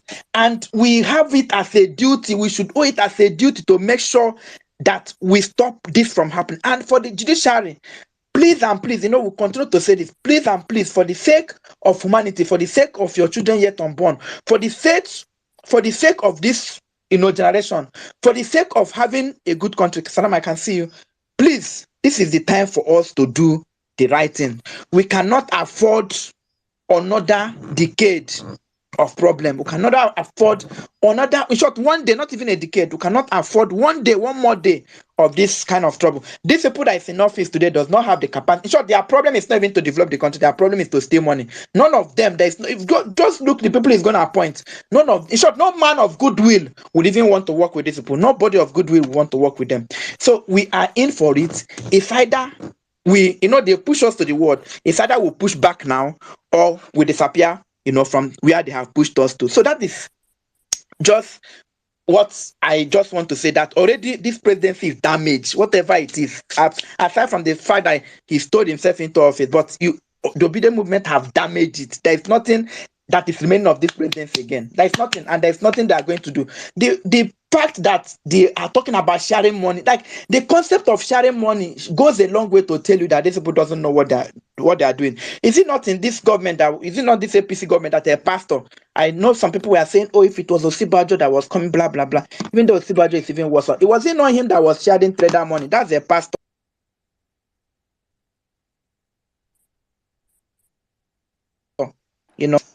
Sharing money. They call it trader money. Where are those? This, like Saddam said, these monies will disappear. Even the 8,000 you're talking about, nobody's going to see it. It's going to disappear there. These things is just them actually mapping out money for themselves. Who is going to get this money? Nobody's going to get it. And poverty is going to control. But God is going to help us in this season. And, we are going to make sure that we fight for the cause of this nation. So be ready. This is the time for us to fight for the soul of this country. So for everyone on this space now, I greet you. I might not be able to call names now. Please, I thank you for listening. I thank you for everything that you do. Please continue doing like Life has said. Please, this is the time for us to get ready. We are on your battle armor, and this is the time for us to fight for the soul of our country. At this point, I want to Hey, yield. Please. Don't think I'm not going to talk about Sweet Angel. Sweet Angel, I get you. Villa Babes. Oh, yeah, you don't mention the name. Yeah, bye bye. All right. All right. Thank you very much, guys. We have 8 speakers that wants to speak currently, and I have 20 minutes, so I have at most 2 minutes per person. So please, I'll just really beg us to stick with time. Please and please. All right, so I'll just go. In fact, Rita, Ejikeme, Office of the Citizen, in that particular order. Okay. All right, so maybe we can do 3 minutes. I just got information that we can extend slightly, so maybe we can do 3 minutes. Rita, please go ahead. Greetings, everyone. So today again is after Rita and Ejikeme. It is well, though. Emia Sadam, greetings to you. Greetings for meaning. Oh my God. And sis. Oh, Nabita God, God bless you for Nigerians. Jimmy, Otumba, everybody on the space. I greet all of us, both the non-Nigerians that are here present. I greet everybody. Thank you very much for the great opportunity. Tinubu's disqualification update. Fellow Nigerians and non-Nigerians, if know that we have disqualified human beings who are parading themselves as judges all over Nigeria, we will never have this character called Tinubu with excess ill baggages contesting for a councillorship position in Nigeria, let alone being mentioned amongst presidential candidates. And to think such a character is now seated in Aso Villa, and we have personalities who claim to be lords parading themselves as leaders, as judges. In all honesty, the judiciary, in fact, the justices of Nigeria, they are the real problems we are having as Nigerians. And then the stupidity of the mind, the spirit, soul, and body combined is when you borrow to consume. When you borrow to consume without any plans of paying back, it is the stupidity of the highest order. Many years ago, a girl told me of another girl, a South African, who went and borrowed money. If you know South African, I don't know if they're still doing it now. They give loans to their citizens. You want to go to school, you want to do you make an investment or whatever. They just give you money. That girl went, collected that money and used it to furnish her house instead of investing it in business or using it to go to school or something. She was blacklisted. Buhari left Nigerians with over 70 trillion naira debt. Today, Tinubu again is totaling the same lines, going to borrow to give Nigerians to eat. And to ever think this man is thinking of giving a household 8,000 naira, 8,000 naira that cannot even prepare a pot of meal. A kilo of chicken in Nigeria today as we speak, depending on where you are, you get 3,007 per kilo, you get 4,000 depending on where you are. So what can 8,000 naira do if you just buy turkey? Somebody like me that likes meat and fish in my soup, how can I manage 8,000 naira to do a pot of soup, let alone for a whole family for a month? That is an insult of the highest order. Yet we have judiciaries parading themselves as judges. We have judges parading themselves all over Nigeria. You are borrowing, you are putting Nigeria into a hellhole that we cannot come out from. And you are there claiming to be lords. Like seriously? Judiciary, you just have to do right by the people this time around. If not, the kind of fire that will hit you, APC, it has not even gotten to this extent when one of them tweeted that, I pray the judiciary does the needful. Kinikon. It's like I regretted voting for APC. It has not even gotten to this extent. Nigeria, the things, thank you so much. I'll wrap up soon. Nigerians has not gotten to this hardship. People were already killing themselves. And then here you are. You claim to share that money. Over 133 million Nigerians are in abject poverty. And now again, you are coming to say you want to give people money when it's obvious we know you are stealing it for yourself. You are stealing it for your cronies. You are stealing it without no single plan of how to pay back. Now you won't kill. This time around, it will sink all of you. Yep. Before I use the mic, please. On Sunday, we are having a praise section. We have been praying. Please come and sing praise to God, because by His grace, we are getting our mandate back, whether the devil himself like it or not to talk of Tinubu himself. Thank you very much. I yield. All right. Thank you very much. I'm glad you said that. Meanwhile, guys, let's not forget, let's keep using the hashtags. It's very important. We have 3 hashtags to trend today. APC is a terrorist organization. That is a given. Tinubu must be disqualified. That one has been trending since. That one needs to keep trending. In fact, if they give the judgment, if I have my way, that should be trending every day. Then hashtag Peter Obi won the election. Check. So guys, it's free to use hashtag. Don't worry, you don't pay for it. So just type it. You don't have anything to put. You can put up a Peter Obi's picture and use the three hashtag. You can use anything. There are so many photos of eyes on the judiciary. Use anyone. Use the 3 hashtag. It's really that simple. All right, quickly, let me go to Ejikeme, then Office of the Citizen. Ejikeme Alpha. I mean, Ejikeme. I don't know how to differentiate the both of you. So, both of you are really confused. So, okay, Ejikeme, the one that don't use to flash hand.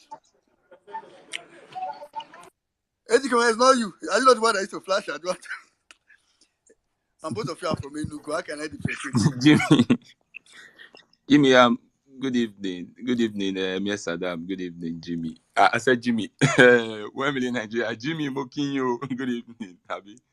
I want to start with a song, it's a popular song, and it goes like this. Get up for your rights. Nigerians, get up, stand up, obedience. Don't give up this fight. It's just as simple as that, These people are trying to move on. When P2B was talking about consumption, these guys are borrowing. They are trying to borrow for consumption. And we are going, this is not even borrowing for consumption. We are moving from consumption to more consumption. You understand? How can you want to borrow that kind of amount just to consume? Understand? And when you look at all these things, you look at everything that is happening, these guys are just trying to play a card. It is very, very simple. Their plan is to see it that they bribe the gullible, because I don't feel like they can bribe somebody like me, or I don't feel like they can bribe obedience, but they are trying to bribe the gullible. But there's something I want us to do that we are not doing, and that is actually why I came up this space. There are some people that, some legislative members, that are in the green chambers and in the red chambers that we obedience put there. Everybody that won under the Labour Party, it is due to the obedient movement. They cannot deny it. These people need to speak out. All of them need to speak out. They need to start speaking. We need to start seeing that, okay, yes, these people that we elected are actually working. It is not just going there to sit. When APC talks, they keep quiet. We are the minority. Yes, we know we are the minority, but you still need to speak. When this guy, what was his name? Dino Melaye was there. He used to speak, even though he doesn't make sense, but he speaks. We need to start hearing from this LP member. It is as simple as that. We did not elect dummies to go to the red and green chambers to just go and sit down there. When APC brings up this bill, you clap for them. When PDP, because you want to, you are going to gain from there. We need to start calling them out. The senators, I know my own senator, I even The last time I saw him, I told him, Oga, me, I go they call you out. I go they call you out. You understand? We need to start calling these people out. Get their names. Start calling them out. Before the elections, most of them were coming on space. We need to start inviting them on space. What are you guys saying about these things? Do you just keep quiet and allow these people ruin this country? You understand? So we need to start bringing those guys back, because some of them, we don't win now. Let's just go and relax. They should know that even if they win now, 2027 is not sacrosanct for them. All of them will win on that. 2027 is not a sure bet for them, because this same movement now will still push all of them come out. It is very, very simple. This same movement will carry them put inside. Now we will still there for this Twitter, there for this social media, still push all of them come out. Because I don't see the reason why we elected you. Before we elected them, most of them were, talking good and doing it. Okay, these senators from the southeast, Ideke, what is his name? The one from Musuka and this other one from Anambra State, Victor Ome, they started gallivanting with these same people where they want to ruin this country. I've been seeing pictures of all of them taking pictures together and enjoying together. These are people that were begging for votes. Now they've gotten there, they feel like it is normal. Seriously, I am not happy. This is actually the reason why I came up here. Most of all those senators, House of Rep members, we need to start calling them out. They are the voices, in fact, they are the people we have there, if you don't know. They are the people we have there. So we need to start hearing them speak. They need to start talking, seriously. So, I don't hear now. Seriously, I wanted to talk about the insecurity in the Southeast, but that will be another day. Let me just yield here and allow the space continue. Thank you very much. God bless you. Yeah, thank you very much, Ejikeme. This is a very sound point you brought up. Meanwhile, guys, follow Ejikeme's timeline. In fact, follow Ejikeme himself to get the updates on Enugu. Thank you very much, Ejikeme. I mean, as in the updates you are bringing from Enugu's Edoga's petition is very, very, very, very helpful. Thank you very much. Okay, Jimmy. Yeah, I wanted to say something real quick. Savik's submission was splendid. Someone just got in touch with me now, and it's basically about what Savik said. They're watching these people so much that they can't even wire money into their accounts. So this is the only way they can actually do it. Bribe them openly. So to them, they're trying to make it look like they are funding the judicial system, but indirectly they are bribing them. They are monitoring these people's accounts, even offshore accounts. Someone just contacted me to tell me that now they are monitoring their accounts. Obedience, well done. You've put these guys on the spotlight. People are keeping tabs on them. The US are they're not relenting on these guys. They are watching them closely.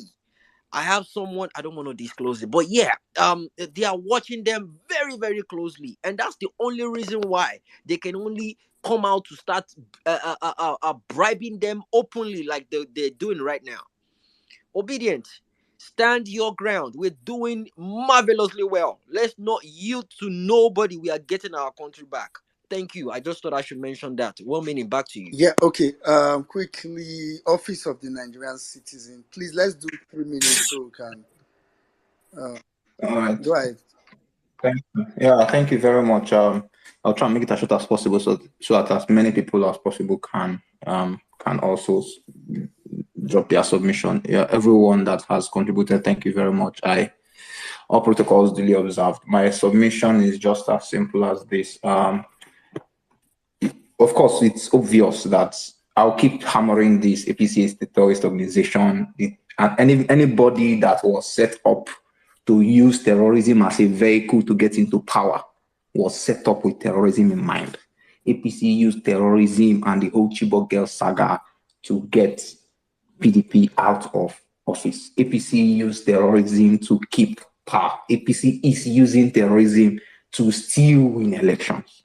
So it is obvious that APC has to be kicked out of this. In fact, APC is so horrible that our own fellow African countries are now banning us from coming into their country. Seychelles, where they go, where person fit go do vacation for. They are banning us from getting visa to go to their country. Why? Because the person that people installed as a president is a drug dealer. Of course, if they tell you that that we are banning you people because of drug trafficking ties, it's not obvious. Every single of the 109 something countries should ban Nigeria. So make I declare. Because really, when you have people like that in power, there is no point. There is no point. There's this young man that wanted to go and do a tennis competition from Ekiti State. I didn't even ask Ekiti people what they were doing when they went to go and vote APC. Anyway, they didn't vote APC. So. That one was denied visa because to go for a tennis competition. It's just horrible, guys. That the image of Nigeria is at an all-time low, and the only way we can restart this whole thing is to get these guys out of power. People are even saying something about lawmakers getting 70 billion. Do you know how many people are in the Nigerian Judicial Council? 24. There are 24 people in the Nigerian Judicial Council. You give 24 people 35 billion to share. If that is not open bribery, I do not know what is. And people that they will give them a Nigerian family 8,000, and that person will be clapping for some people that are sharing 70 billion, 35 billion, and so on and so forth. I have no idea how some people think in their brain. It is tiring to try to, I don't know. You cannot explain to these guys anymore. They are absolutely out of their depths. I don't know how else to put it. Because I have no idea how somebody be supporting this kind of government. I'm tired. No, I'll just see you. Let somebody just continue. I'm angry. Thank you. Thank you very much. You need to make person fair. I said not to take a person matter. If you just discover say you talk to yourself. All right, thank you very much. Okay, quickly let's go to JR. After which we'll go to real level that decision and you go wait maybe for one round up, you just give your final this thing. All right, JR, let's quickly go to JR, after which we go to Kolade, Dr. Aruna Ejikeme. Nelu, I can see you, don't worry. JR, please go ahead. 3 minutes or less. JR, are you there? Okay, JR is not there. All right, let's quickly go to Mr. Kolade. Please go ahead. Well, I mean, now they do woman again, man and woman. No, now why you come up and say man and woman, just say man, hey, I can take advantage. Mr. Kolade, go ahead. Lelo, you don't be man for this matter. God forbid, oh, God forbid. Oh, I don't think Mr. Kolade is even there. All right. Nello is my guy. Nello is my guy. Let Nello go. Nello is my G. All right, Nello, please go. Maybe I say Mr. Kolade don't sleep. Oh. Hi, Jimmy. Saddam. How far? How are you? Well-meaning, Omega, Savik, everybody, all protocols. My Oga Mark, I greet you. Max Obesi, please, should we kill chicken for you so that we can hear your voice on this space again? I beg now. Anka Dede, I cannot spend all my time greeting.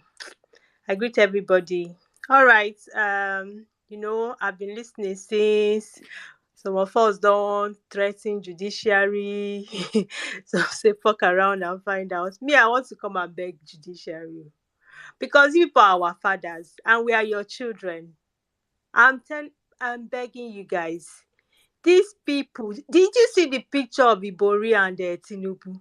See the kind of criminals where they get boldness, effrontery, to they go Aso Rock. Do you understand what is happening? See, this is our lives literally at stake here, judiciary. This is our country at stake here.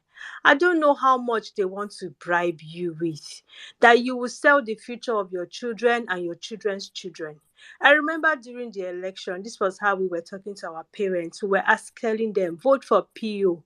This man is good. And a lot of our parents, they saw it. They said, okay, you know what, my children, wherever you people, you guys are the future. You guys are the future. So whatever you people decide, we will go with you for the sake of you, my children. And we saw a lot of old people come out and they voted. And now judiciary, because we're calling upon you guys for the sake of, even when those of you who are able to send your children abroad, how far now? It's not the same. The level, the where your kids will get to, in Nigeria, they can never get to that level abroad. There's a glass ceiling up there. There's nothing like home. Let's build home. And you have this opportunity, you have this chance, this once in a lifetime chance to overturn these evil people. Honestly, that class of 99, somebody supposed just bomb all of them as they dey inside that place, because those people are useless. Thieves. All of them. They just hold on to the pulse of the nation and refuse to let go. What kind of country is this? Now they are giving 8,000 naira. You see, Nigerian politicians, they are not only wicked, they are not only greedy, they are wicked, they are evil. They hate the people join. You see, in their mind, that 8,000 naira is big money. After all, people are in poverty. You are living on under $10, under $1. Somebody now giving you 8,000 naira for a month. You are complaining. It kind of reminds me of that Abia State governor that was boldly on TV saying how he used to give pregnant women 500 naira. And somebody was at the presenter. She say, maybe she not hear well. She say, how much did you say you are giving them again? He said 500 naira now. And boldly, this man say, a poor woman in the village, if you give her 500 naira, I don't know, she'll be happy now. This is how these people literally they see us. As far as they are concerned, it's 8,000 naira now, big money. After all, you can work for a month, you won't even see 8,000 naira. They're not giving you 8,000 naira, you are complaining. These guys, they don't see us as human. The money that they can die, in fact, they won't even how much their children spend in a day, But we, the children of the masses, they don't see us as human beings, they see us as less than human. So whatever they give to you, you should be jumping up and down.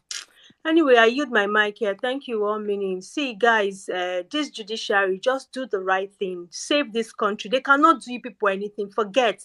If they give you money, just hold it. Because if you tell them you not collect money, they can want start kidnapping. But play them at this their game and overturn them. They cannot do nothing. We are behind you. You have the masses behind you. Thank you. I yield my mic. Thank you very much, Nello. Thank you very much. All right, quickly, let's go to One yeah. minute, can I add something, please? Okay. All right, go ahead. I wanted to add something. I wanted to add something to the speaker that said that every Labour Party representative that is in the House of Reps now or Senate, you have to go to the Senate floor, you have to go to House of Rep floor and register your objection to this fraud right now. And we're going to be watching each and every one of you. You have to go to that floor, to that Senate floor, and register your objection to this criminality that is being perpetrated on Nigerians right now, with this 35 billion that is being used to bribe the judges, this 8,000 that is being used to impoverish Nigerians more. You have to go to the Senate floor, the House of Rep floor, and register your displeasure and register your objection. If you don't do that, we are going to call you back. Nigerians are going to call you back. I cannot speak for the PDP folks or APC, but anybody that was elected under the Labour Party, you need to register this so that Senate floor, we know that Nigerians are speaking and we must be heard. Thank you. All right. Thank you very much. I beg, wait a minute, just 1 minute. I beg, make I just play some. Thank you very much, Savik. I have an exclusive interview from one of our Abado brothers that, he's giving us a breakdown of how what Tinubu has done in the past few days. Just listen, guys. You must play. I'm waiting on play. The governor of the chairman of yes now suspended the chairman because of and he's saying some things that he's putting all the Yoruba Yoruba people there, and changing them to normal. All the outside is changing them to Yoruba people because of is the one that enter for Yoruba. That is the first history in Nigeria that the first CG is the Yoruba in Nigeria. CG of what? CG. You say CG like I won't know. I won't get like you. Police something, sir. Okay, police CG. Yes. Oh no, na high G that they get. High G. Yeah. Okay, but no, that's not the first Yoruba that will be IG. Tafa Balogun was Yoruba and was IG. Yes, I know that, but this president now, is already shading them to Yoruba people, all the outside. Okay. What other policy do you think the new president has done since he got there? What other policies, if you tell me, what this government don't do since they enter? The fuel, the food, something, sir.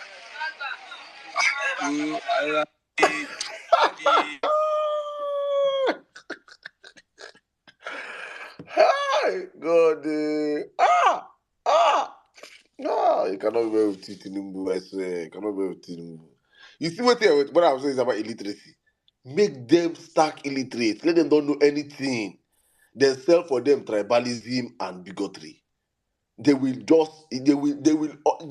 will always have soldiers. Hi, CG of police. Let me Nigeria, back to you. That one to follow for policy.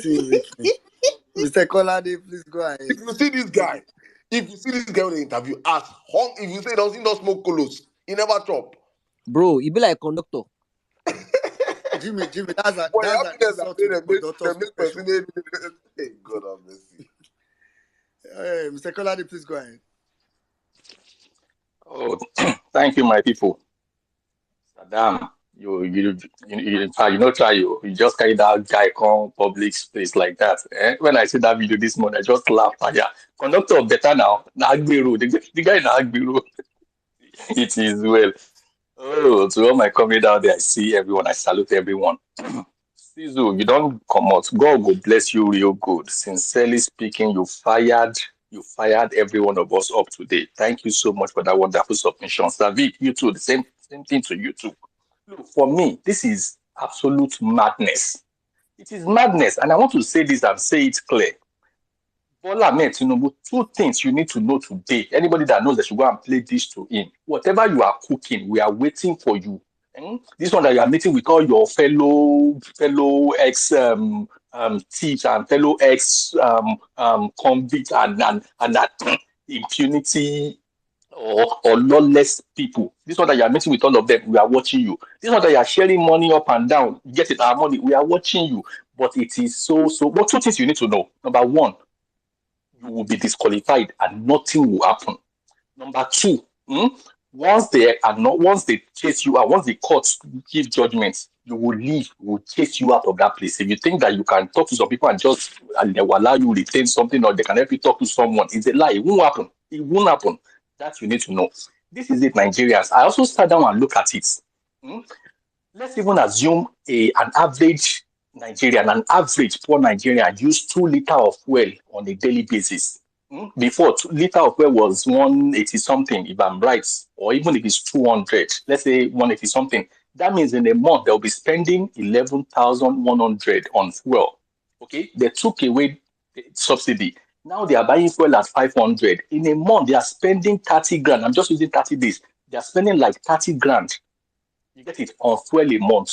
So can you now imagine? Just do the deduction. 8,000 plus 11,000 is just 19,000 plus. Let's even say 20,000. That means government is still collecting your 10,000. Put it, and they put that in their own pocket. In the bubble, they're just bubbling you to say that they are giving you one palliative. What can 8,000 do? Remember, your transportation has gone up, food has gone up, every other thing has gone up. Even the petrol that they took away from you, because it does not even match what they are giving back in return. Does that make sense? Does that make sense? Look, at this point, there's no need we begging the judiciary again. No, we're not longer begging. No, we are in through this together. What you want to say today, anybody, if you know, say, okay, now you get Nigeria, but now you get to it, you don't do the right thing. Don't do the right thing. That is the point we have gotten to on this matter. It's so annoying and it's so shameful and it's so heartbreaking that people can even like people will do this for real, for real, for real in this world. Ah, no wala. At least now we are all into this, and thank God that at least we too can see what is happening right now. So all of us, let us begin to. It's an action movie, and nobody will. They won't see the end. They won't. They won't. So I dare them. They should try to do any rubbish. Thank you, my people. Thank you. I All yield. right. Thank you very much, Mr. Kolade. All right, Dr. Arun, are you there? Ejike, man, no open mouth. Wait. I heard you did. Dr. Aruna, Dr. go Arun, ahead. go 3 minutes. ahead. 3 minutes. Yeah, thank you, Mr. Danwe Jimmy. Thank you guys. Whoever based Nello, I can see you guys. I'm so happy with. Sorry, please, Dr. Aruna, can you work on your background noise, please? Is deafening, please. Thank you.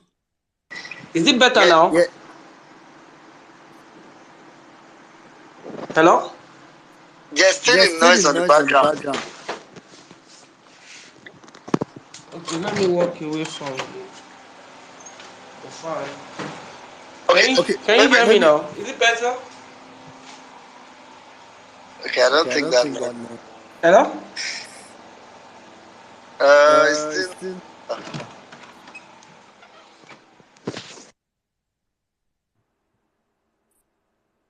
I think fix your background noise and you could just raise your hand if you fix your background noise. Let's say there's the generator sound behind your this thing. Yeah, I'm also thinking if maybe you're using the earpiece, by the time you come back, probably don't use it to see if that's part of it. All right, All but right, let's but let's just just quickly quickly take. take. I've actually removed my earpiece. Is it better? Okay, I Okay, think I it's think it's reduced now. reduced now. Is it better now?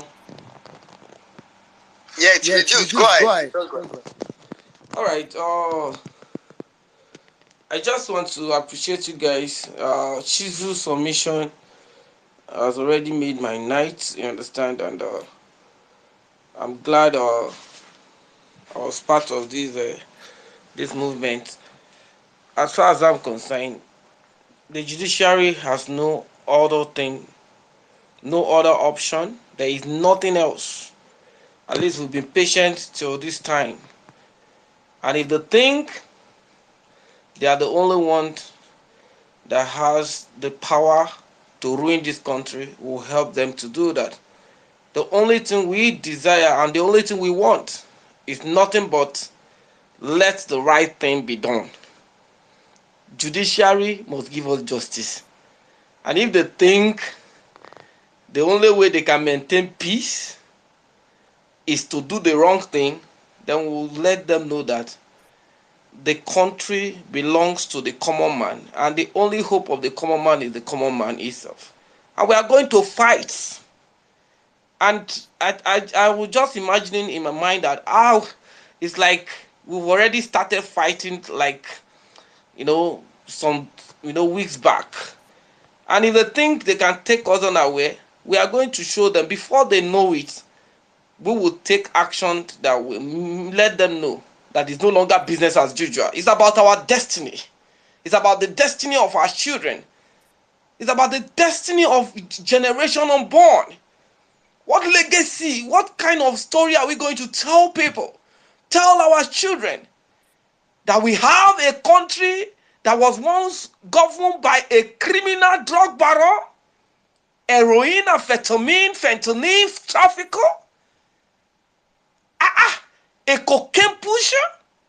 No. This is not the kind of country we want. As I am right now, if I should get into a place and they set an objective question for me and they say who is the president of Nigeria, and they put the option of Tinubu, Atiku, and Peter Obi, I will gladly pick Peter Obi. That is the person I will pick.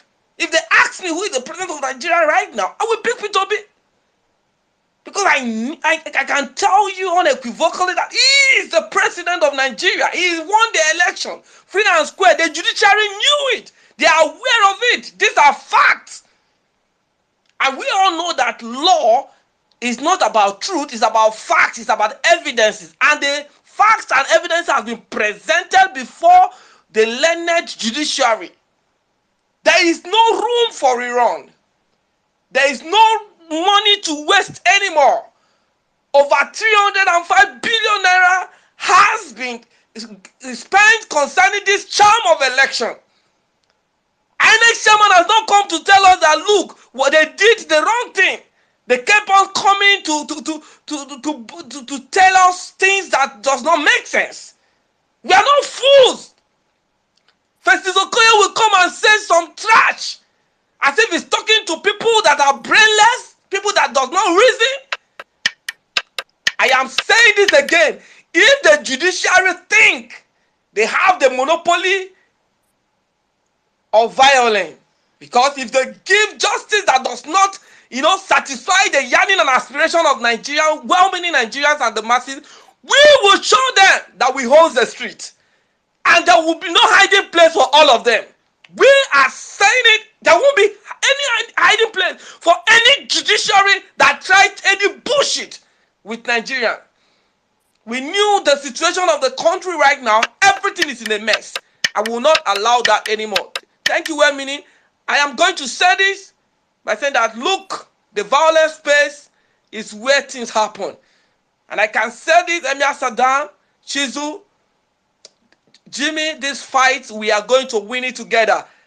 And the earlier the judiciary know that we are no longer sleeping, it's no longer business as usual. If they don't tell us that, yeah, the beavers will do the magic, everybody would have been a part of this system. But because they told us that technology will work, and that's why we're part of it, and you want to play us out, and we're not going to take it. This is the only time we can redeem this country, and we must redeem it now.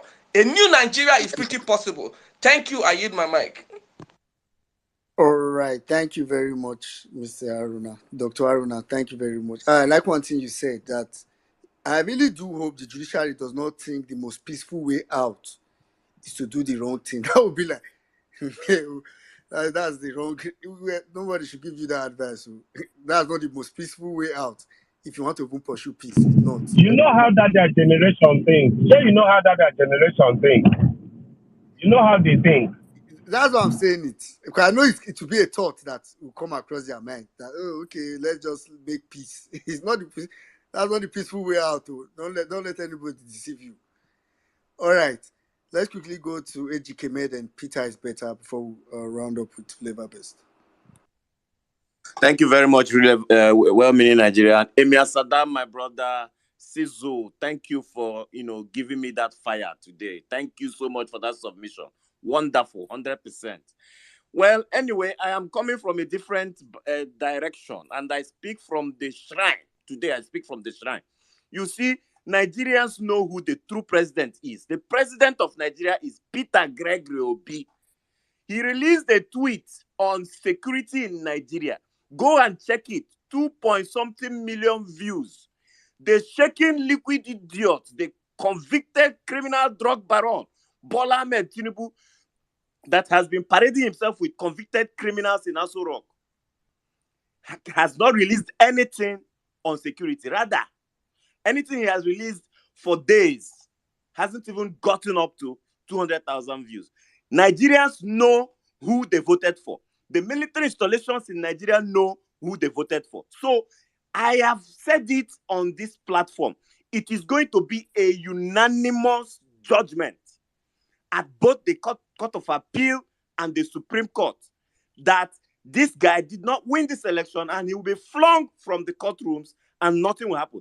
Nigerians, please just get ready for two things.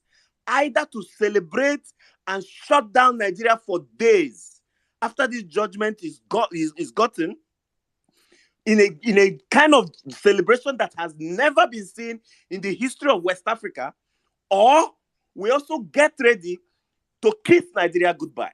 That is the two things that must happen in Nigeria. So the judiciary, if you people are not running mad, if that country is not a banana republic, do the right thing.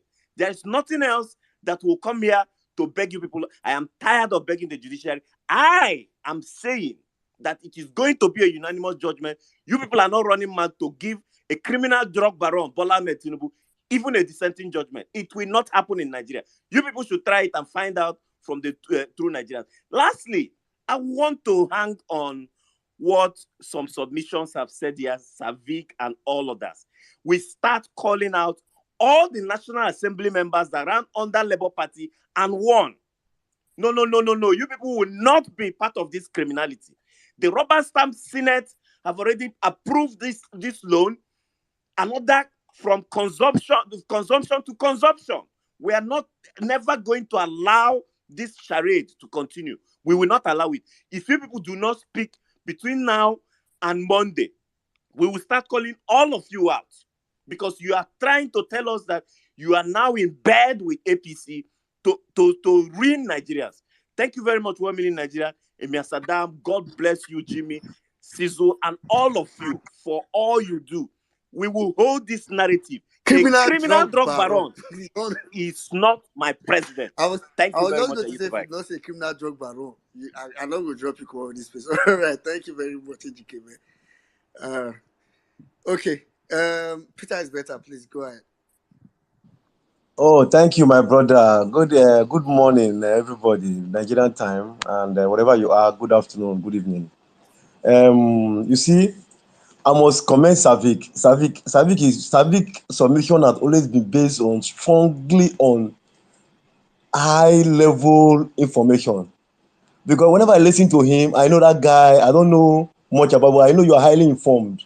All Savik has said about the issue of IPOB, about the issue of insecurity in the Southeast, is nothing at all but the actual truth. The truth is that Simon Ekpa, this guy, Asari Dokubo, and Tinubu, they are working as a trinity in evil, demonic trinity. Go and verify. We know that is why when you see Peter Obi's tweet about issue of insecurity, he made a statement there that the IPOB have denied that they are not the one calling for causing insecurity in the Southeast. Because this Simon Ekpa is working in cohort with Tinubu, and Ekpa will make the announcement in Finland. As the Kubo's boys will start causing this insecurity, killing people in Southeast. That is what they do. Go and verify. We know what is going on. I'm doing a program in Azuko University. I can take this for free. We know.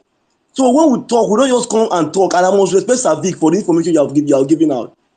They are the ones responsible. Even I'm very aware, our principal is aware about all these things. For me to be aware, for Savik to be aware, our principal must be aware, because the former governor, he is privileged to a lot of information that comes to his desk. So please, let us not allow all these things to also distract us. Let's also focus on our focus. And our focus is the judiciary. That Tinubu must be disqualified. Tinubu must leave. The right president is Peter Obi. And again, this morning I tweeted, yesterday morning, it was already a new day, I tweeted about this 500 billion. When I got an update that this money is actually going to be used to induce the judiciary. And later in the afternoon, I later saw that they gave 35 billion to the judiciary. I tweeted it. I went on Facebook, on Twitter, my WhatsApp status. I placed them there, posted them there. Okay. So what I'm begging people is that let's keep being focused. And I'm very sure that when we hit the streets, the judiciary will understand how serious we are. And we must take our country back. Well, meaning Nigeria. Thank you very much. Thank you very much, Peter. It's better. All right, Vilema Best, you have 1 minute. One. I'm sure you quickly wanted to say something, because I knew when you raised your hand. Vilema Best, are you there? Why did you laugh? No, I'm sorry. I just wanted, I don't even know my hands are still up. It's that time that I raised my hand. Anyway, what I wanted to say is, like when I came online and saw Tinubu class, so my mind was like, oh, so finally Tinubu now found his classmates. So when I now saw that it was people that the time he did governorship. So my mind went. I was thinking that perhaps he has found his people that he went to school with. So I was just looking forward to see their faces when I now saw what the tweet was all about. So that's just what I wanted to say. I thought it was his actually schoolmates. I don't know it was governorship. You were not the only one, just for the record. Actually, when I saw that, the first thing I saw that class of, I'm like, okay. Anyway, Mary White, Maybe just the last 2 minutes because we're supposed to round up. 2 minutes. Okay. Hi, everyone. Not even time to say hi to everyone. Hi, Wonder Mother. Hi. I listened to your submission. That was epic. I mean, I didn't listen to everyone else, but I did yours. Thank you so much for that wonderful submission. Hi, Emia Saddam. Remy, I can see you down there. Hi, Jimmy. Hi, Wellmini. Nello, my sister, hi. I guess I'm taking 1 minute of my time. So I'm just saying, I'm really, really happy that we're no longer begging the judges. We are now actually making our wishes known to them, and they need to do the right thing. I was on a space, which I guess people kind of know, the ones that were talking about the jam. And there were some Abodorans there, especially the ones that claim that they have PhDs and went to school. And they were also animated, like saying, oh, we should all come together because we're in the tribunal, but we should forget about it, come together and save the last institution in their head, JAM. Well, my thing to them is that we've kind of saved that institution because Mesoma has already gotten, allegedly, which I really don't believe the whole story, but she's gotten the punishment that they think she's gotten. So my thing now is I am extending an olive branch to the so-called Abodorans that have sense to please join us in this fight to save the last part of government left, which is the judiciary. So if you are an Abodorian and you have sense and you are in that space and you were so animated, so please join us this time to save the judiciary. And that's basically where I'm going to end it. And that way I'll say thanks everyone for listening and God bless. All right. So Mary White, last see the way we take this space today. We come back no advice about Mary White said an Agbadorian with sense. That's like looking for a dinosaur fossil. Hey, oh boy. Anyway, make it up like say anybody not talk capture. All right, thank you very much, Mary White. And I think that's a very fair place to actually enter this space. We've been here for around the last 7 hours ish. So thanks to everybody for coming. I think I just hand over to Saddam Saturday again, 4 p.m. So I'm sure we have a longer time to speak. Saddam. Thank you very much, my brother. You say 7 hours. Yeah, we are only there 7 hours. 5 hours we do, I beg you. And at 7 o'clock we start. All right, guys. Thank you very much. Thank you, very much, Nigeria. Thank you, Jimmy and N6. Thank you, my brother. Thank you to every single one of you guys. Please, before I say anything, I just want you guys to please make sure, please, you're tweeting with the hashtag APC is a terrorist organization. Tinubu must be disqualified. Disqualify Tinubu now. Which other one? And I think P2B won the elections. Please, it is important. It is very, very important. We continue to shape the narrative. We continue to let these guys understand, and most especially to all Nigerians listening, please, especially young Nigerians. I'm talking about young Nigerians. I think I said something the last time. I said you can add 8 years to your present age, do the math and understand where if we don't stand up now, because when this criminal, if we do not take back our country back from this criminal, this particular criminal that stole our mandate, it is au revoir to that country. If we don't stand up, don't forget about any other elections. It is the same template that he put in Lagos that he will put in your national scale. He has started showing all the signs already. So it is important we nip it in the bud now and end it now. It stops now, because if you think you're going to ever have elections in Nigeria again, you're saying you're just crazy. This criminal will just stay with INEC and write results, write anything, and you guys will take it. So it ends now. It ends now.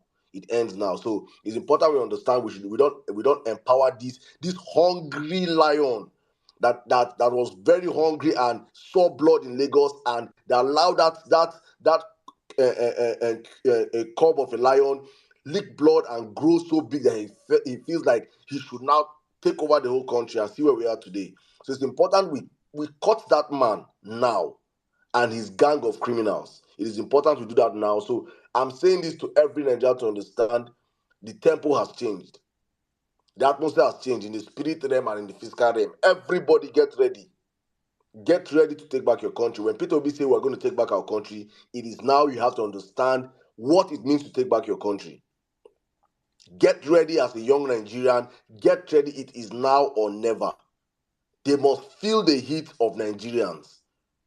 That time for the 1%ers is is gone. They have stolen enough of our common wealth. They have stolen enough of our common patrimony. They have stolen enough of our future.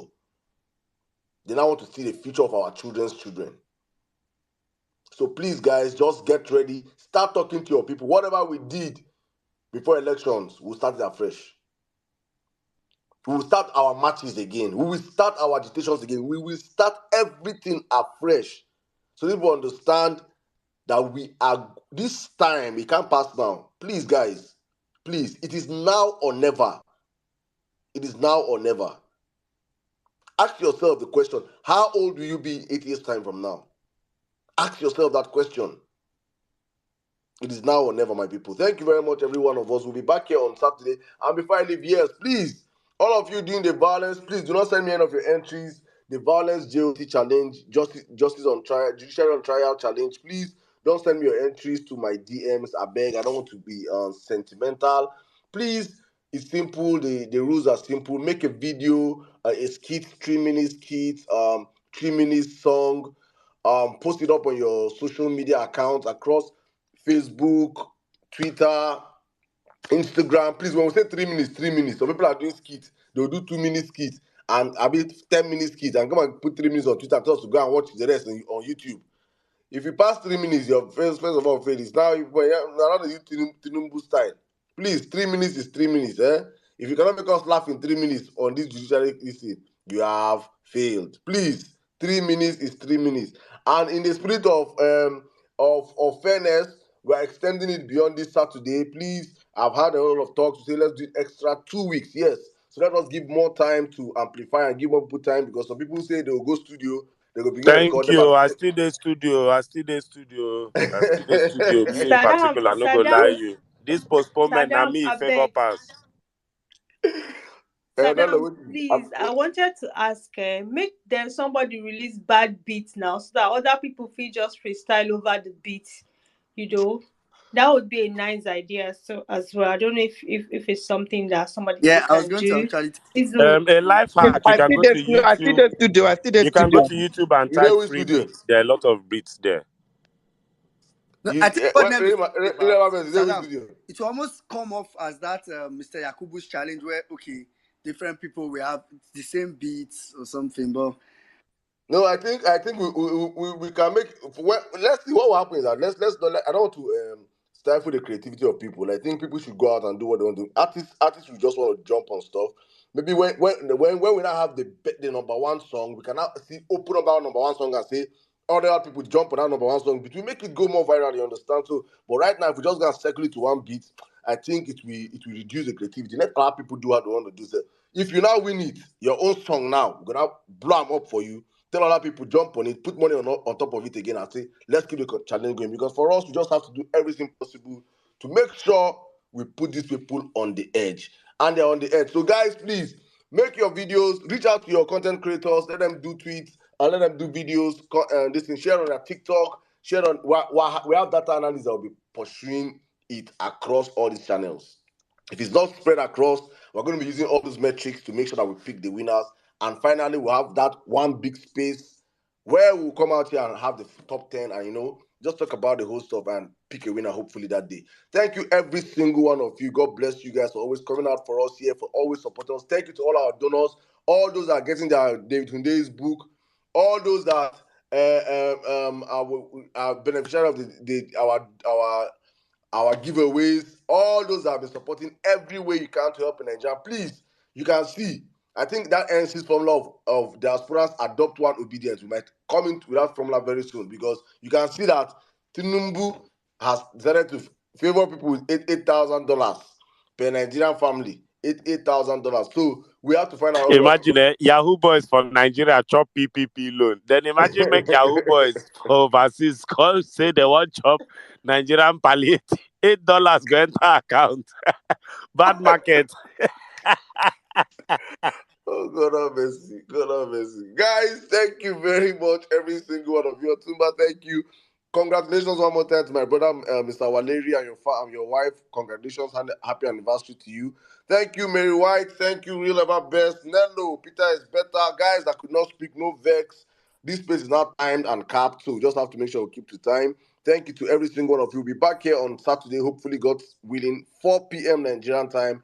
Please keep tweeting. Tinubu must be disqualified. APC is a terrorist organization. Make sure you're tweeting it. Thank you, my brother JP, Big Mac. Thank you, Violence Space, cast team and crew that are making sure that we're playing this space across all streaming networks, YouTube, Facebookers. Thank you, YouTubers. Thank you, radio station guys. Listen to my voice. Thank you so much, Mommy Bolande. Thank you, Naomi Sylvester. Thank you.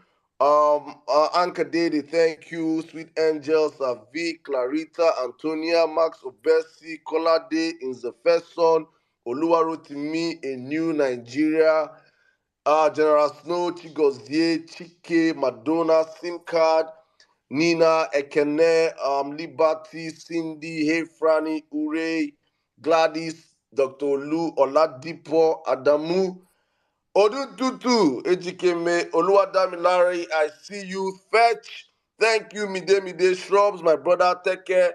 Amoda, sorry for the loss of your grandmom. Condolence from the violence space. We are with you guys in prayers. Happiness, Chilo D, Chinonso, Tuba, DK, Prince, Rookie, Chulo, Tony, Duchess, Larry, guys, your names plenty. But I'm going to try my best and see if I can call like 5 more names. Ken, Ikenna, Yvonne, Polonium, Skipper. God bless every single one of you guys. We'll be back here hopefully by God's grace on Saturday, 4 p.m. As always on the platform, we do this for God, for country, for our families. Please stay safe and keep tweeting. APC is a terrorist organization. From my side is all love. Good night. Sweet dreams. Bye-bye.